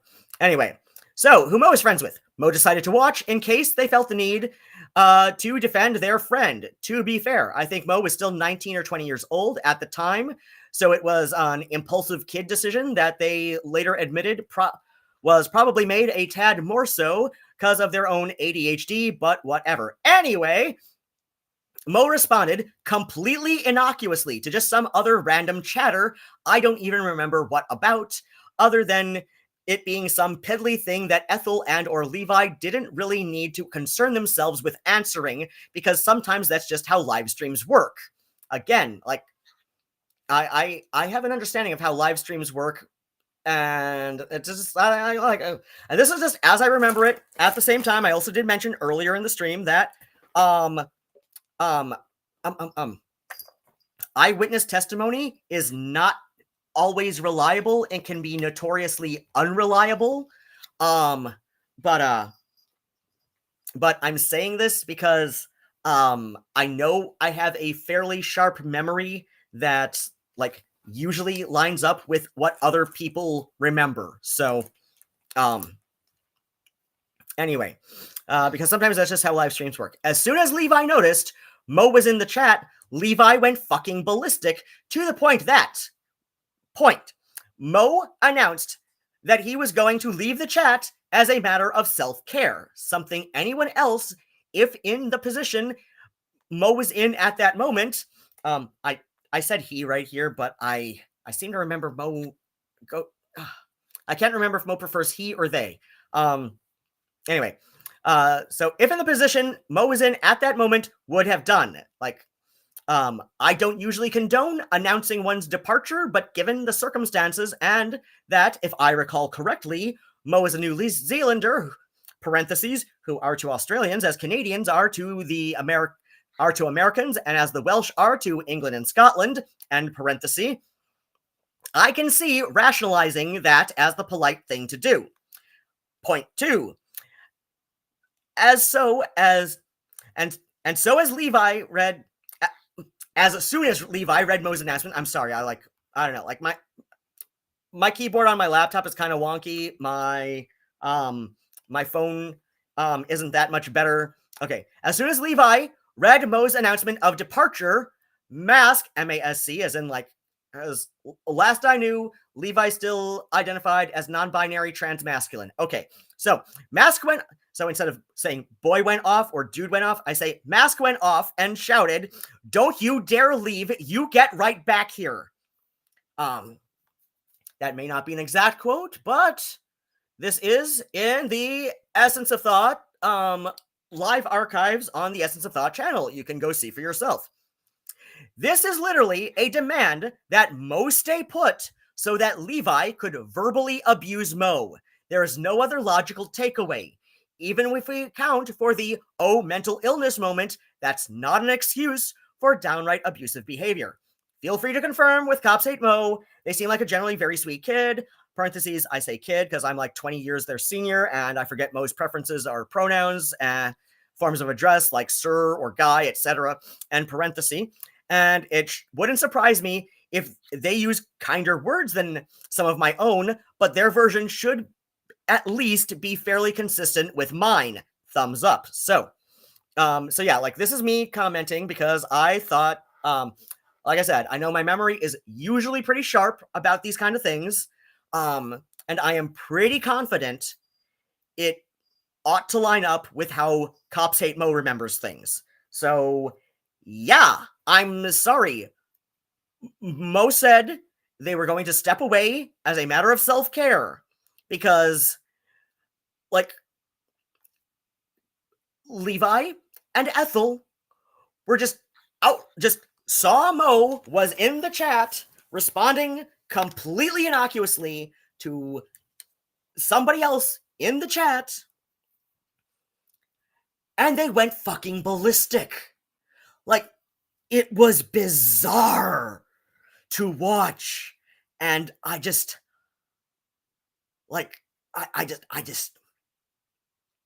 at that point, like I said, like at that point, I became convinced that Ethel does not give a shit about anybody else's mental health any more than she can use their mental illnesses and disorders to basically fuel her own narcissistic desire for control. Hate Mo, I don't know what this Cops Hate Mo slander is about. Cops Hate Mo is the fucking goat, okay? Love that little dude. This requires, like, really? What are you talking about? Like, the mocking of the mental health issues was being like, bro, why do you need a trigger warning for ContraPoints? This is a Discord server for a YouTuber. Probably other content creators are going to come up. Like, hello? What? Except as a few minutes ago. Erling can only do this, so Ethel person likely have a likely completely arbitrary grudge against Fosh, but the Essence of Thought Discord server is also a bunch of code name. Okay, so we already read this part. Okay, I don't care. Simply another lie. Ruad wasn't merely saying something crass. He was changing his language in a way intended to mock said people, cutting himself off. No, it was just a crass little comment. Sorry, because like, yeah, if you are going to end up irreparably triggered from somebody mentioning ContraPoints in a Discord server for another YouTuber, and ContraPoints herself being a YouTuber, you do not need the internet. You need to, you probably need some Thorazine if that's the situation for yourself. It just, I'm sorry. It just, that was also pretty crass. Like, I'm in no position to prescribe anybody any medications, but, no, if you're going to end up irreparably triggered from some of the shit that other YouTuber Discord servers will talk about, and just like without the fucking bizarre cultish level of content warnings and spoiler tagged, like practically mandatory spoiler tagging text, like if I go into my OneDrive screenshot archive, which like I don't know why I pulled that up just now. Like I do not have the patience to go back through 2021 when I was in the EOT Discord server right now anyway. But if I have any screenshots from that, it is bizarre. Like, okay, I'm going to pull up my own Discord server as like an example. And I'm pulling it up on my phone because it's easier than switching to because it's right now easier for me than switching to share screen Discord, right? Look you. Okay, so I'm gonna go to my fucking server, which is fucking public. So, okay, here's stuff from today. So, like on the EOT Discord server, like there are huge portions of conversations where like if you add a spoiler tag to something, it will block out the text. Like, you know, for like the one person who ever watches this in archive or whatever, right? Like, you know, who may be unfamiliar with how Discord works. So like when you spoiler tag something, it blocks out the text. Like on the EOT Discord server, and like I said, I would not be surprised if I had some screenshots in my OneDrive from when I was still on there lurking, where I took just like screenshots, and I was confident in taking these screenshots that, you know, like it wouldn't like let loose anybody's private information or personal issues that they were going through, because there are huge swaths of Discord conversations where you could just be scrolling and like all of this would be blacked out. Like this and this would be blacked out. Like there would just be huge, like there would be like miles of scrolling Discord where it would be blocked out with the spoiler tagging, which is like virtually unreadable. Like you cannot easily read that kind of thing, you know, when it's blocked out with the spoiler tag on Discord. And that is how the EOT Discord server operates. It is bizarre and cultish. So yeah, I'm going to call that shit out, because I do not take Ethel Thurston's, you know, mental health advocacy seriously. I do not. I absolutely do not. She's a wannabe cult leader. She genuinely is. Mid-sentence, as if he was speaking. Yeah, because it is, you are vaguely uncomfortable by the mention of a content creator that you dislike. If you are somebody who truly is like triggered, like you have a trauma response to somebody mentioning the name of a YouTuber, you need to be off the internet, dude. Exactly. You need to be off the internet. If that is something that, honest to God, unironically triggers you in that capacity, you just need to be off the internet, dude. I don't know what to tell you. Speaking rather than typing for what I can only assume was some attempt at comedic effort. No, it was a great attempt at comedic effort, because it was funny as shit. If you don't see that, well, you're welcome to be wrong, Ethel, but I'm sorry, I'm funny as shit. My whole 1,000 YouTube subscribers agree with me. This paragraph was written with the sole intention of mocking people with PTSD as a result of mass harassment by equating their... Again, I have CPTSD. You basically admitted that in your little Discord DM about banning me. Like I said, it basically admits that I also have CPTSD. That like, because you made sure to specify other people's PTSD. So again, you did not show this in your video, meaning you know that, you know, like you're using some weasel words here. You're saying just enough to buy yourself some plausible deniability, which is a fucking vouch move. For fuck's sake. Ethel of Thought and FD Signifier both. They operate on so many of the same fucking ways that Vouch does, that it's kind of maddening that they hate him so much, but for completely different reasons. Like, for completely different reasons. But no, they both operate like on some visceral levels in the same way Vouch does. But like Ethel will say just enough to afford herself some plausible deniability, but also let you know that she knows what she's saying to you. But like if you call her on it later, like I said, she's also being just vague enough to afford her some plausible deniability. FD Signifier, like Vaush, has not read a single book since finishing his master's degree.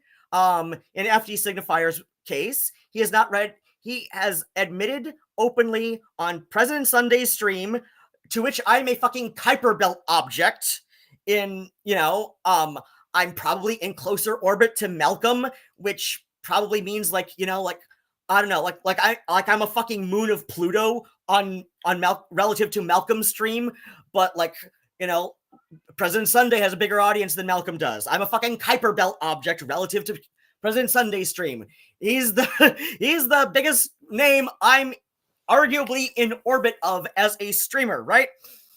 But where was I going with this? Right. There's FG Signifier admitted back in October of 2024 on a stream where he joined in call in with President Sunday that he has not read a book since he dropped out of his PhD in 2019. And I swear to fucking God, that man is so frustratingly uncurious about the fucking world, and he's just fucking coasting on what he already knows. Just like Vaush. Just like fucking Vaush. I just feel free to fucking clip me on that, quote me on it later. I don't fucking care. I will stand behind that statement. FD Signifier is no fucking better than Vaush in that he is just a fucking uncurious coaster. He is smarter than that, but he doesn't fucking care to put in the work to prove it. Horrific trauma with mild discomfort.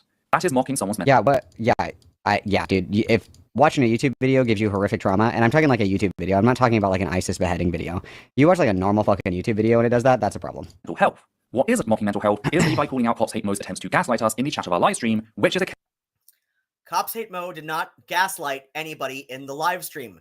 Cops Hate Mo did not have a chance to attempt to gaslight anybody in the live stream.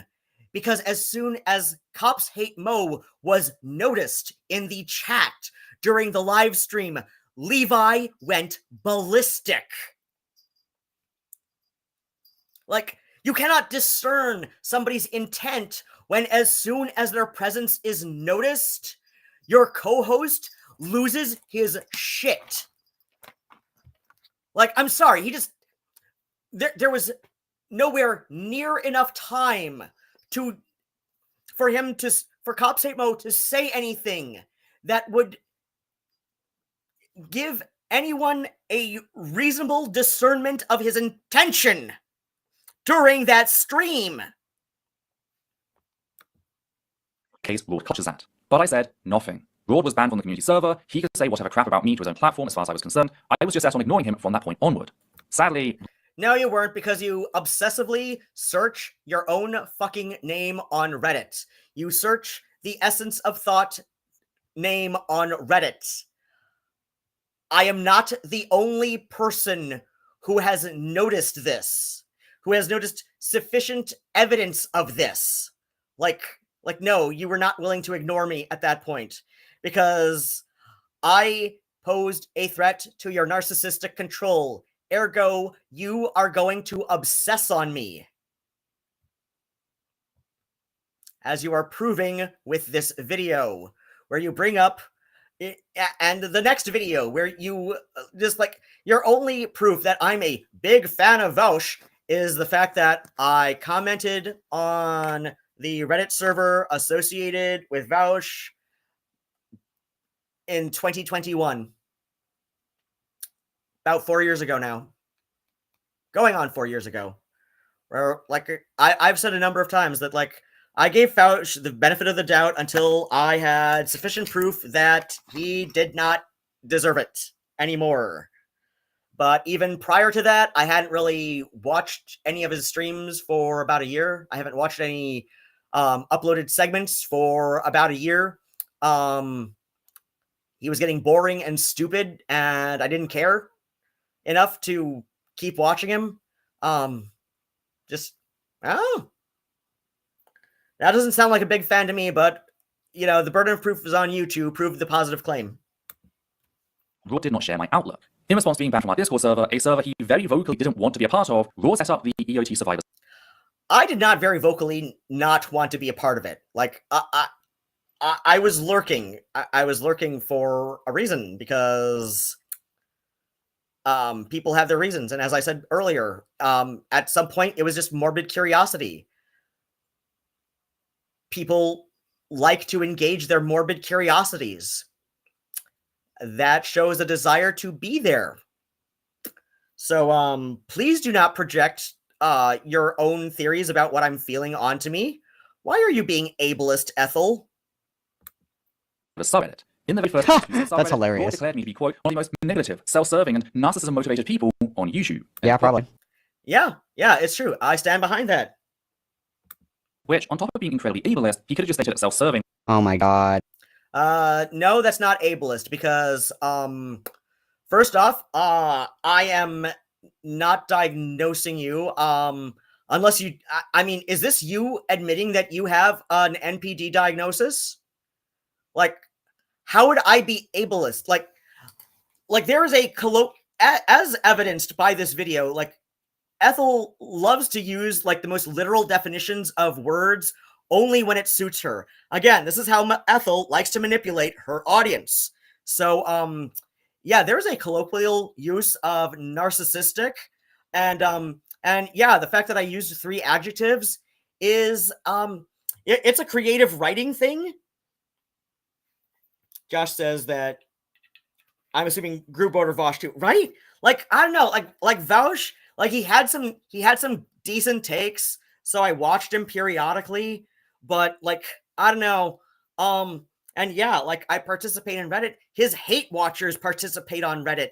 Like, commenting on his subreddit doesn't mean anything, Ethel. Unless you are completely unaware of how Reddit actually works beyond, you know, like searching your own name obsessively. But like, I don't know, like, there is a colloquial use of narcissistic, and yeah, the fact that I used 3 adjectives, that is a creative writing thing. I have published 2 novels. I'm a lapsed language arts major. I can go on with arguably superfluous adjectives to drive home a point. This is a thing that a lot of creative writers do. It has not always been a popular thing for fiction, especially fiction writers to do. You know, but there's also creative nonfiction. It's not always been a popular thing for creative writers to do, right? But there have been like trends where where it's in and out of fashion, right? So, but yeah, like, that's a thing that I like to do, because I was a teenager. I was a teenage goth in the 1990s. We were not only listening to a lot of gothic rock music, we were reading a lot of gothic literature in the 1990s. Like, we read Anne Rice and Storm Constantine and Poppy Zed Bright, you know, and Neil Gaiman. Like, these are writers who use a lot of superfluous adjectives because it adds, you know, it's at least seen as adding to an atmosphere of the writing, okay? This is a trait that I have picked up from reading Gothic literature. It is something that I've applied to at least one of my 2 novels. So, yeah, like you don't have to like my superfluous adjectives, but, or arguably superfluous adjectives, but I will still use them because that is the kind of writer that I am. Colloquial means nothing to these people. Without stigmatizing people with personality disorders, let's just stop to think about that for a second. I set boundaries to protect my community members. And again, like, I just said narcissistic adjective, which is in the OED as an adjective. So so I don't know, like I feel like this is Ethel kind of hinting that maybe she does have an NPD diagnosis. Like, why would it be ableist if it's not something that affects you, Ethel? Like, why? Why do you think that's ableist? It's not stigmatizing people with personality disorders because it was a long established adjective before it was a person, before narcissistic personality disorder was a diagnosis. This goes back in centuries of English language literature. So I don't know. I almost feel like, because as I've shown, Ethel will very carefully choose her words to manipulate her audience and to suggest that she knows exactly what she's saying and exactly what that she knows as much about the other person that she is speaking to, but like wants to like keep it just vague enough to afford some reasonable doubt.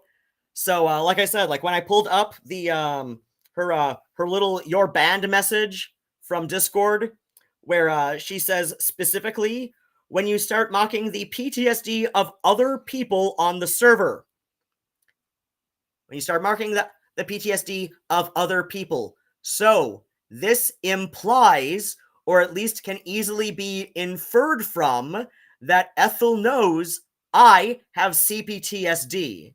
I am very open about this fact, especially in most, especially after I got priced out of my old apartment, and my CPTSD was further complicated. The C is for complex PTSD. It was further complicated by almost a year and a half in a tent with my 2 geriatric cats, and before the 6-year-old got poisoned was him too as well. So it's easier to find out that I have CPTSD than it is to find out that I am trans, right? Like, and I make no real secret about either of these facts. So yeah, like I said, like this feels like a soft admission that Ethel has narcissistic personality disorder. It's just vague enough to say there's reasonable doubt, but it's also just precise enough that it feels like a soft admission, which again is how Ethel likes to manipulate her audience. Using the tools available to me in banning from a Discord server he very clearly didn't enjoy, and Rod thinks that me doing so amounts to abuse. As I've said, I enjoyed lurking there. I actually did enjoy lurking there, if only as a morbid curiosity. People are allowed to have morbid curiosities. Should I have been a little bit more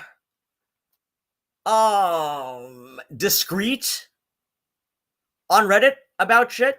Probably. But yeah, like I don't know, like people have morbid curiosities all the fucking time. And makes him a survivor of my. I'm sure that's not what Ruin is referencing there. I'm sure that's not it. I'm sure it's like the cult-like atmosphere, the dogmatic worship, the. Oh yeah. I commented on this too. That yeah, like it's the EOT survivors title was just like kind of yeah. It was a vague allusion to the cult-like atmosphere on the server, because it's fucking weird. As I said, like there you can like scroll for hours and it would just be like black blocked text because of all the spoiler tags on everything. There are channels in that server that are virtually unreadable because of the black block spoiler text, because of the weird fucking culture around like sensitive topics on there that like I said, the whole like content warning culture on there actually has been noticed to make PTSD symptoms worse in people more often than it improves things. Fear of retaliation if you speak negatively. And here we see exactly that, right? How dare you? Go behind. Essence of Thought. Ethel's back. Oh yeah. Especially like I said, like earlier, where she says, oh shit, where she said about literally used cult rhetoric about giving me some time to cool off, um, in hopes that I would return, which would be like the return to the fold of the cult think. Oh my gosh, let's okay, we gotta I gotta find that part. Okay, so I'm gonna go to show transcript, and we're gonna go up here, and we're gonna do the fine text on the transcript. I'm not gonna go back on the video to replay it, but okay, find on page, um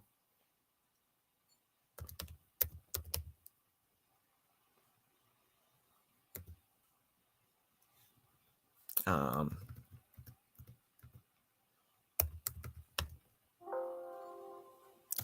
shit, what was the fucking phrase?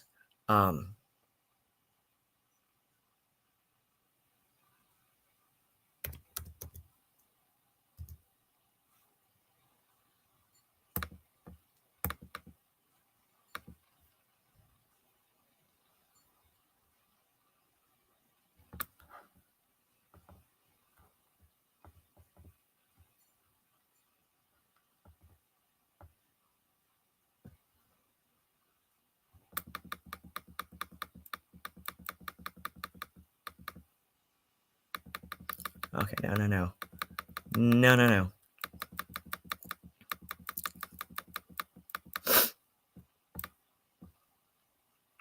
Become, oh shit, what was the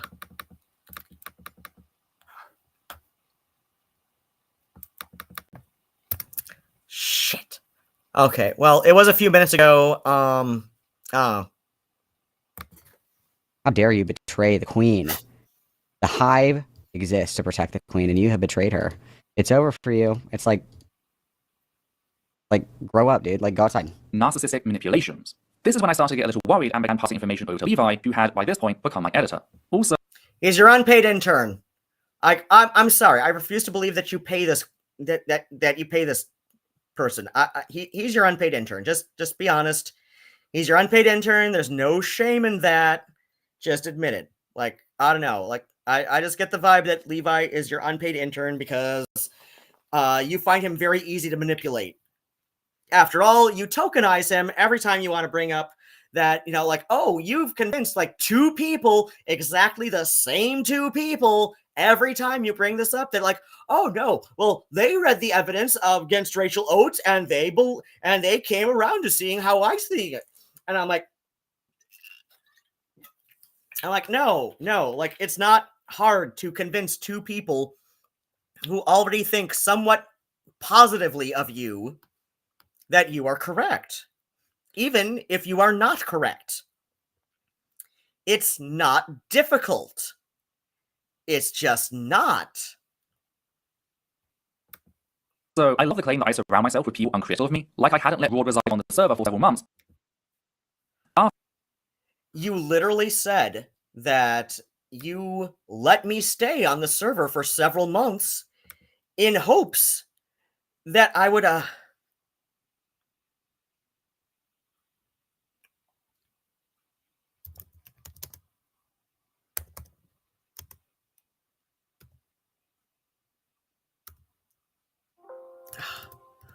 why can I not find this exact freaking quote in the transcript? Like, is this the auto transcript, right? Ah, shit. How far back was this? I want to say around the 10-minute mark. I'm just going to skim. Proliferate. 2021. Okay, wait, no. This is like 7 minutes and some. 8 minutes and some.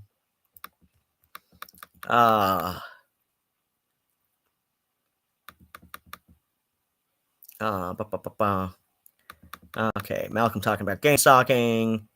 Seek me out. Something. animosity, expressing. Okay, ContraPoints.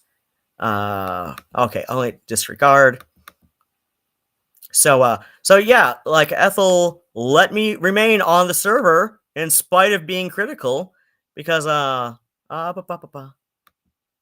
so August. Okay, rationality rules. So he's not caught up. Okay, because okay, we're talking about okay, Malcolm Stumpin. Something. Okay, something. Okay, so like there's a lot of stuff here that the auto transcribe is not picking up. I know I went off about it earlier. Suicide. Okay. Okay, here we go. Okay, it was after this. This somewhere dig through the whole thing anyway. Basically, she said that something. Okay, guys. Okay.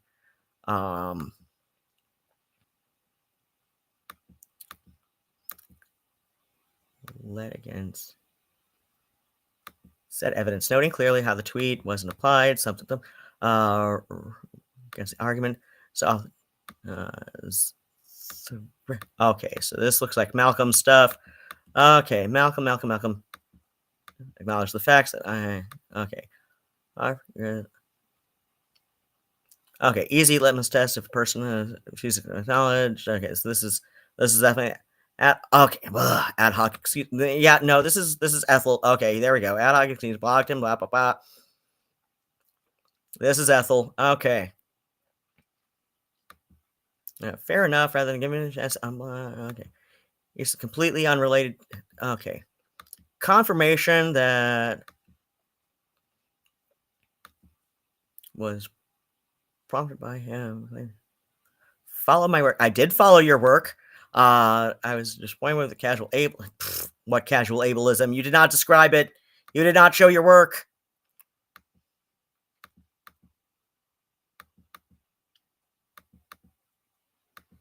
So again, she okay.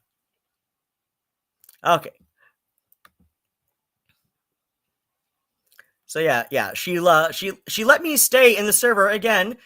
That since I was hoping that maybe once he calmed down, he might reevaluate things. Just how damning the evidence against Rachel Oates is. So yeah, so you let me remain in the server because you hoped you could manipulate me into seeing, you know, whatever bullshit you wanted me to buy. And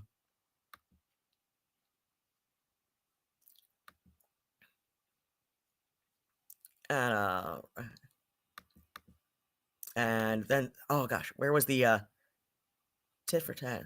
Oh god, did it omit? Because like I said, like there are parts of this where it does not fully transcribe bits. Kick rocks, dude. Oh god. And there was a. So yeah, like saying that I should calm down. Like again, this sounds like because Ethel loves to choose her words extremely carefully. This sounds like I said, like the part where she said that I needed to calm down.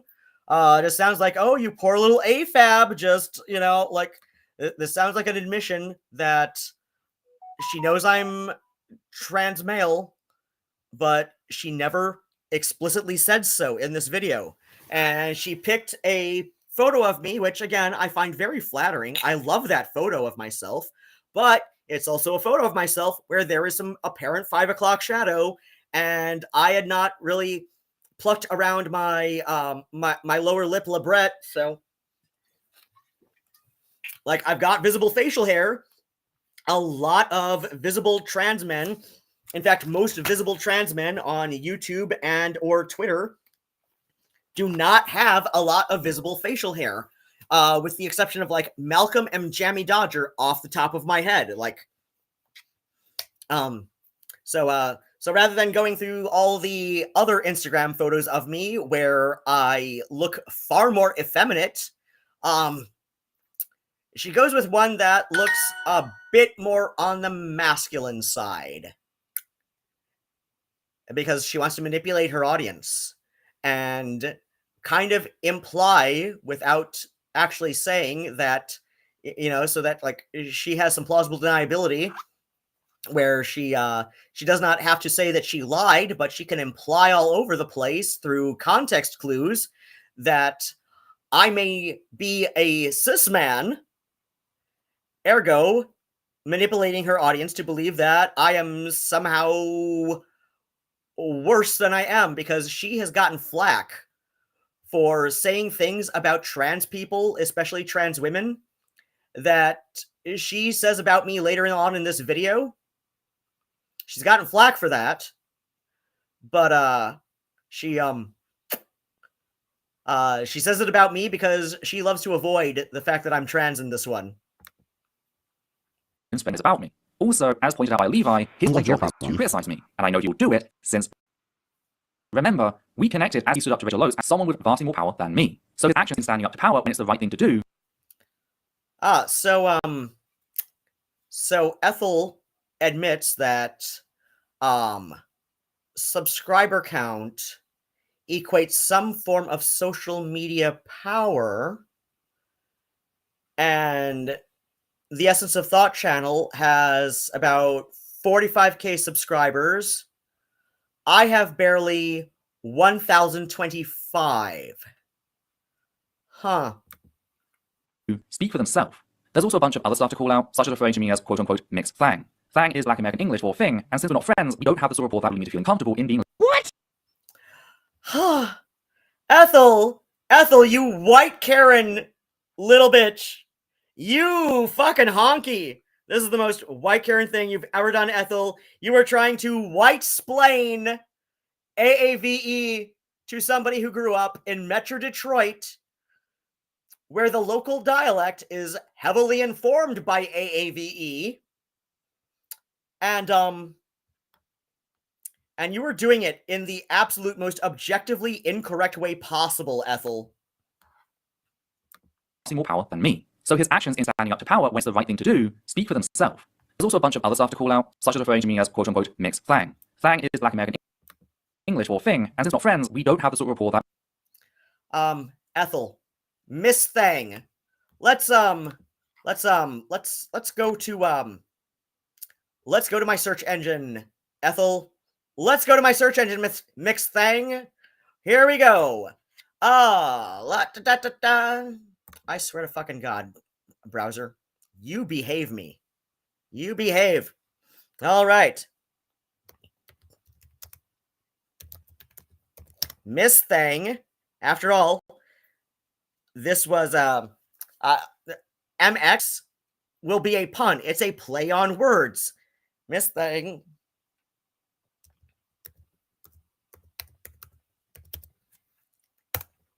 Miss Thang, etymology. Here we go. Where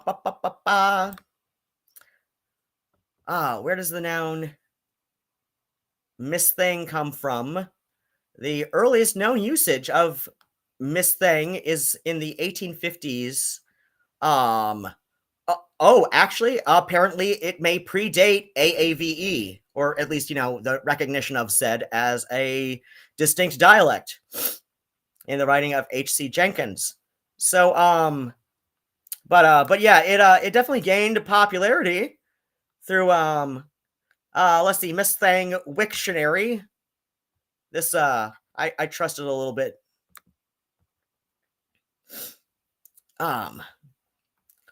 Alternate form of Miss Thing, anagram site. I don't care about anagram. Okay, Miss Thing. Now it did come into so let's see. The Wiktionary redirects to conceited. Alternative forms, conceited, derivative terms, self-conceited, etymology 2, simple past and past participle of conceit. So, rhetoric, conceiter, like I said, so let's see. This was the redirect. Let's see.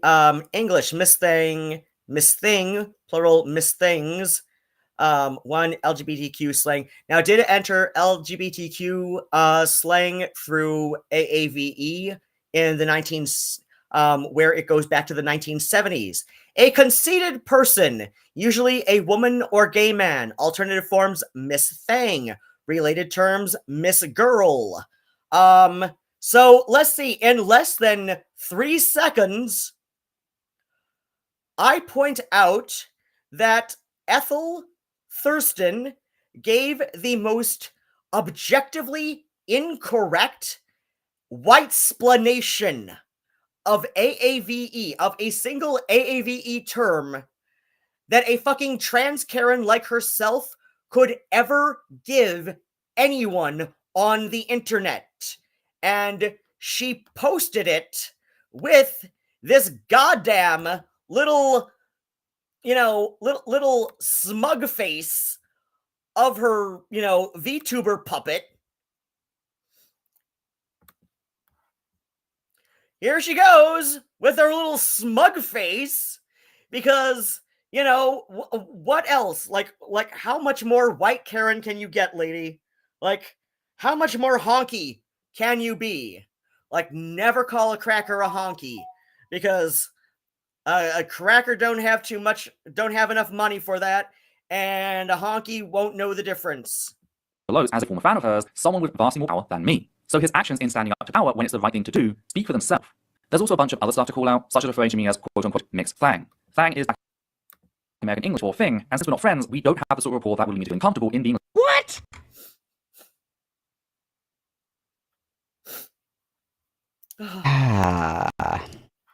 White British woman who lives in India.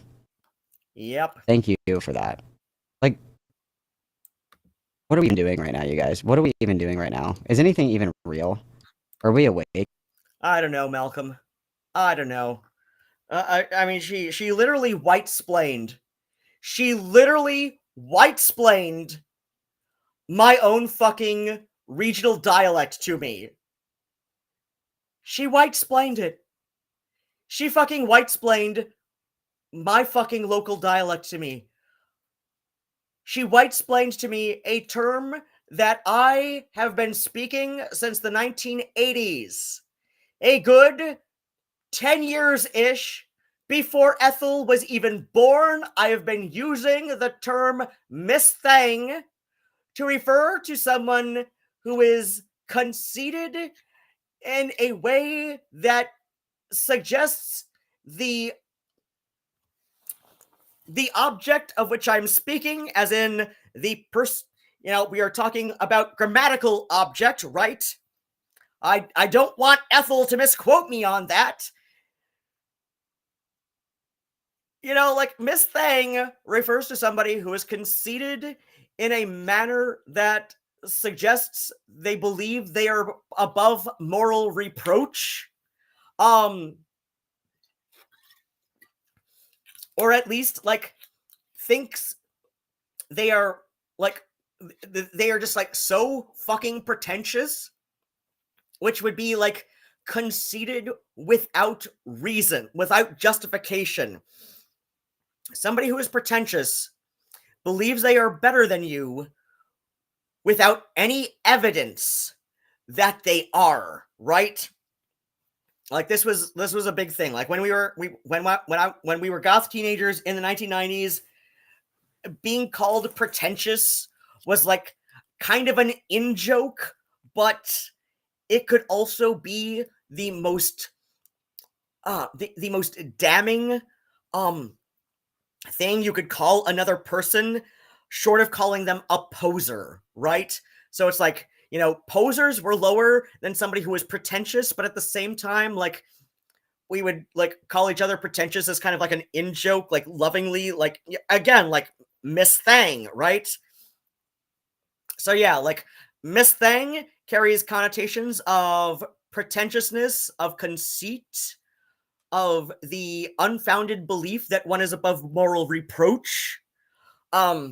It's a distinct form of being a bitch. But yeah, like, Ethel literally just white-splained my local fucking dialect to me. I grew up in Metro fucking Detroit. Like, goddamn juggalos are within my, were birthed within my metro area. My dad grew up with people who later signed to Motown Records because his parents were too stubborn to cave in to white flight. That is how fucking Detroit I grew up. Okay? And Ethel is white-splaining my local fucking dialect. This is so fucking... in the most objectively incorrect way possible. Is it a dream? Are we in Inception right now? Is this an honest to God thing? What the fuck? Thang. Thang is Black American English for thing, and since we're not friends, we don't have the sort of rapport that would lead me to feeling comfortable in being labeled a thing. I very much consider this as dehumanizing. Oh, come on. This is worse than Lewis McClung. It's worse. There, I said it. It's worse. Oh, so you think? Absolutely. Like I don't know, like the whole like beef curtains thing from like Lewis McClung and Katie Clism. Like I don't know, like if you squint, which like is a turn of phrase, Ethel, which means like if you look like close enough and bring it up to your face and like really look down hard at it, like you can kind of see like why people might think beef curtains has racist or at least colorist connotations to it. But come the fuck on, Ethel. Miss Thang has been like it's been a part of AAVE since literally the 1970s. It has been recorded in written works since apparently the 1850s. Its meaning has shifted very little since then. And now Ethel of Twat is white-splaining my local dialect to me. As I've said on stream before, like, it would be weird, you know, having grown up in Metro Detroit in the 1980s, if I did not pick up some casual AAVE. Because that's the local dialect. That's part of what people in this area say and generally understand. But Ethel of Twat, a white British trans feminine gender fluid non-binary person living in India since 2017 with her essence of lawyer wife, who she does tokenize and weaponize in attempts to one-up people in her little internet spats. Ethel of Twat has decided that she is going to white-splain AAVE in the most objectively incorrect way possible. And she is going to think that looks good on her. As I said to Oswald on Malcolm's server, which is public, you know, like you can find this, there is nothing Ethel can say to or about me that will not make her look worse in comparison. Like, I have opened up my dirty laundry earlier in this stream when I mentioned that I am a maximum of 3 degrees separated from somebody who is at the very least, crypto-fascist, right? Like, Boyd Rice is not a good person. And yet I have actual personal friends who have collaborated with him musically, some of whom, like Carl Blake, literally regret it and will go off on how much they regret it, right? And then there's at least one other friend of mine who is almost certainly neurodivergent in a number of ways, who just makes up his own mind in his own ways about who he is and is not going to be friends with, and will take people at their word, sometimes to a fault, right? So it's like delightfully naive in a way, right? So like I'm not going to hold it against my friends who still wish to associate with him, because at least when I know, because these are actual friends of mine, I will just like take their own situation into account, because I actually understand how empathy works, right? So so yeah, because like I can understand that, like, you know, like I said, like at least that at least one friend of mine who is almost certainly neurodivergent in a couple of ways will, like, you know, kind of take people at their word to a fault. And I'm just like, I can't help but love this friend of mine, right? I just can't help but love them.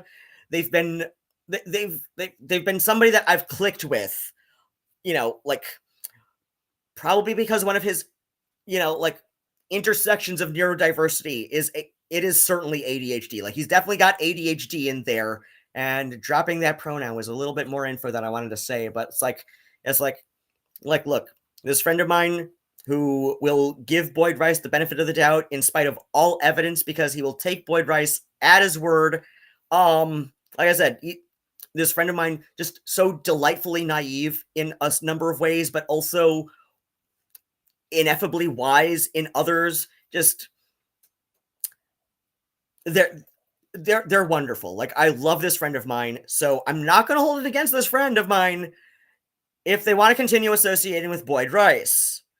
So yeah, like there's literally nothing Ethel can say about me or to me or anything that she can do to try and dig up my dirty laundry that does not make her look worse by comparison. Because, you know, like I have been around in the goth, industrial, dark avant-garde music scene for over 20 years as a DJ and as a performing musician. Granted, my experience as a performing musician has overwhelmingly been as a busker. I've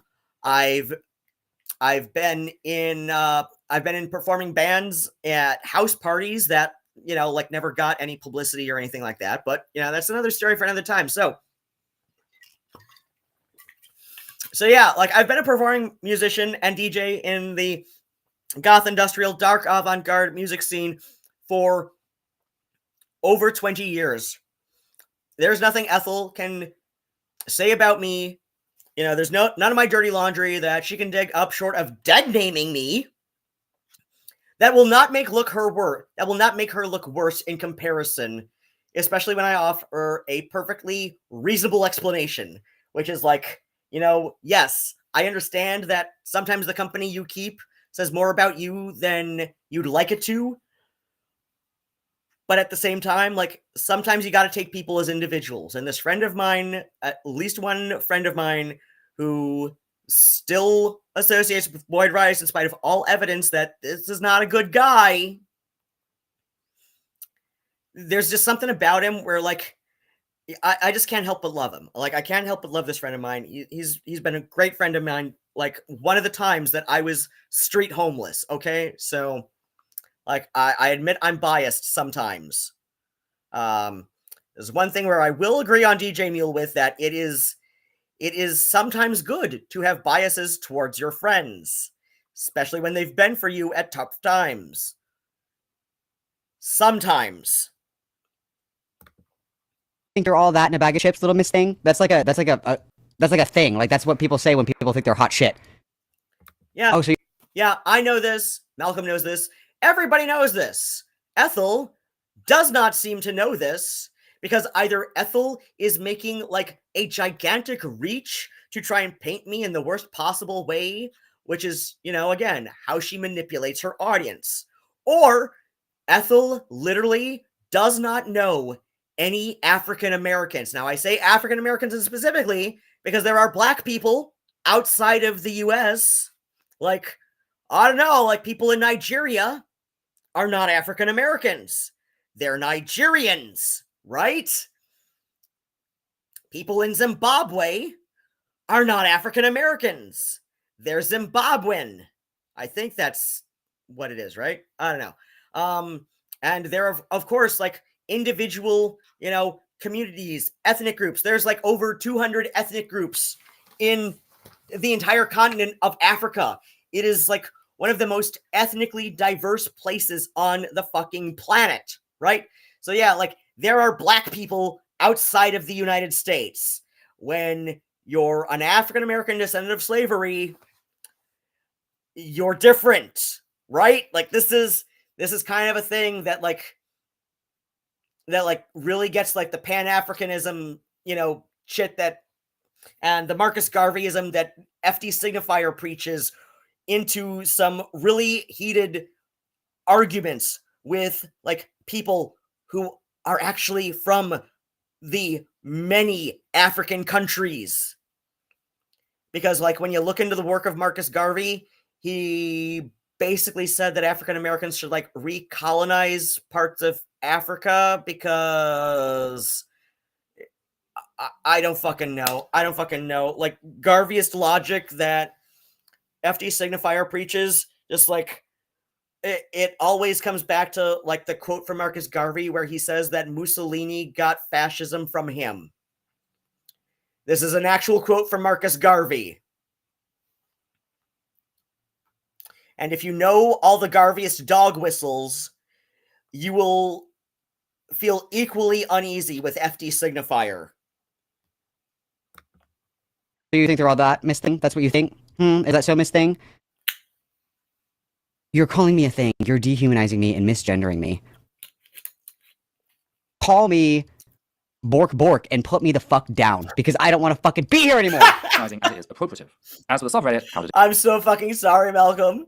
I'm so fucking sorry that a shit post I made on Twitter over a year ago in Ethel's highly manipulated screenshot from Twitter drove you to like it drove Ethel to make this video, which drove you to reacting to it on stream. I'm so sorry, Malcolm. I apologize for my sins. I will go to St. John the Baptist church, which is just like a few miles from me here in Ypsilanti, Michigan. Oh no, I've doxed myself. I will go to confessional for the first time since like 1993. Okay? I promise you, Malcolm. I'm going to confession for the first time since 1993 because I wish to do good by my streamer pal. Damn it, Malcolm. I love you, sweet dear. it do? Well, it's gone now. Kinda. It's still there, but no longer under the name EOT Survivors, instead having this weird combination of letters and numbers. Levi, explain to me. Yeah, that's because, like, not too long after I created that Reddit sub, I got really fucking bored with it. Like, I'm one of those people where it's like, I can create a subreddit and I do nothing to promote it because I do not like to annoy people because I've been online since Usenet. And I know how annoying, like, spamming people with info about a thing that I just made can be because I've been dealing with this for 30 some years. Yes, Bran? Is puberty getting to you? Don't worry. Don't worry, little guy. I know you've got these balls between your legs, but they're going to get going bye-bye in a couple weeks, okay? I'm going to make the appointment for you at the Huron Valley Humane Society, and we're going to call the animal ambulance guys. He's a really sweet guy. He's a really sweet guy, my little guy. I know. You're just such a sweet little guy. And you've got puberty. You've got so much puberty in you. I know your puberty. Poor little guy. Poor little guy. I know. Don't worry. Those balls are going to get going. They're going to go away. We're going to take them away. And I don't know. They're probably going to be like thrown out as bio waste because I don't know. That would be weird to keep your balls. It would. Like, I don't know. Like there is a law that says that any body part removed from myself, I'm allowed to keep. But I don't know, you are not me. You're not me. So it is not your body part. And like, I'm all for animal welfare, especially with pets. But it's like, I don't know, like animal rights would be like a weird thing to kind of navigate in this situation. And I would have this conversation with him, even if I was not on stream. Trust me. I love you. I love you. My sweet little guy. My poor little guy who's being so bogged down by puberty. Poor little puberty guy. My poor little puberty guy. I know. Don't worry. Don't worry. Couple weeks. It's going to happen. It's going to happen. Don't worry. Those balls will not bother you any longer. No longer. Yes. You're going to be a eunuch. My sweet little soon-to-be eunuch. I know. All right. Go be annoying somewhere else, Bran. I assure you, I would do that even if I was not on stream, because that's like how my ADHD works. Like, I'm a fucking weirdo. I don't give a shit. But anyway, like, why the hell is Inbox going to Chris Chan Sonichu? So anyway, like, the whole EOT Survivor subreddit, like, still kind of works from the mobile app. So but yeah, like, it went inactive because, oh shit, we've got 5 people online. It's got 4 members now. It's got 4 fucking members now because Ethel just will not leave shit alone. Like, it's got 4 fucking members, Ethel. A video you made a week and a half ago said it only still had 2. Why are you promoting this shit, Ethel? Is it? Yes? I know. We've got a cat, like, bogged down with puberty, who is, there's literally 4 members now, Ethel. What have you done? What have you done, Ethel? You are whatever I say you are, Ethel, because you cannot help but prove me right. That this Newsy subreddit fell into inactivity, leading the meme to be removed. And part of the reason it became inactive is because it never got above 2 members, even after all these years. Actually, like, it only gained the 2nd member, like, within the last year, which, like, it went into hibernation mode or whatever the hell Reddit calls it, like, over 2 years ago, because I got bored with it, because, I just, like, I didn't promote it. Yeah, the last post that happened on it, like, before somebody else joined, just earlier, like, less than like 2 months ago. The 2nd member happened 2 months ago, okay? And now there's 4, because Ethel just can't help herself but obsess on people who criticize her. See, Ethel, this is why I'm your god now. You say you're an atheist, but I'm your god now. You are whatever I say you are. And you cannot help but prove me right.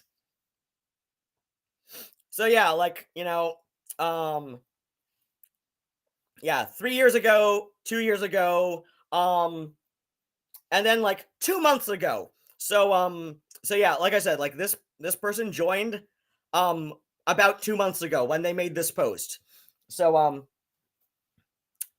yeah, like yeah, it never got more than it never got like any traction because I got bored and I don't like to spam people. Because like I said, I've been online since Usenet. I have ADHD with often crippling rejection sensitivity, so I don't like to spam people or do what I perceive as spamming people. And because Ethel just would not leave shit alone, but because like the subreddit only works from the mobile app, it doesn't really work from the desktop browser. People kept joining, right? So people were joining.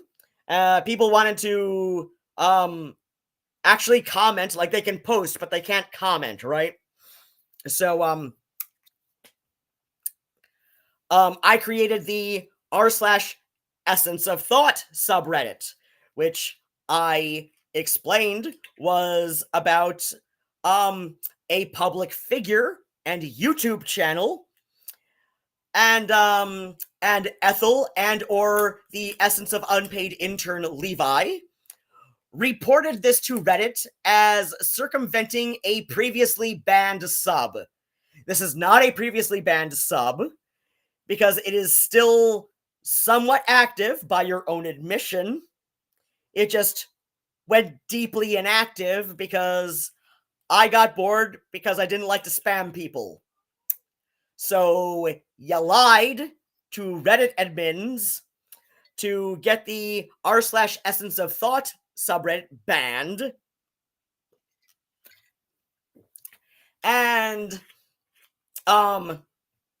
then I briefly created r/Bread for Starving Mouths, which was a private sub, but because I did not block Ethel found r/Bread for Starving Mouths from my Reddit profile and decided to report that for ban evasion as well, because Ethel cannot handle criticism even when she cannot see it.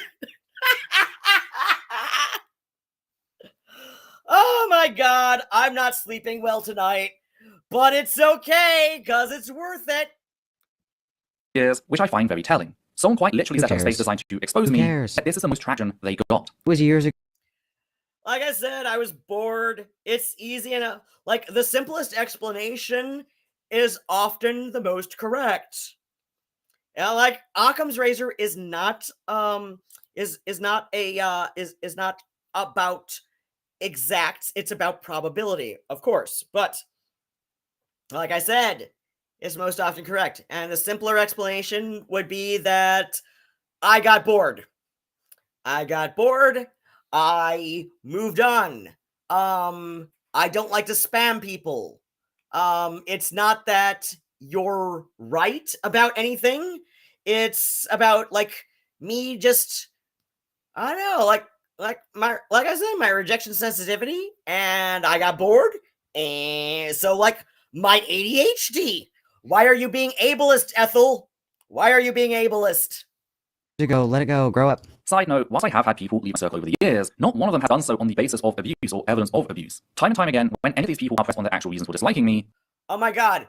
Ethel, is it possible that people just don't want to tell you why they're leaving your server? Is it possible that people do not want to tell you the real reason they're leaving your server? It always comes back to, Ethel criticized someone I like, therefore every bad thing ever asserted about her must be true, even... No, it's just really boring, and you make everything like an attack on your trans identity when it has literally nothing to do with it. retroactively. We saw it here with Ruadhán in how criticism of Natalie and her enablers led him to spread known disinformation regarding Oates, only for him to spill the facts that Oates wasn't the real issue when pressed on it. He just couldn't lie so easily about his actual issues, so resorted to... Again, Ethel, this is not these points that I brought up were, to me, not unrelated, because my ADHD sees how these things can be related to each other. Like, let me, shit, what the fuck? Alright, Discover Channel's inbox. No, inbox fucking thing. Okay, messages. Does the app make it easy for... Of course it doesn't make it easy for me to search fucking messages. Okay. Welcome to the thing. Welcome to r/grinder lol. Oh my gosh. Alright. Alrighty. You're making me go this far fucking back. You fucking... I don't care how much I'm fucking drinking. Alright. Thanks for submitting to r/The Simpsons. Oh, good for you. Fucking shit. All right, GoFundMe. All right. Thank you for urging coins. We are getting way far back into this shit. Oh, wait. All right. Yarn stuff. That's something. All right. Random acts of cards when I was on there. Please register for requesting something.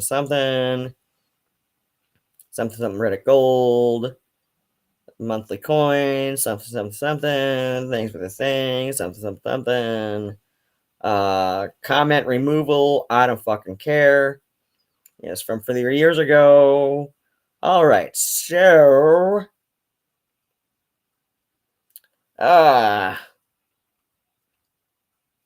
subscription canceled. Yeah, that's because that's when my cats and I moved into a fucking tent. Sorry that I thought buying a fucking coffee at Starbucks so I have somewhere to charge my shit and do my crochet for commissions was a bit more important than having money for fucking Reddit subscription. All right, where the fuck is this shit? All right, no. We're getting up. I didn't go far back enough. All right. This something. Of course, this doesn't make shit easy for me. Oh, fuck it. Fuck it. All right. Assistance, spammer, something. Badges. Please, something. Yeah. Really? Did you fucking just like take those fucking screenshots from the thing and then delete it so that I couldn't read it, you fucking bitch? Do you seriously not? Yeah, we're going like 6 years back now. All right, you. This is. I swear to fucking God, Ethel. I'm your fucking God now, Ethel. All right, something. I swear to fucking God. Yeah, no. If this is fucking Reddit DMs shit, then you fucking deleted your shit on me so that I would not be able to show my own shit. I'm gonna look for this a little bit better later. Okay? 19 as a convenient shorthand. Then, just the other 2019, week, who I had cares? someone else pretend to know about me and Rachel Oates, accusing me of being transmisogynistic and attacking Oates because she's a trans woman, only for me to point out that, no, she's a cis woman, leading said person to immediately claim that I was targeting her for being cis. A quick glance over their profile revealed that, shocker, they're a Natalie Wynn fan, and they hated me for calling out Wynn's glorification of... Okay. Ethel, you literally did attack Rachel Oates for being cis. Like, I don't care what this person on Reddit said, but you kind of did. Because that seems to be, like, what your whole argument is about. That, like, Rachel Oates, as a cis ally, was not performing her allyship to your liking. Ergo, you've had this bizarre fucking vendetta for almost 6 years now. Because she is a cisgender ally who is not performing to your bizarro standards that you won't even lay out as you won't even describe these standards that she's supposed to.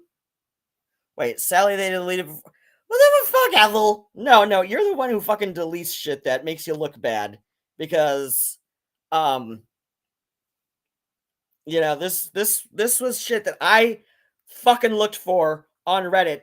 I can't fucking find it, and you're the one who has the screenshots. So, what are we gonna do, Ethel?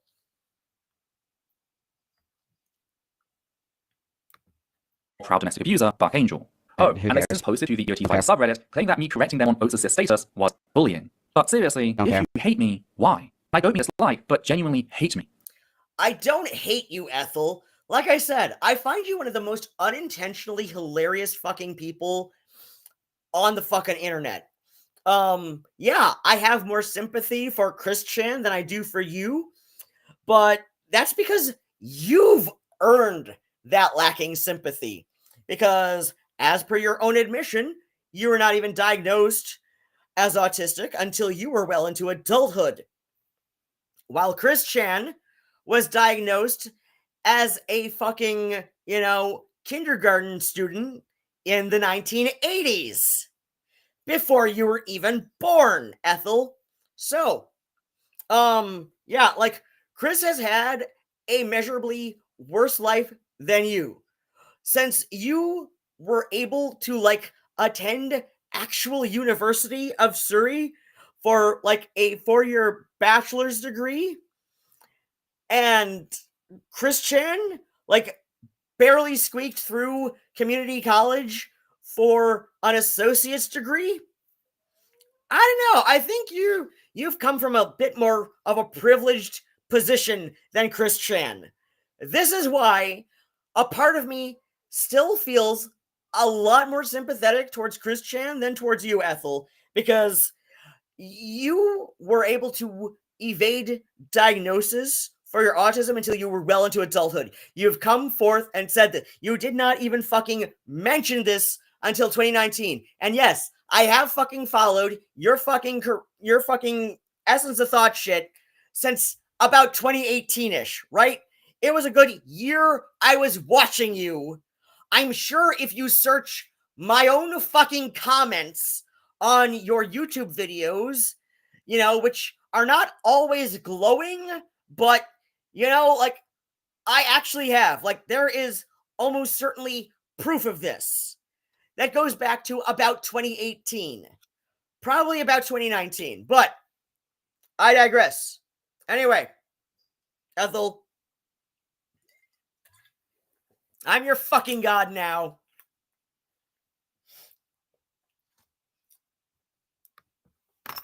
What have I ever done outside criticizing song you enjoy? Because you're insufferable and you're pedantic. Exactly. See, it's like I've said, Ethel knows what the fuck she's doing. As I've pointed out, like, she has used fucking cult rhetoric, hoping that, you know, like giving me her little public dossier on Rachel Oates. Yes, I specify public dossier for a reason. Let your mind wander. I trust my audience to be intelligent enough to figure this shit out. So,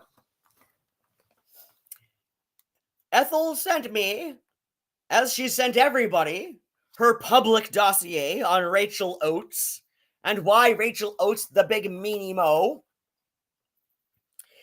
in hopes that I would return after I calm down, which again just feels like an underhanded sexist jab, because Ethel knows, because it is easier to figure out that I am a trans man than it is to figure out my fucking full surname. And it's not hard to find that out. So, like I said, it's easier to find out that I'm a trans man than it is to find out my full fucking last name. The full fucking hyphenated Jarman-McElroy. And yet Ethel does not once mention that I'm a trans man. But she felt the need to insert that she wanted me to calm down.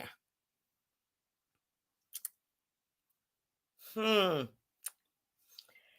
it could be because Ethel sees my public presence on social media and sees that I am quite effeminate.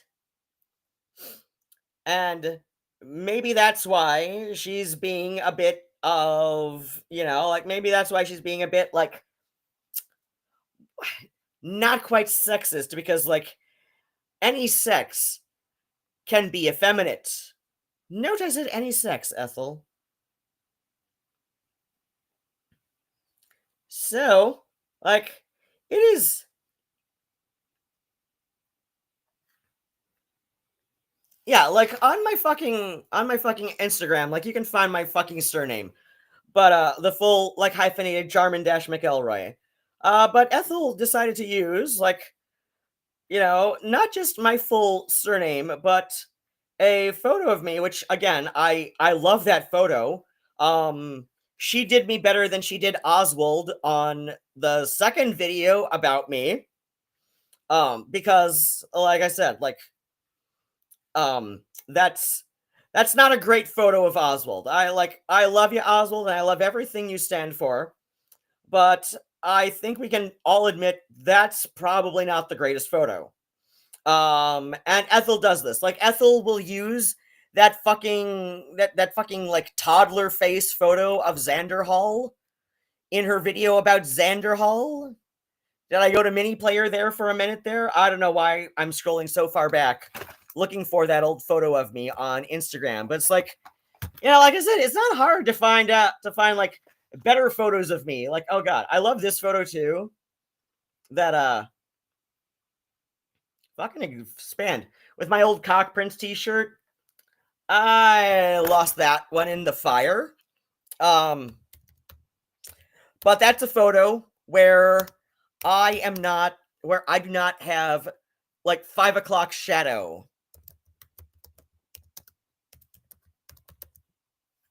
All right, Essence of Thought, Xander Hall. Like, she fucking uses that toddler face photo, I'm pretty sure, of Xander Hall. All right, here's one from 3 years ago. All right, like, this is not a great photo of Xander Hall. That's a little bit better photo of Xander Hall.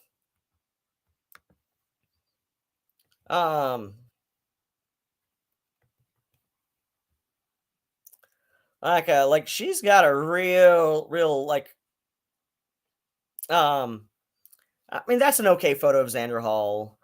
Oh, here we're getting into more EOT critic. Oh wait, I've seen this one. Okay. Xander Hall, why'd you have to do oh god. Now, when I get into Ethel of Twat some other time, we got to go into like how Ethel loves to emphasize the final syllable of Luxander. Like everybody pronounces it Luxander, but Ethel likes to go Luxander, like emphasize the der. I don't know, Ethel. Sounds like you're doing an ableist slur covertly. Ethel knows exactly what she's doing. And if that means she's not going to take the effort to learn much of a language that is not English, she doesn't fucking care. You're pretentious and you're entitled and you think that everything is tantamount to the fucking Holocaust. Like, nobody can just, like, have a bad opinion. Nobody can have, like, a stupid take. It's like a moral failing that they don't agree with you. It's a condemnation of their character that they have an opinion different than yours. It's insufferable and it's nauseating. There you go. Write that down. I'm genuinely curious. Other creators engage in bigotry, predatory behavior, the glorified users, stripping victims of identity and voice, or chase real. As I said in my fucking Ethel, as I said in my fucking WordPress post that you alluded to, I do not hate you. I just find you incredibly frustrating, albeit sympathetic. Josh is going to sleep. What the damn it, I would tell you what to do, but I'm a mod for Keldoge, and I always tell Keldoge that he can't tell his mods what to do. I don't want to be a hypocrite like Ethel of Twat. Real-life photos of infants to draw couple. All I have ever done is call out for it. Like, even if you disagree with my criticism, or God forbid. Here we go. I'll give a really hot one. You have the ability to get Lily Orchard possibly in legal trouble and kept away from children indefinitely, but you chose not to because you wanted to be the queen of content around Lily Orchard. And additionally, for whatever reason, you were like, I can't call the cops on somebody who's literally parading on children because they're trans genocide, ACAB. There you go. And remember, Ethel Thurston weaponized the police against Rachel Oates when Ethel pushed Rachel Oates into an emotional breakdown that went into the area of self-harm. So, yeah, like, Ethel is all like ACAB when it can benefit her, or more accurately, it can benefit her mental image of herself. But she will more than happily weaponize the police against anybody she perceives as the enemy. This is how Ethel likes to manipulate her audience. That's a pretty scathing condemnation, I think, no? My fucking tone, that doesn't place me on the same level as a user, exploiter, or enabler. It would just make me wrong. Yet all I've been shown again and again is that most people seem to view the possibility of me being wrong about a popular creator as a far greater crime than repeated, unapologetic abuse, which feels kind of fucked up. Sadly, this is where things start to become much more extreme, with Raw invoking the most traumatic experience I have ever been made to suffer through, namely the fact that I was raped as a 6-year-old child. Oh, here we fucking go. Oh my god. Okay, so, there is a fucking video that Ethel did that, son of a fucking bitch. All right. Shit.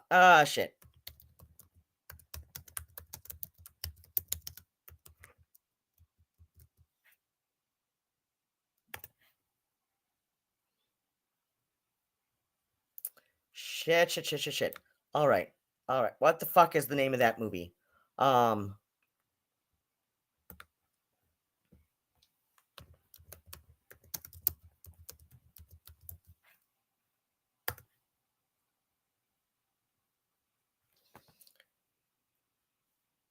Oh, never mind.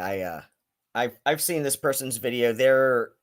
I've seen this person's videos about Ethel. This person is legit turf shit, and you can see because they're using colors that were appropriated from the old school genderqueer flag. Hold on. There's a fucking movie. There is a fucking movie where Ethel fucking trauma dumped. Movie. India.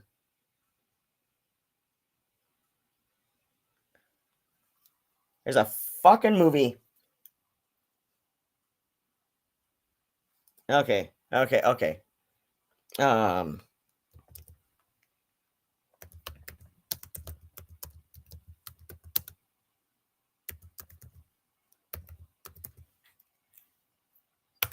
2020 Indian Hindi language period horror. Okay, shit. Did she take down the fucking review? Because I remember this fucking review so much. Like, it is, there's a fucking review that Ethel did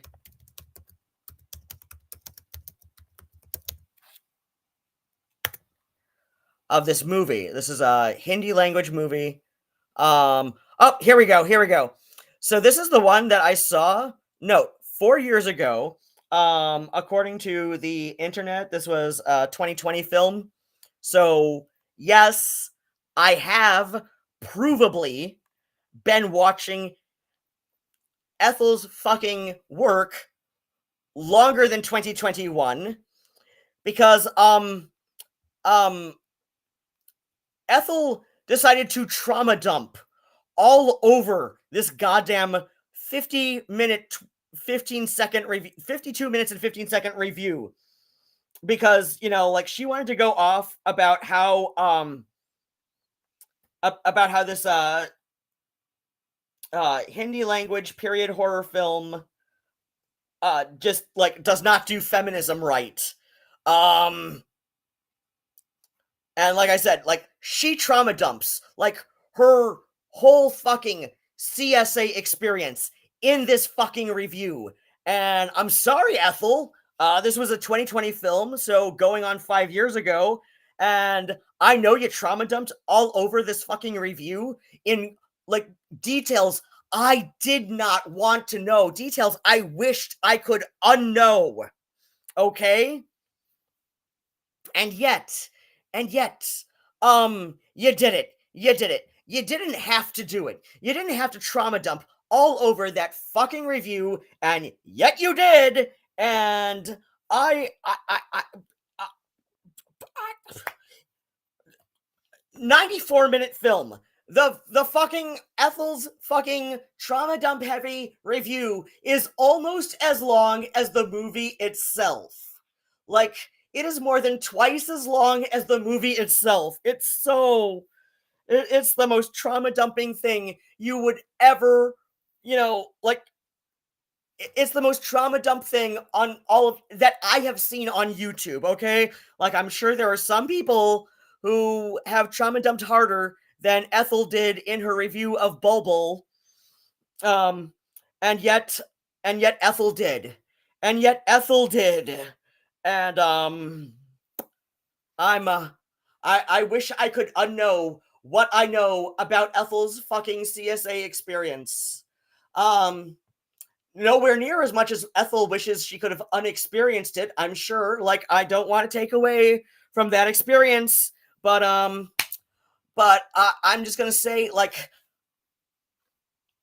I'm just gonna say, like, this is why a part of me will always still really feel bad for Ethel. And I know that she's coming from a place of a lot of hurt and trauma, and I understand that, but I also understand that it is not an excuse for her behavior. So I have very nuanced, complicated feelings about Ethel, in spite of anything she may say to the contrary.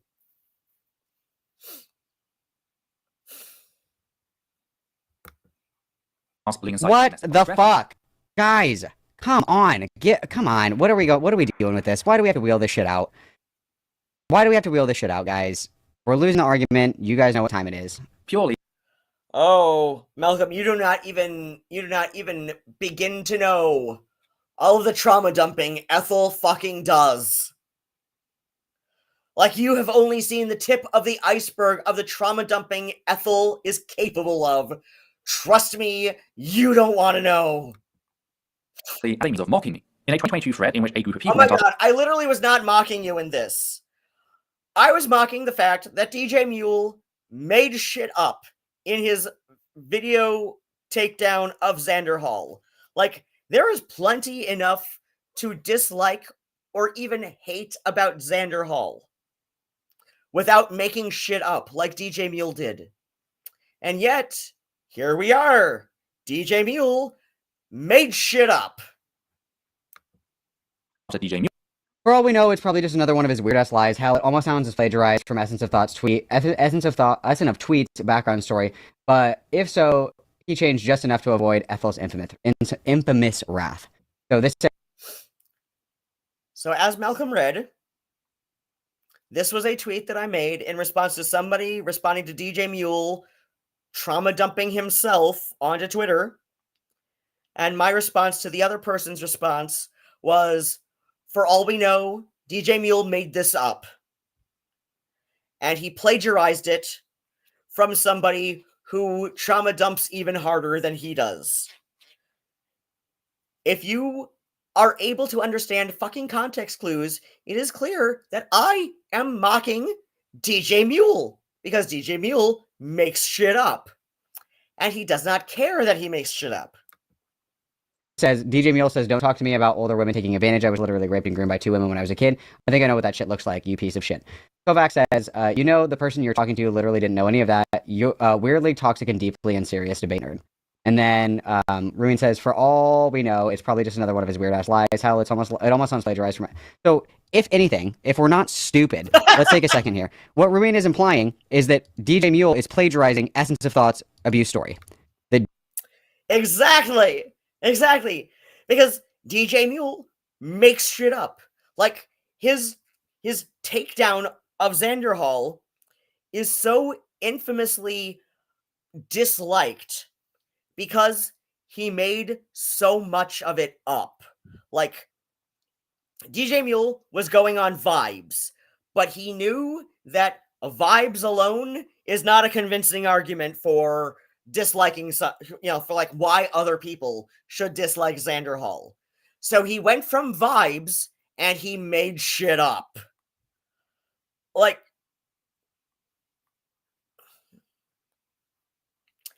I don't know how this is difficult for anybody to understand. DJ Mule saw the essence, like, that's the implication here. It's probably just another weird ass lie of DJ Mule's. Hell, it almost sounds as if it's plagiarized from Essence of Tweet's background story. But if so, he changed it just enough to avoid being called out for being plagiarized. Hello? Really? Yeah. It's a thing. It happened. Yeah. Like I said, I believe Ethel because I saw the fucking Bol film review where she trauma dumps so hard about her CSA experience.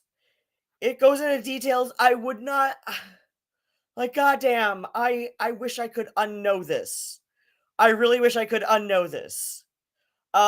Because nobody in Ethel's audience needed to know any of this. And yet here we are. Because, like, Ethel trauma dumping in this goddamn film review was an effective manipulation tactic for me to feel sorry for her. Because, like, now knowing this, a part of me is always going to feel a little bit bad for Ethel and recognize that Ethel is coming from a place of trauma and hurt. And I kind of don't. There's a part of me that does not like the fact that I enjoy trolling her. But at the same time, I recognize that she is now an adult and she knows exactly what she is doing. And she is clever enough with her words to allow herself enough reasonable doubt, which is exactly what Vouch does.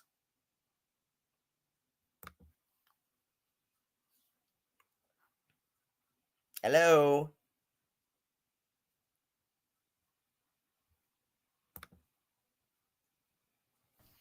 Mule for having the audacity to cover Xanhol's history of grooming and abusing people, DJ Mule lets slip the facts that he'd been groomed and raped by 2 women as a child. Oh my god! Xander Hall does not have a history of grooming people. Why the fuck did you say that? Like, that's not even part of DJ Mule's fucking video. Like, like DJ Mule even, like, did this whole thing like, oh, I'm not going to talk about the Xander Hall sex cult conspiracy because the people who were involved don't want me to talk about it. So he explicitly went out of his way to dedicate like 3 minutes to the fact that I'm not going to talk about this, but it's a thing that a lot of people talk about. Yeah, fuck you, Mule. Like, you did not even prove, like, any of the shit you actually said. And yet, in spite of not being involved in this conversation at all, Rod came rushing in, tagging me, whilst also stating that, quote, for all we know, it's probably just another one. Yeah, Ethel, I tagged you because, like, smartphones have a thing called predictive text, right? Like, I can type out shit in here and see predictive text. That is at the top of the keyboard. And just, like, going on predictive text and autocorrect stuff, that's probably why it tagged you. It's not anything malicious. It's that I am a fucking doofus with ADHD. And, if tapping the predictive text for @Essence of Tweet was slightly faster than typing Essence of Thought, I don't know. Like, it's not anything malicious. It's people being stupid. Because, like, I don't know, like, everyone wants to see, like, conspiracies where there aren't. One is weird-ass lies. Hell, it almost sounds plagiarized from Ethel Thurston's background story, but if so, he changed just enough to avoid Ethel's infamous wrath, end quote. I read this. Oh, God. Here we go. And all I can see is that clip of Donald Trump mocking Sergei Kovaleski. So she literally can't read. She literally saw this and was like, this is about me, and it wasn't about her. What? Like, that's the level of your cruelty on display here. Keep in mind that It's not fucking cruelty to you, Ethel. It's mocking the fact that DJ Mule had already established himself as somebody who is willing to make shit up about other bread tubers for clout. Like this is not even contestable at this point. He made shit up. Lanny, Xander Hall's ex, was in DJ Mule's comments telling him, this ain't it, chief. In other words, because that is a colloquialism Ethel likes to take absolutely literally, Lanny was in DJ Mule's comments saying that This is not what happened. This is not a hill you want to die on. You are making shit up. This is not the way to defend me. She said that in his fucking comments, and DJ Mule did not care because he would rather make shit up for fucking clout. Still, hadn't spoken about Broad since I banned him from the server in October of 2021, an entire year Oh my god, nobody cares.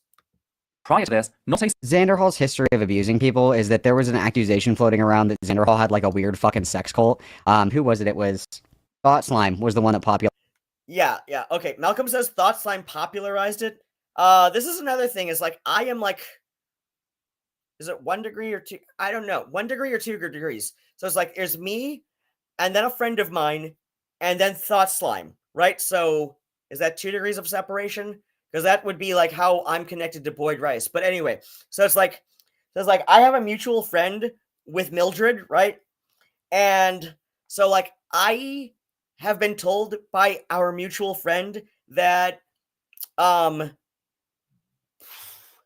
Mildred is actually a lot more chill IRL. It's just like some of Mildred's social circles online can bring out the worst in them. Can bring out the worst in him, right? Which, you know, it happens, right? So it's like, but yeah, like Mildred, aka Thought Slime, popularized this notion that Xander Hall had a Discord sex cult, but Xander Hall was able to trace this to a tweet by Sophie from Mars, who is somebody who was later outed as being especially abusive on physical and psychological levels to her own former partners.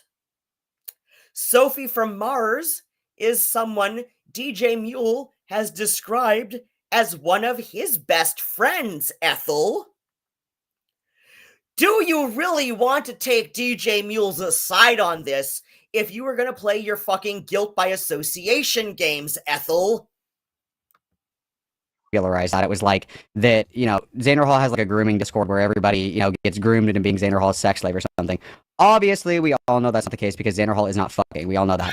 But the criticism was that he had like a private Discord. Yeah, Xander Hall's current fucking, you know, room that he streams from in his current apartment. President Sunday has pointed out that it looks like a fucking church basement. Xander Hall does seem to have a lower quality of life since moving to Seattle from wherever the fuck in California he was at. It's kind of sad to watch. I got kind of bored with Xander Hall.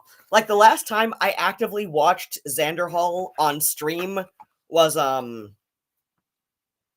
think it was just before, he said some really busted shit about, FTM bottom surgery. And, so, which proves Xander Hall doesn't know shit about trans men's surgery. Because, like I said, it was really fucking busted. It was inaccurate to the point where he was actively discouraging trans men in his audience from getting bottom surgery. Like, that's what he said. Like, he actively discouraged trans men from getting bottom surgery, which I can, like, as a trans man who has had FTM bottom surgery, I do not discourage this. If you genuinely believe this will improve your quality of life on some level, even just like, you know, gender dysphoria, you know, stuff, right? Look at your options, okay? Because like I said, like, since my own, as I said at the beginning of the stream several hours ago, when I had my own FTM bottom surgery, my gender dysphoria went into remission. So if you think that is going to be your best option, I advocate it because I have had it. Xander Hall, who has an audience larger than Ethel's, actively discouraged trans men in his audience from seeking surgery. I showed that clip where he does that to Malcolm. Malcolm went off on it on a stream sometime last year, I believe. So yeah, like the last time I watched Xanderhal was when I was in the ER because my carpal tunnel syndrome was just like going into overdrive shortly after the cats and I moved to the tent, to the location where it was eventually set on fire. That's a long ass story, but yeah, that was the last time I watched Xanderhal live, was like well over a year ago. And I was trying to distract myself from the pain of my carpal tunnel syndrome in my hand, and I I don't know. He was live. He's kind of stupid, but in a moderately entertaining way sometimes. Like he's really fallen off lately. Like he's not as funny as he used to be. But yeah, like I don't know. He's okay. He's not great, but I mean, he has some good takes, but then there are times when he really needs to shut his fucking mouth. And he does not recognize when he needs to shut his fucking mouth. Discord channel where they would like share nudes and shit like that, and that was really it. Is that like a weird, bizarro freak behavior to have a channel in your Discord server where you can share nudes with your fans? Yeah, I think that's fucking weird. But to say that that's like a sex cult, I think that's a little bit too far. Single word. Yet he was going out of his way to tag me into stuff, mocking me for being raped as a 6-year-old child. Nobody was mocking you! Oh my god. I'm uncomfortable when we're not about me. Please. As a fucking backstory, like I'm some Oh my god, Ethel, everybody has a fucking backstory. Everybody has a fucking backstory. You want to... Oh my god. You are reading far more into this than needs to be. anime character or some shit. I'm not. I'm a living human being. It's hard for me to move on from this. So much of my mind is telling me to stop, to quit now. Oh my god. I'm uncomfortable when we're not about me. Please. As a fucking backstory, like I'm some anime character or some shit. I'm not. I'm a living human being. It's hard for me to move on from this. So much of my mind is telling me to stop. Ethel, first off, everybody has a fucking backstory. Everybody has a backstory. I have a backstory. I share my backstory often enough. People know my fucking backstory. What the hell happened to the thing here? Exit full screen. Did I accidentally tap full screen? Alright, what the fuck is going on with my fucking screen? Alright, there we go. There we fucking go. Alright. Ethel, I have a fucking background story. I have shared bits of my background story here and there. Malcolm has a background story. Natalie Wynn has a background story. My fucking cat Nigel, love of my life, he's got a background story. Granted, I don't know his background story because he was 4 months old when it happened, and he was dumped on my old street in Lansing, Michigan. But yeah, like Nigel's got a background story. Granted, he's a cat. He does not speak English. He has an uncanny ability to understand it. Yes, you, mister. I know you know what I'm talking about. Well, my fucking cat has a background story. Everybody has a fucking background story. This is not a fuck. You are putting far more onto this than anybody would have interpreted. But you have to put all the shit onto this because this is how you like to manipulate your audience. You like to insert these fucking narratives that nobody would think of on their own because it's absurd. Everybody has a fucking background story. I've got a fucking background story.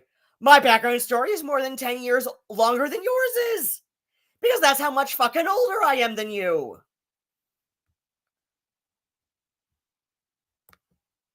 To quit now. Because if this doesn't convince you that Lord is a horrific monster, I genuinely don't know what.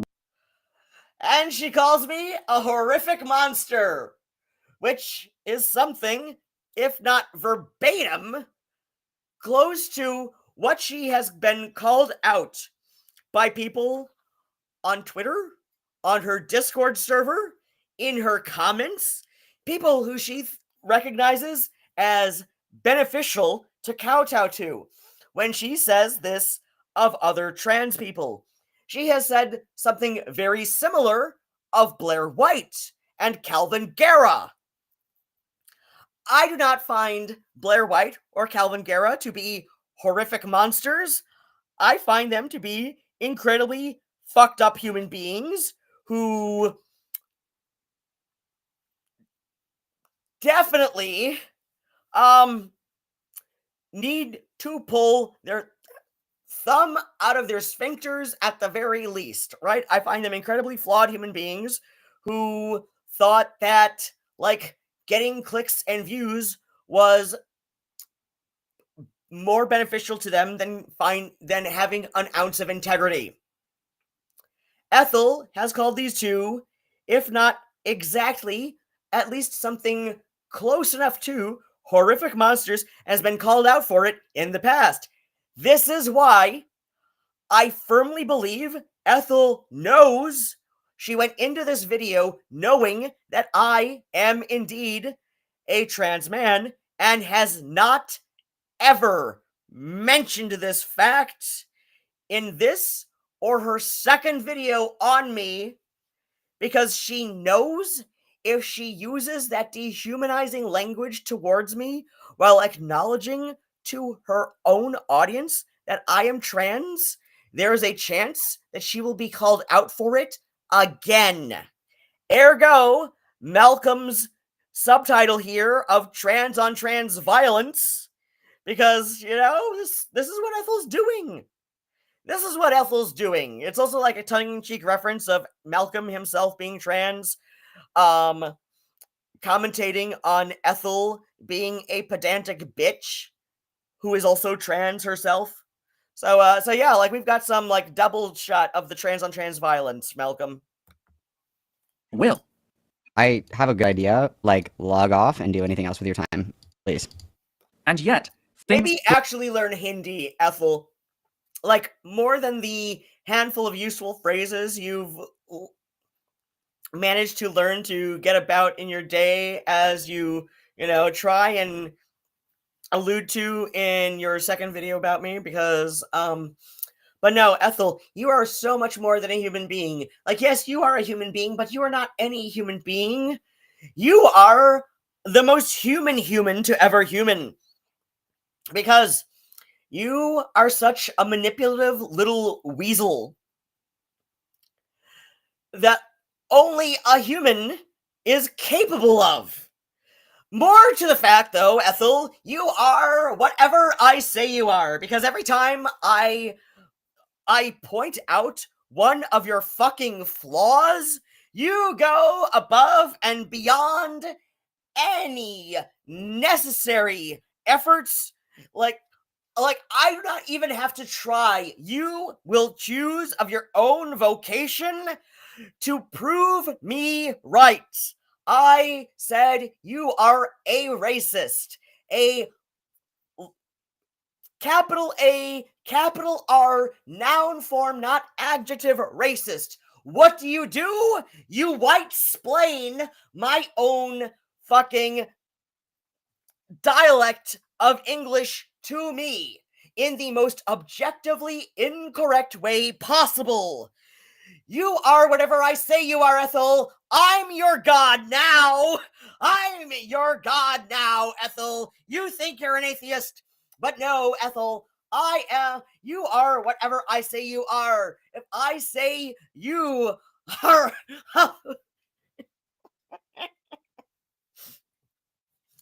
if I say you are a small furry creature from Alpha Centauri, unironically, of course, you will go out of your way and prove in the manner I could not possibly dream of to prove me correct in that statement. I'm your god now, Ethel. Hi, me, mine. I've got the keys to the kingdom. I'm a naughty boy. I'm your god now, Ethel. Ha ha ha. got worse. Which finally Oh, brings us wow. back around to the post at the start, the post in which Ruadhán offered money for my private information. Okay. Do I have to say how terrible An offer of money from over a year ago while I was living in a tent?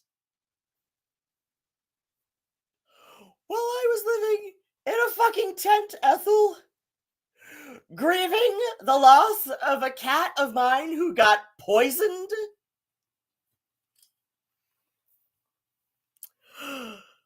And I will bring that out because you just fucking trauma dumped on your audience again, Ethel. I will play your fucking game so much better than you. Because I'm your fucking god, Ethel. You're gonna go out of your fucking way to prove me right in every conceivable way. Anything I say you are, and you will go above and beyond all my wildest dreams to prove me correct. Hold on a sec. Cat might be having an asthma attack. You okay, baby boy? Do we need the whiffer, honey? Do we need the whiffer? Maybe. Hold on. Hey, honey. Hey, sweet boy. Hey, hon. Do we need the whiffer? Hey, hon. Hi. Maybe not. Okay. Do we want treats, though? Nigel, but. Nigel, do we want meaty stick, though? Where's the open fucking box? Hey, Phoebe. Nigel, butt. Sweet boy, love of my life. Do we want meaty sticks? Right? Do we want some meaty stick? Yeah. All right. We got through that asthma really good, didn't we, honey? Yeah, some meaty stick. Yeah, I'll give Fran a little piece. Hey, Phoebe. Oh, honey. There we go. Meaty sticks for Nigel. Hey, love. I know. Ray, you didn't even eat the piece I gave to you. I love you, Nigel. I love you too, Bran. I know. I know. Hey, Phoebe. Hey, hon. How's my sweet little lady cat? Phoebe. Oh, shit. I'm so fucking late on giving the cats their dinner. Okay. Hey, love. How's my baby boy? Are you the sweetest baby boy in the whole wide world? Ren, I swear to God, you're not even eating what I give you to you.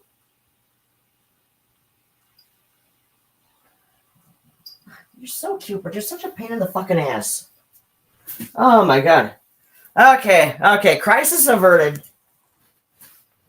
Here's my fucking wine. Okay, Ethel. I'm your fucking god now.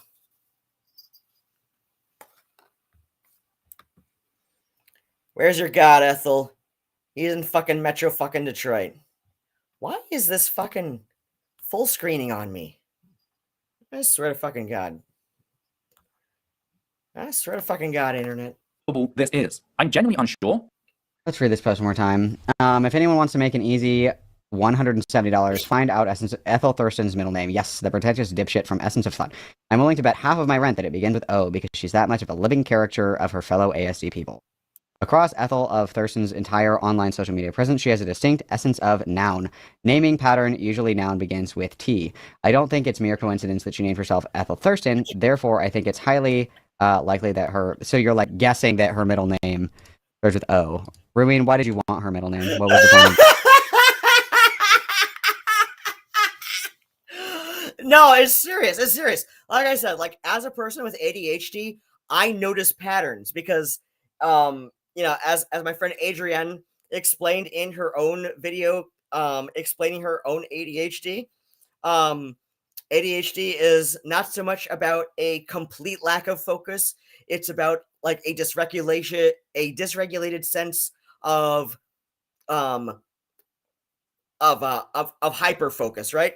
So, which like I would not be surprised if within my lifetime ADHD and ASD were consolidated into a single neurodivergent spectrum, which I have no problem with. Like I often ping people's radar for AuTHD because like so many people with ASD also have ADHD, right? So like I give like a lot of like, like regular people, like a lot of people in the lady, like these false positives on their autism radar. But yeah, so like when I noticed that Ethel Thurston will do this essence of noun, this EOT pattern of naming things, it just struck me as so fucking funny because it's like, can she be any more of a Hollywood comedic stereotype of people on the autism spectrum? Like, is this something that she went out of her way to do, right? Because, like, she already has the cadence of a trans femme Ben Stein. Right? Like, and she's such a joyless know-it-all who actually doesn't know a goddamn thing. It's like, did somebody create you in a lab to be like this comedy trope Ethel? I find her kind of fascinating in a way. This. What was the point of this? Was this just like a tongue-in-cheek joke? Do you unironically want to find her middle name? Talk to me. What is this about? And yes, this is from what, a year ago, 2 years ago? What was the point of this? Please elaborate. Because it's funny. Yeah, there I said, because it's funny. Okay, base, I'll allow. Not for my private information. Do I have to say how doable this is? I'm genuinely unsure, since the last time I felt I was sure of something, i.e. that stripping victims of sexual violence of their voice and identity to engage in shitty plagiarism was a bad thing, I suddenly became public enemy number Ethel. Nobody plagiarized your fucking Lily Orchard videos. The strongest evidence you have of this alleged plagiarism is actually the screenshots from Evangelina Skov's videos. And screenshots are literally a digital photocopy of someone else's words. You cannot claim copyright on a photocopy you take of someone else's work. If I added notes to the margins of photocopies I took of music from by Stevie Nicks when I was in high school, and I added notes to those margins, that would not give me copyright over the photocopies of Stevie Nicks' music.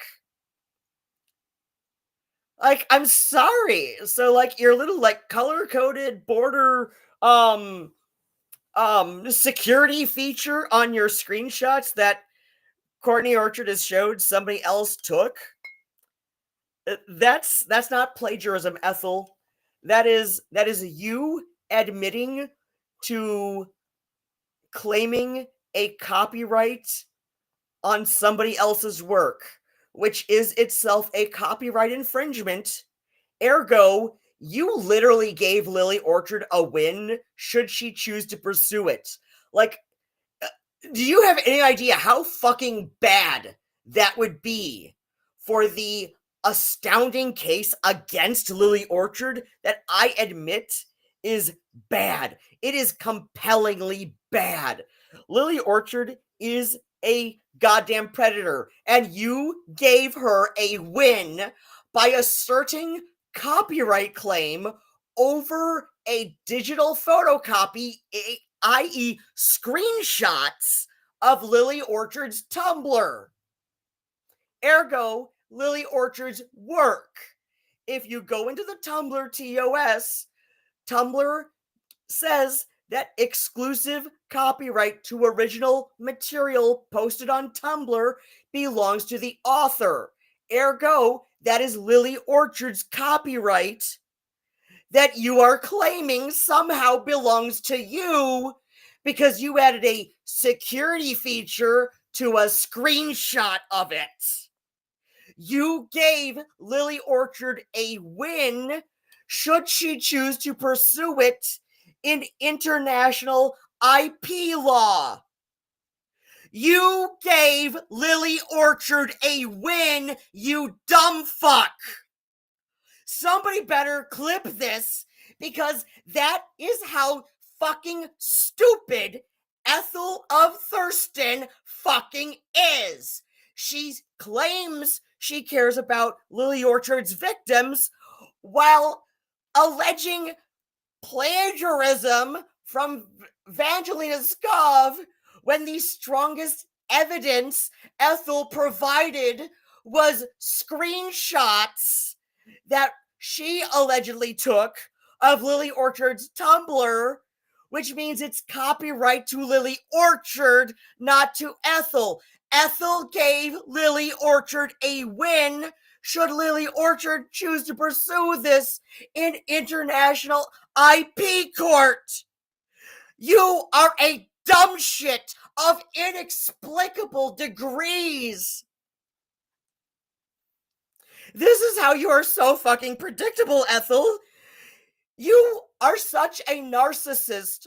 You are willing to give Lily Orchard a win because you do not think about the ramifications of your actions when your ego is threatened.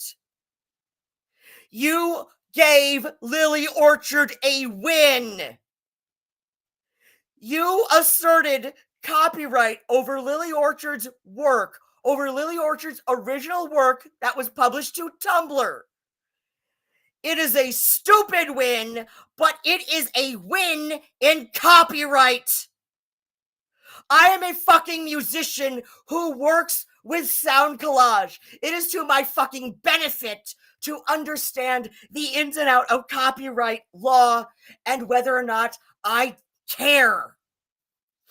You gave Lily Orchard a win. I cannot stress this enough. You are a dumb fuck who does not care about victims anywhere near as enough as you care about your fucking ego. So you gave Lily Orchard a win because your ego was bruised. For one, I guess it's important to counter what I'm expecting people to say, that this is frivolous information that's unlikely to cause harm, or that it's just a joke. Yeah, like, I mean, I think, like, what, like, we can be... Yeah, it was a fucking joke. I was grieving. I know exactly how to provoke you. And I was trolling to cope with my grief. If you're going to trauma dump on people and use my jab, my very obvious jab to anyone with a modicum of reading comprehension, was a jab at DJ Mule. If you're going to say that, if you're going to trauma dump to make my tweet out to be more than what it was, then yeah, I'm going to play your fucking game, Ethel, and I'm going to play it better than you. We can be a little bit... Let's be fair, guys. Let's be fair. Maybe a little tongue-in-cheek. Is it a joke that I would make? Maybe. Like, I think the joke is that, like, she's doing, like, the archetype where people will, like, name their YouTube channels after, like, it's like an acronym for their name. Like, Essence of Thought, Ethel Thurston. So her middle name is probably, like, Orwell. Like, that probably would have been a better way. I kind of like Malcolm's guess for Ethel's middle name being Orwell because, I don't know, like she kind of took the wrong message from 1984 and Animal Farm. Like, if you've been on her Discord server as a lurker, like, she read George Orwell and took the exact opposite message this man was trying to convey. Like, oh my fucking god, like, I hate tankies so fucking much, and I love Orwell. Way to take that, if I can offer constructive criticism, be like, oh, I bet Essence of Thought's middle name is Orwell because it's Essence of Thought, Ethel Orwell Thurston. Like, I think that's what we're getting at. Obviously, I can see that. Okay, I am, because I can actually interpret that. I'm not blinded by my rage for an individual person. I can kind of understand what you were getting at. Like I said, would I have made that joke? I probably would have made it. My comment to the chat, her middle name is Of. I've got a whole $1 in my savings to bet on it. And I probably still have that whole $1. A little bit different, but like, she could have just like asked and been like, yo, what the fuck is this? But then again, even if you told her it was a joke, she would have been like, so you're being ableist. And it's like, no, I'm not, but okay. Like, I don't know, either way for me, but like, The idea that somebody makes a joke like this is an inclination that they're gonna like come to your house in real life and fucking kill you is insane. I think somebody making a joke of like, oh my god, I bet your middle name is like Bartholomew because you do be harvesting that wheat or like something stupid like that. I wouldn't be like, oh, they're trying to find out my middle name and dox me and kill me. It's like I think that it was just probably like a shitty joke, truthfully. And obviously, humor is subjective. Some people might think that's funny. Some people might not. Some people might think it's over the line. Some people might not. Obviously, humor is subjective. The fact of the matter is that Ruin does not. Somebody else says her middle name should be Oof because this video was a mistake. Absolutely. Absolutely. Have Essence of Thought's middle name. Ruin, even if he did have Essence of Thought's middle name, probably wouldn't fucking do anything with it. And it's not like it mattered anyway because Essence of Thought is her fucking name. What does the middle name do? Honest question. Like, if that's already her full legal name, what does the middle name add there? Just out of curiosity. Like, I could be, totally wrong here. But what does the middle name even do? If her handle is... Somebody else in the chat said, I think it's funny, but I'm very autistic and I like puns. So, like, look, Ethel, we've got, like, fucking autistic people agreeing with my sense of humor about, the mystery of your middle name that likely begins with O. Okay? So it's like now your burden of proof that this is ableist is a little bit higher because, for your argument, because like we've got people who say they're autistic. It is not on you, Ethel, to say that they're not because you're not their neurologist, right? So anyway, like we've got people who are literally saying that they're autistic, like my younger sister, like Christian, like Rachel Oates, like yourself. So now your burden of proof is a little bit higher to show ableism. her fucking name. What does that do? Honest question. Her middle name is Of. See, there you go, Tempo. Tempo's got it. There you go. Got it. Nah, she's super duper old lady named Ethel Opal. There you go. Obviously, Sty stands for Simone Allegra Ibsen. Based. Okay, like that. I think it's funny, but I'm very artistic. I like puns. Okay, based. Ethel missed out on getting $170. Oh, that's right. Somebody in the chat said, so what I'm hearing is Ethel missed out on getting $170. Exactly. Like, she could have just quashed this and then, like, pestered me for, like, the following year and a half to, like, pay her that $170 I offered. She could have just quashed this right away and said, my middle name is Of. And I'd just be like, God damn it. And just, like, gradually forked over increments of like, $25 or so until I've paid her off, right? She lost out. She could have had half a month's rent. But instead, she wanted to try and extort Evangeline Scov by giving Lily Orchard a win.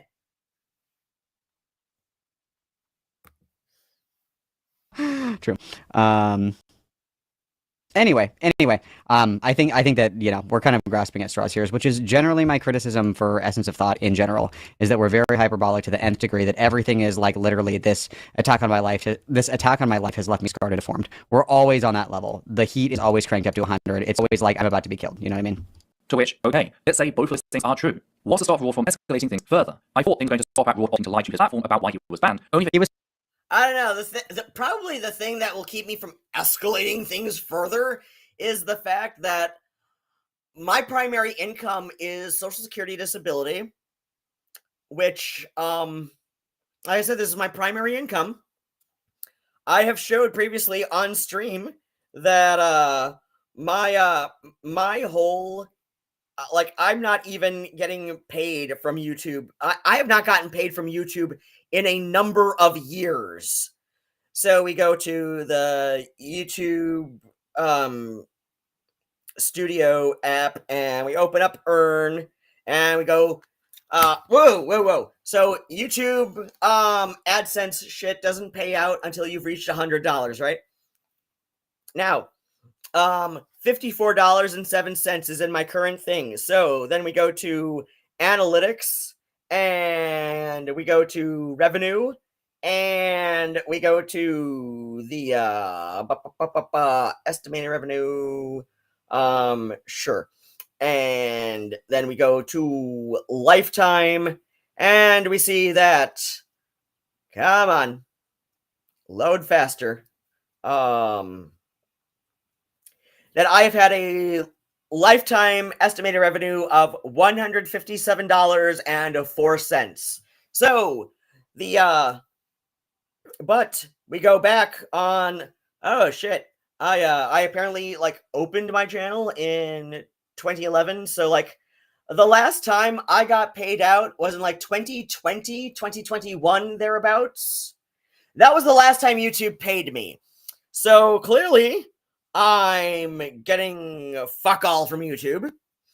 I get only slightly more annually from streaming royalties via, I prefer Tidal over Spotify because as a musician, I have seen my paperwork. I had to include my paperwork from DistroKid for my Section 8 application to live in this apartment. And I will say my payout from Tidal pays artists nearly twice what Spotify does.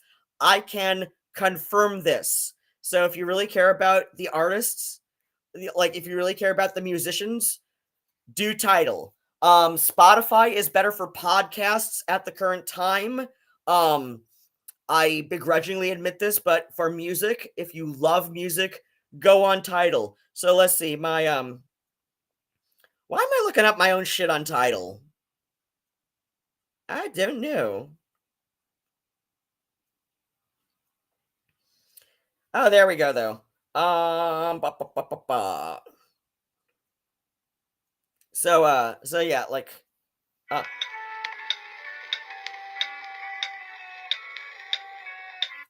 so yeah, like you see, like I'm an artist on oh yeah, that's an explicit lyrics one. This one is on a Mystic Fragments compilation. I think I've got a couple copies of that. I need to put them up on my Bandcamp. Go to artist. So yeah, like why am I not following my own self on? So yeah, like be sure to follow me on like Tidal, preferably Spotify if you have to. Like if you don't care about music, right? So music for Onchon Delou, and so yeah, like I said, like the I don't know, Tidal pays out better than Spotify does. So yeah, like my payment as a musician is between diddly and squat because well, this is how music. This is like the reality of being a working musician, right? So yeah, like the thing that's keeping me from escalating further is the fact that I'm fucking poor and I'm just trolling. I'm just trolling because I poke you wiggle, Ethel. I'm your fucking god now, Ethel. You say you're an atheist, but I'm your fucking god now. I poke, you wiggle. This is my entertainment. You are my Chris Chan. And unlike Chris Chan, I don't feel the least bit sorry for you because you are clearly competent enough at life to know what you're doing and evade diagnosis until you were well into your 20s. So, yeah, Chris Chan is clearly far more handicapped by her autism than you are. Okay? I I will say though, like it's nuanced, right? Like empathy, sympathy, compassion, these can be very nuanced emotions. And I do feel bad for what you went through as a child with the CSA by proxy when or as a proxy for like I said, she fucking trauma dumps in her goddamn Bowl review, right? She trauma dumps all over this fucking video. I wish I could unlearn it. And I wish I had not drank almost an entire bottle of wine so that I could articulate this better than I am right now. Because, like I'm telling you, Ethel loves to trauma dump, and she does this with the intent to manipulate people. And like I said, because she words herself in a way that alludes to the knowledge of what she is doing, but with just enough reasonable doubt to deny it if pressed on it. Yeah, I'm gonna say that I am pretty sure Ethel covertly admitted to a personality disorder earlier in this. Like, I don't know. I just find the I just find the possibility compelling because I've seen how she likes to choose her fucking words. Was talking shit in my Discord server, I kicked him, and then he went to a different Discord server and was talking shit. And then after a while, he made a Reddit page because he wanted to gossip about me. So now, honestly, he could realistically be Hitler. Like, just being realistic. Like, he has demonstrated that anything is possible. Like, he is willing to escalate this far by talking shit about me in more than one place. That means that he is capable of murder. Nice. For him to mock me being raped as a 6-year-old child and No one my mocked you. private information. No one Let's say I mocked don't respond, or worse, someone else reaches out with that information. You didn't respond for like 2 fucking years and nobody said a goddamn word. Like, grow up. What's to stop Ruadhán from escalating, from demanding other, more dangerous information, genuinely this time, assuming he is indeed joking here? As pointed out by Levi, even if this is just a joke, well, that's precisely the problem. There is a public, unapologetic demand for my private information, and we're busy debating. Oh my fucking god, it's your middle name! Nobody fucking cares! It's such a piddly little thing because I thought it was fucking funny. Because I noticed with my ADHD brain that you have a pattern to your social media branding. And because I noticed this pattern, I thought it was funny that you are so much of just like an absurd Hollywood stereotype of somebody on the autism spectrum who is like, you know, functional enough to pass as normal enough, I guess you want to say, if you want to slur yourself in that way. Because I've seen fucking normal people, and I do not like them. But I digress. Anyway, I thought it was fucking funny, Ethel, because I noticed a pattern because of how my ADHD brain works. And because I was grieving, I decided to cope with humor and snark and an absurd suggestion. So you want to trauma dump? I'm going to trauma dump. You want to use your fucking, demographic alignments as a crutch? I'm going to use it. I will one-up you every fucking time because I know how to play your fucking games better than you. And I know this because I have been through fucking relationships that have mentally scarred me, that have further complicated my CPTSD, that you practically admit to knowing I struggle with, and they played these fucking games better than you. So I know how these fucking games work. And I think it's fucking funny that people are able to fall for it when it comes from you because you are so goddamn transparent, Ethel. You were just so fucking transparent about it. And the fact that you have a subscriber count on your YouTube of like 5 digits is just absurd to me. Like, I know some of them are going to be hate watchers, but some of them actually believe you. Or at least, like, and I don't mean that in a denigrating way. I mean that they fall for your fucking bullshit. That is not the part that's funny to me, beyond it being like schadenfreudeously sad, okay? Why this is serious just because he's justifying it with petty speculation about my username. He's getting away with attempted doxing just by mocking me while he does it. And this is so effective. It's not attempted doxing. is just a fucking question about your goddamn username, about your middle name. Because I think it's funny. I noticed a pattern, Ethel, and I thought it was funny. That he's been able to start with off money for parts of my legal name. How much worse will it have to Money that I don't have, money that I did not have at the time, money that I will probably never have in a single amount. That, like, if you want to make good on this offer, I can offer you payments, Ethel. I mean that with utmost sincerity, but you will have to prove to me your middle name.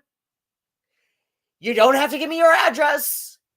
You just have to show me on your passport where your middle name begins with O. get before he strays into uncomfortable, let alone unacceptable territory? What if he starts using this tactic on other people? What if he starts killing people, you guys? What if he starts murdering people? What if he starts cannibalizing people? What then? Then is it a stupid joke to you guys? Then is it just a funny meme for you to laugh about with your friends when there are dead, cannibalized corpses littering the streets?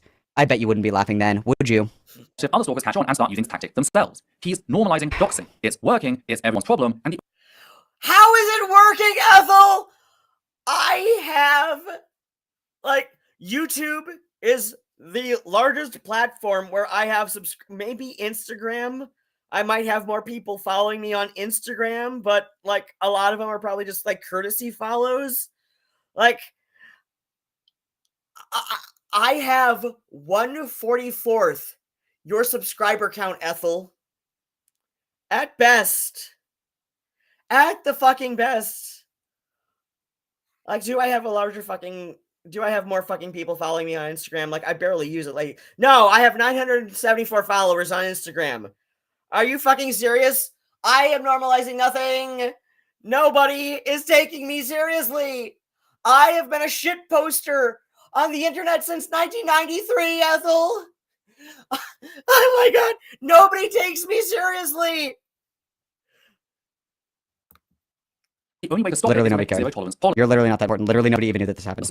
There is no way to joke about soliciting real private information. Yes, there is. And I did it. I joked about it. And apparently, I am one of a very tiny minority who thought it was funny because, nobody fucking follows me on Twitter. I don't. I have such an insignificant following. And this is just you, Ethel. You realized how thoroughly you embarrassed yourself with that attempt to extort money from Vangelina Skov, that now you are scrambling. You are desperately scrambling for some kind of proof that you are the most victimized person on the entire fucking internet. Because I see through you, Ethel. I see through your fucking bullshit before you even dish it out.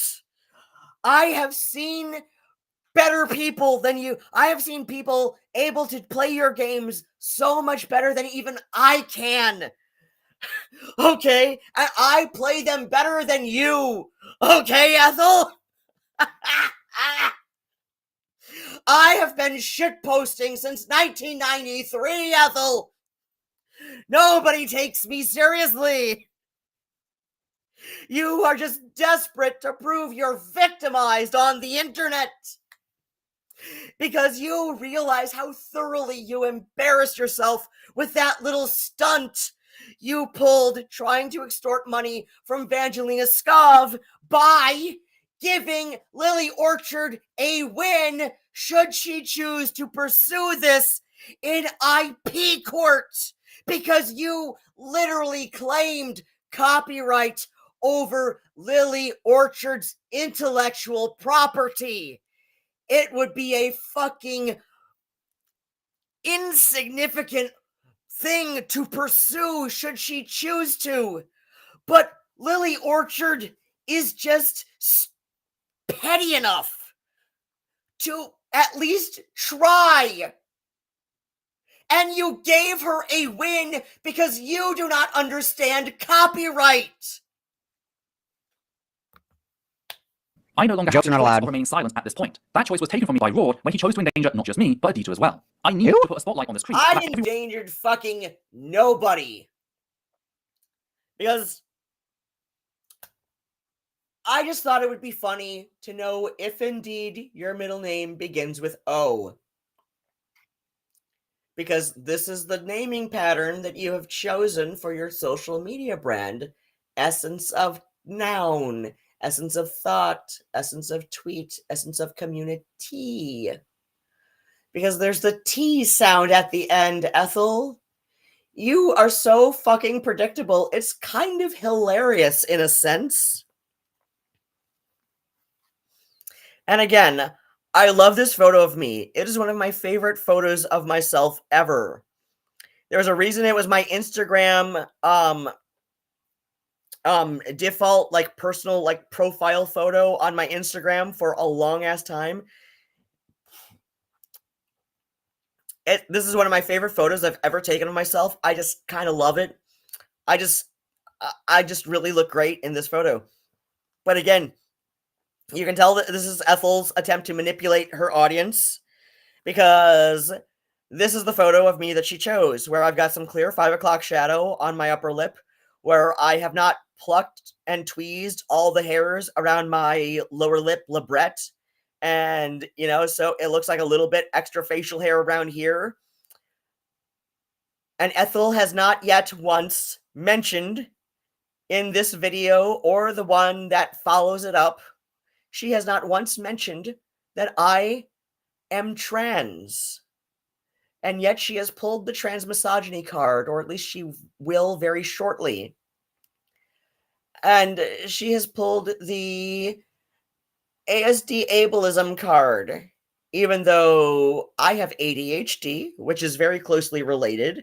And it is so closely related, as I said a couple hours ago, it would not surprise me in the slightest if within my lifetime, ADHD and ASD were consolidated into the same neurodivergent spectrum, because that is like how often people with ADHD also have ASD and vice versa, right? So, I don't know, Ethel. I don't fucking know. This just looks like Ethel's trying to manipulate her audience by, with this shit. I need to put a spotlight on this guy who is doxing, and doxing is bad. Anyway, here's his full fucking name. Here's how old he is. Here's a picture of him. This is somebody who's not a public figure, mind you. Yeah, guys, doxing is really bad. Anyway. I am like the lowest key public figure, right? Like, I am significantly less of a public figure than Ethel is.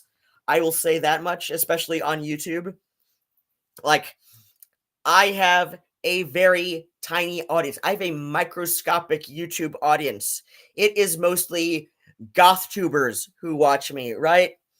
Some of them booktubers who are also Storm Constantine fan kids like myself, right?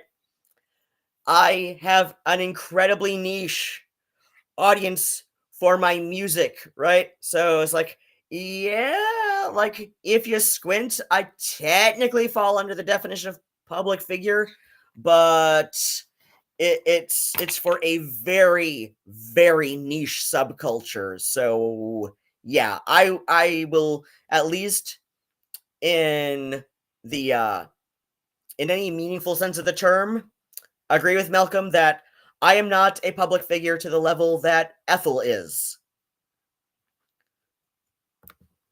Anyway, let me say his full name one more time for the camera. Knows exactly what he and EOT survivors are about. They don't have evidence of abuse on my part, so they're instead seeking to make me afraid to advocate for myself and my rights as a trans person on the platform I spent more than a decade building from the ground up. They're trying to use There she goes. She's built more than a decade building from the ground up. Whereas early, like right up about hereabouts, early in her video, she mentions that she's been on, and we're going to see some stuff in the oh gosh. Nobody cares about Ethel's private info. She's barely a D tier lolcow. Ethel needs to start journaling or something. Some things should stay inside thoughts. This is why people don't take leftism seriously. Exactly. normalizing doxing by joking about her middle name. Sure. But yeah, like, lady, shut the fuck up. You've been building it from the ground up. You're at for. Oh, right. Because she mentioned, like, way at the beginning of her fucking video that she's been posting videos online since she was 14. And now hereabouts, and we're going to see some of this in the chat here, where people will assume that she is in her early 20s. Again, she knows what she's doing. So she mentions at the beginning that I'm 45 years old, which again, I clarified myself that I just really love with messing with people about my age. I've been doing it since I was 28, and I first said to somebody working at an art gallery that I was 30 because she mistakenly believed a friend of mine and myself were teenagers playing hooky from high school, and she called a fucking truancy officer on us. And when I gave him my fucking ID, he confirmed, that, like, I am way too old for fucking high school. So yeah, I've been messing with people about my age. I am in my mid 40s. And I did have my first 45th birthday stream this July of 2024. Notice I said first 45th birthday stream. If you go looking far enough on my Facebook, you will find something about, like, an event for my second 35th birthday or something like that, right? So, yeah. So yeah, like I said, Ethel knows what she's doing. So, like, way up here at about hereabouts, she says that she's been posting videos online since she was 14. And then way over hereabouts, she says that, she's been building the Essence of Thought social media, a brand from the ground up, for over 10 years.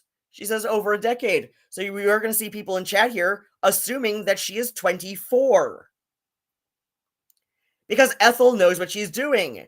So by pointing out that I have had my first 45th birthday stream in July of 2024, she is trying to imply that I am this creepy old guy who is like 20 years her senior. No, I'm not.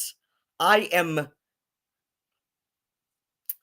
as we saw from Ethel's LinkedIn at the beginning of my stream hours ago at this point, Ethel graduated from the University of Surrey in 2019.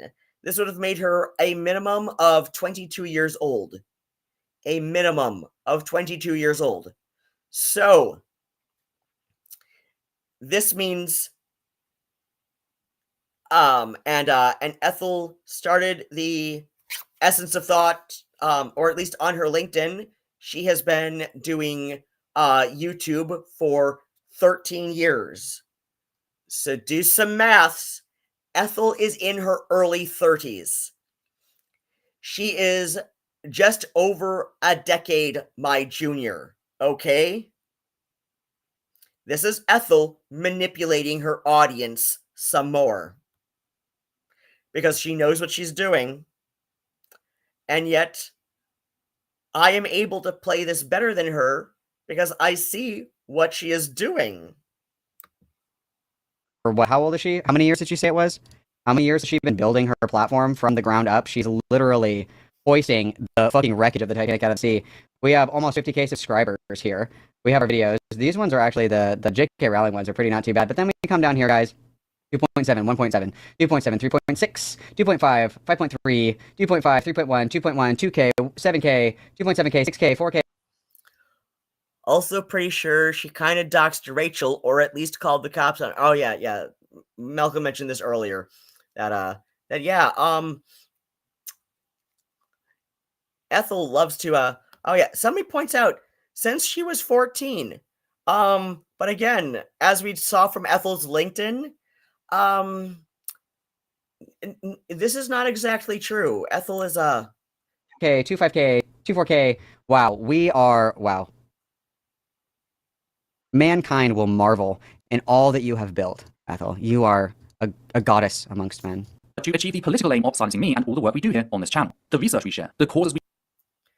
What research you share? What causes you do, like, bottom of the barrel commentary on transphobic shit said on Twitter that literally anybody else can do, that other people do better than you do, and then you pick fights with people on the internet because you are desperate to prove you are a victim. We promote, the voices we amplify, even the people whose memories we carry with us because nobody else will. Okay. Does that remind me who Levi is again? Ethel mentions them sometimes and I forget. Yeah, like, Levi is Ethel's Essence of Unpaid intern, former co-host for her old weekly live stream, The Trans Agenda, which abruptly went on hiatus a little over 2 years ago. Captain, my captain, we speak of the dead transgenders when no one else will hear. And his goons want to destroy all of them. Oh, yeah, The there you go. goons? Somebody assuming she's 24, huh? She gives me mid-30s vibes. Yeah, that's because Ethel is in her early 30s, as we showed on her LinkedIn many hours ago earlier in this stream. Because Ethel likes to manipulate her audience. This is the little, like, sneaky weasel shit that she does to manipulate her audience. Wow, that's problematic. I can't identify how, but that's problematic that she called people like that goons. Somehow that has to be problematic. Somebody find me information on how that's problematic, please, and thank you. Because I banned him from my server after he mocked victims of harassment suffering PTSD. You either get it or you don't. I don't know how to make a heartless person feel. I don't know what to say or do. Any emotion I've shown in the past, whether it be sorrow, pain, or anger, has always come back around to you. You've showed no emotion in the past, except when it relates to yourself. I seriously, like, oh my god, like, I'm gonna go back to this fucking film review she did of Bulbul, and, like, I'm not gonna say it's not without its issues, right? But at some point in this review, Ethel does this, like, super performative, like, Chris Chan levels of trying to look angry for the camera. Like, but this is also a film review where she, like, trauma dumps in gory detail her CSA experience. Like, nobody should know this, Ethel. And yet, here we are.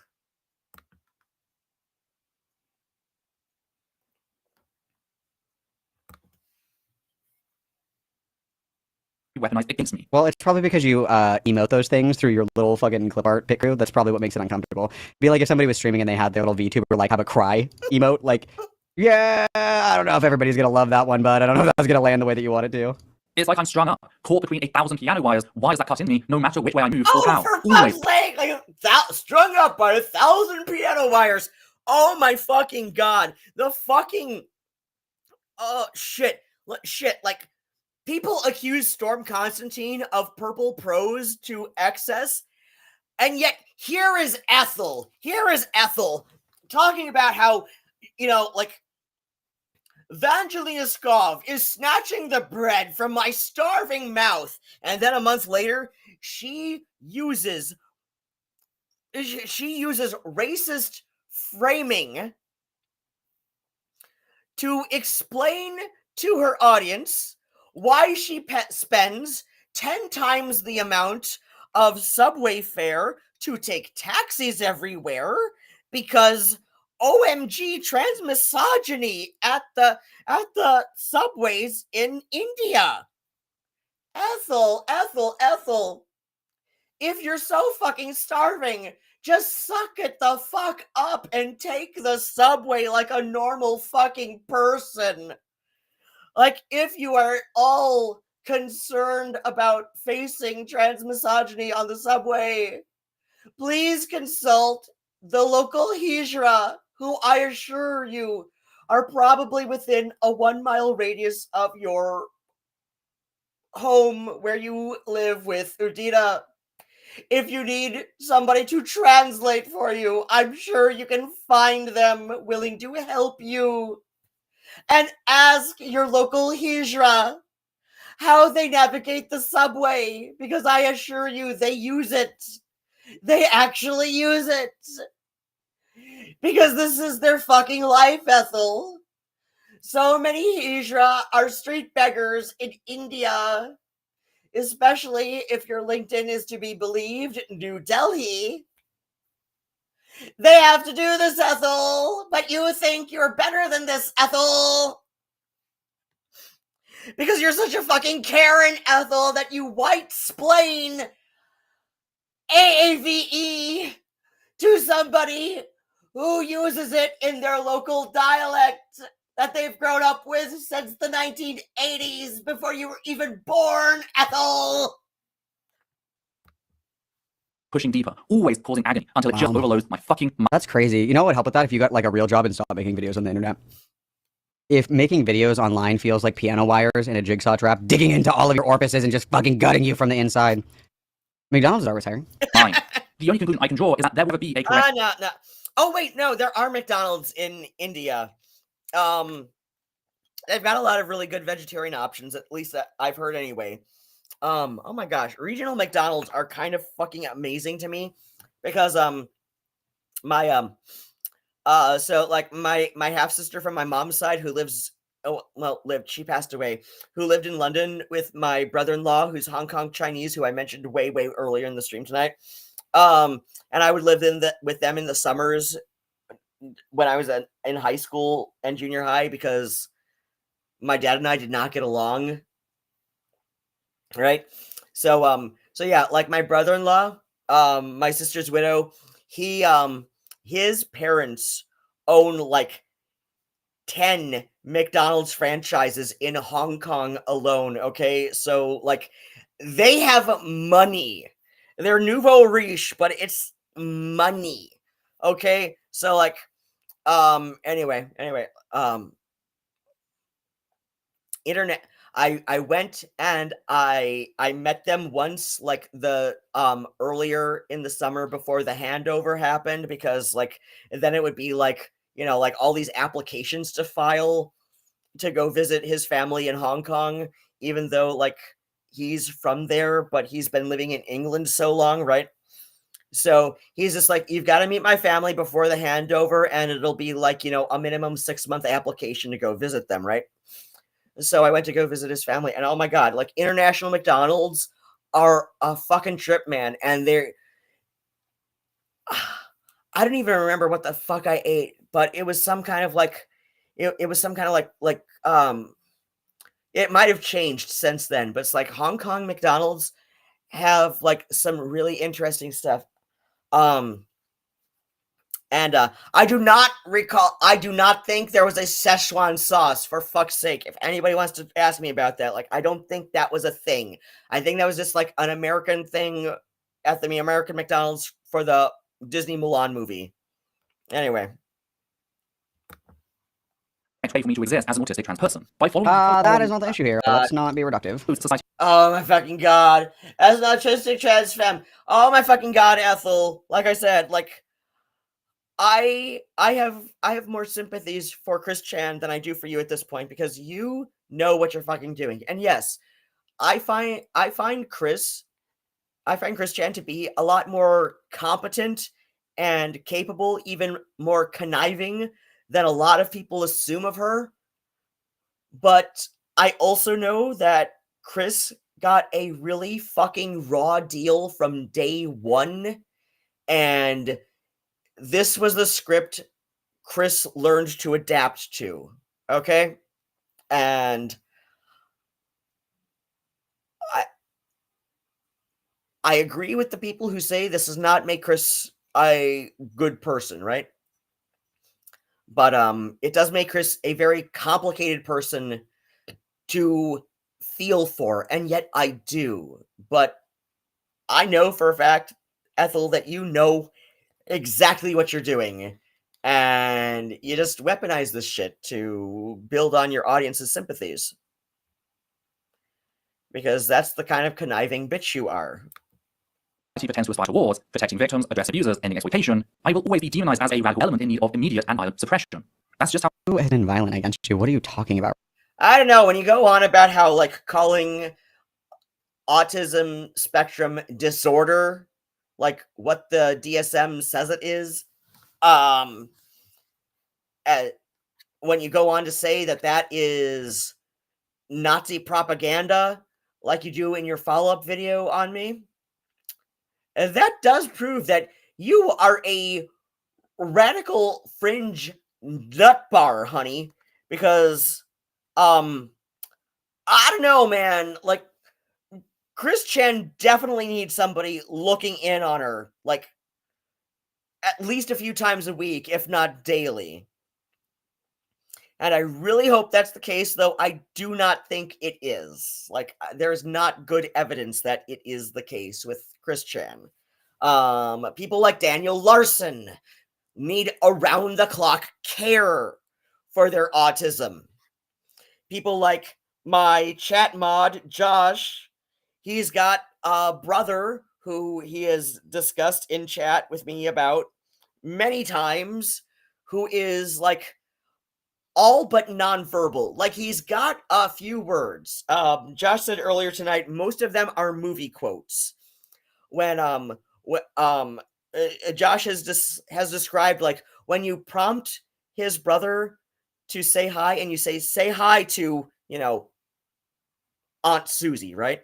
Say hi, brother, and he'll say hi, right? So, like, this is somebody with autism to a handicapped, disordered degree. At some point, the distinction between disability and disorder is this, like, it's a distinction without a difference. Like, it's just like whatever sounds better when speaking it at some point. Like, I've been in conversations with people who study medical literature. As I mentioned, my friend earlier in tonight's stream, who was initially diagnosed in the 80s as, you know, low functioning autistic because they are all but mute. Like, they have a half dozen words every day. These words can change, like, seemingly randomly, right?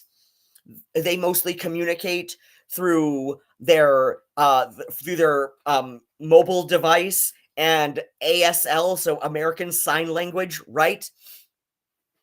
Like, but they're probably closer to, you know, like, maybe just a little bit easier to integrate with other people than Chris Chan is, because, you know, they are exceptionally articulate in text.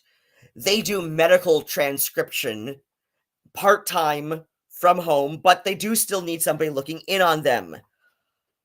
This is not like, I have known people across the autism spectrum, Ethel.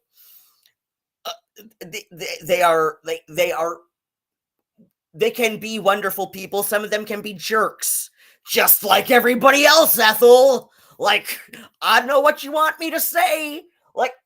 Yeah, like, some autistic people are wonderful. Some of them are jerks. Guess which category you fall under, Ethel. And so, yeah, like, since you are in the jerk category, I am going to find the ways that you are a goddamn Hollywood degree stereotype that is used as a comedy trope since the 1970s for people who are, like, just quote unquote functional, to use the old school terminology, enough to, like, you know, like I said, like trans femme Ben Stein. That is the cadence with which you speak, Ethel, and it's kind of fucking hilarious because I know you are not doing this on purpose, like a fucking character actor would. Like, and I find it funny. I know other people on the autism spectrum who find it funny. Yes, I'm on the ADHD spectrum, but again, there's a lot of overlapping experience between ASD and ADHD, and yet you omit my ADHD from your little hit pieces on me because this is how you like to manipulate your audience. I have been so fucking vocal about my ADHD online for over a goddamn decade. You can find live journal posts from me if you wish to dead name me.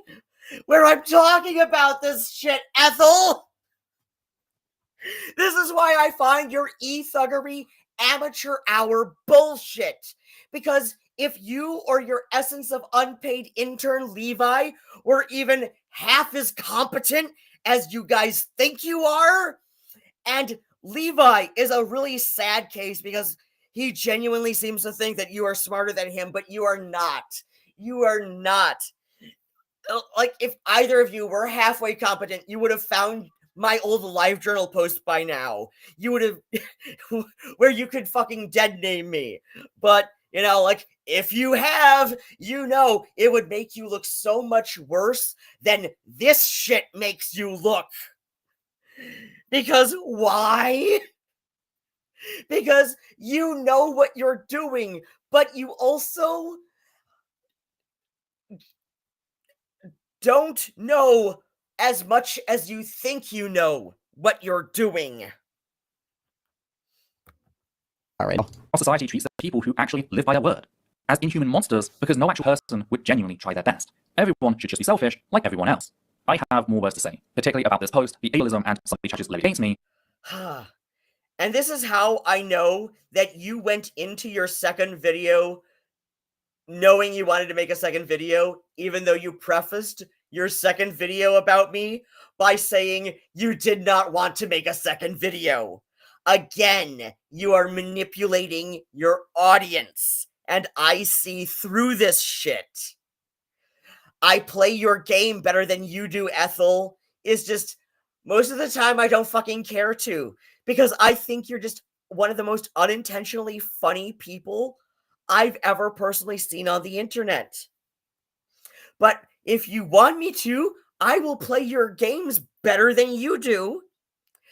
I'm your fucking god now, Ethel. Fucking dance for me. I poke, you wiggle. I poke, you wiggle, Ethel. When will my suffering end? As well as the second stalker involved in all this I mentioned at the start. But I don't feel like tagging them on the end here. This isn't just another response video. This is a warning to people about Ruadhán, John, and McElroy and the danger. This is a warning about somebody who's been shitposting since 1993. About somebody who makes between diddly and squat on his fucking music. This is a warning about somebody who just like kind of fell into the political side of YouTube during 2020 like everybody else did because he was fucking bored. This is a warning about a shit poster and low effort troll. He poses. Well, guys, how are we feeling? Are we feeling like we're in danger right now? Does everybody have their social security number tucked away somewhere safely so that Ruadhán does not come and steal it from you? Does everybody feel like their middle name is I still love the fact that when Malcolm did the second video last night, Ethel broke him so bad, he said my name correctly. At some point, he said Ruadhán. Like, seriously, like, Ethel broke him so bad, he said my name properly for a change. He fucking broke the bit because Ethel is that fucking obnoxious. I kind of love him for that. I love you, Malcolm. You're my fucking boy, man. a well-kept secret right now, or is everybody feeling a little uncomfortable with the energy that we've created in the studio, knowing that Ruadhán is here, and Ruadhán could at any moment ask for your middle name and literally come to your house and kill you? Does anybody know that? How does everybody feeling? Yeah. Well, cool. Another fucking nothing burger from what drama from how many years ago now? Like, girl, again, it's giving like I peaked vibes. It's like, come on. I needed to say something because people thought this was okay. I knew what you were talking about. What do you mean? I had to say.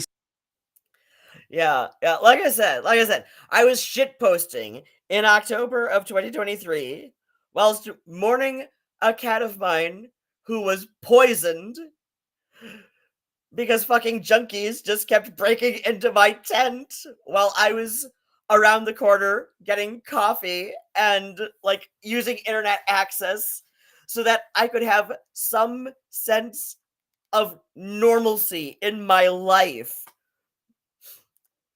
I'm mourning a fucking cat who was poisoned because I loved him, but he was kind of stupid, okay? He wasn't as stupid as other cats I've had. I've had some stupid ass cats, trust me. But Murnau was kind of stupid, right? So like that's how he got into the poison that the church my tent was behind put out for raccoons and shit. And yet Nigel and Phoebe, who are measurably more intelligent than Murnau ever was, somehow avoided this. Of course, for all I know, it's quite possible that somebody intentionally poisoned him because he had like no caution around strangers. At the very least, my cat Phoebe, she will like let my friends have a moment to like, breathe and like, just like kind of settle in when they come to visit before she goes and introduces herself to her guests because this is her house. She is Phoebe, right? Nigel is afraid of every motherfucker except for me. And it's because I've told this story before, but the short version is he was dumped on my old street in Lansing when he was approximately 4 months old. I let him in to use the litter box, and he decided to stay. That is the short version. I will go into the long version again at a later time. I need to update my Meet the Cats video. Okay? So, yeah, like I'm a fucking shit poster. I'm a fucking shit poster since 1993, and I'm way past time to feed my fucking cats. I still need to do a modicum of picking up in here because of shit that's going on tomorrow. No, I'm not going to share my personal life with you because I stopped doing that when LiveJournal stopped being a relevant social media platform. So, where do we go from here? All right. Stop sharing. It looks like my stream mod Josh has went to sleep hours ago. Almost 2 hours ago. Son of a bitch. What the hell is wrong with me? Anyway, I knew I was not going to get good sleep tonight. I really hoped I could have like been less distracted. Part of this is because I did not figure out until almost 2 hours later that I could just like watch the stream chat on my smartphone whilst my accountability buddy Josh the mod tried to like steer me back on track. I did not figure that out until like almost 2 hours in, and after that I was going on a roll. Anyway, it's my own fault that I'm not going to sleep tonight, but anyway, I love you all. I think I had a peak stream tonight of about 4 people. I don't know, but I'm so glad for the 2 people in my audience who are watching this. Oh my god, almost 8 fucking hours. What the fuck is wrong with me?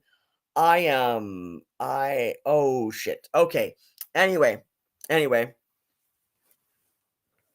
So hopefully some of that is usable, but yeah, I'm going to go into some like real deep shit on how Ethel of Twat likes to manipulate her audience. And anyway, feel free to like take your meds if you need them. Keep plenty hydrated. Hug your pets so much because they love you and you love them. And just like show a modicum of kindness, especially when someone deserves it, and take very good care of yourselves and have exactly the kind of day you deserve.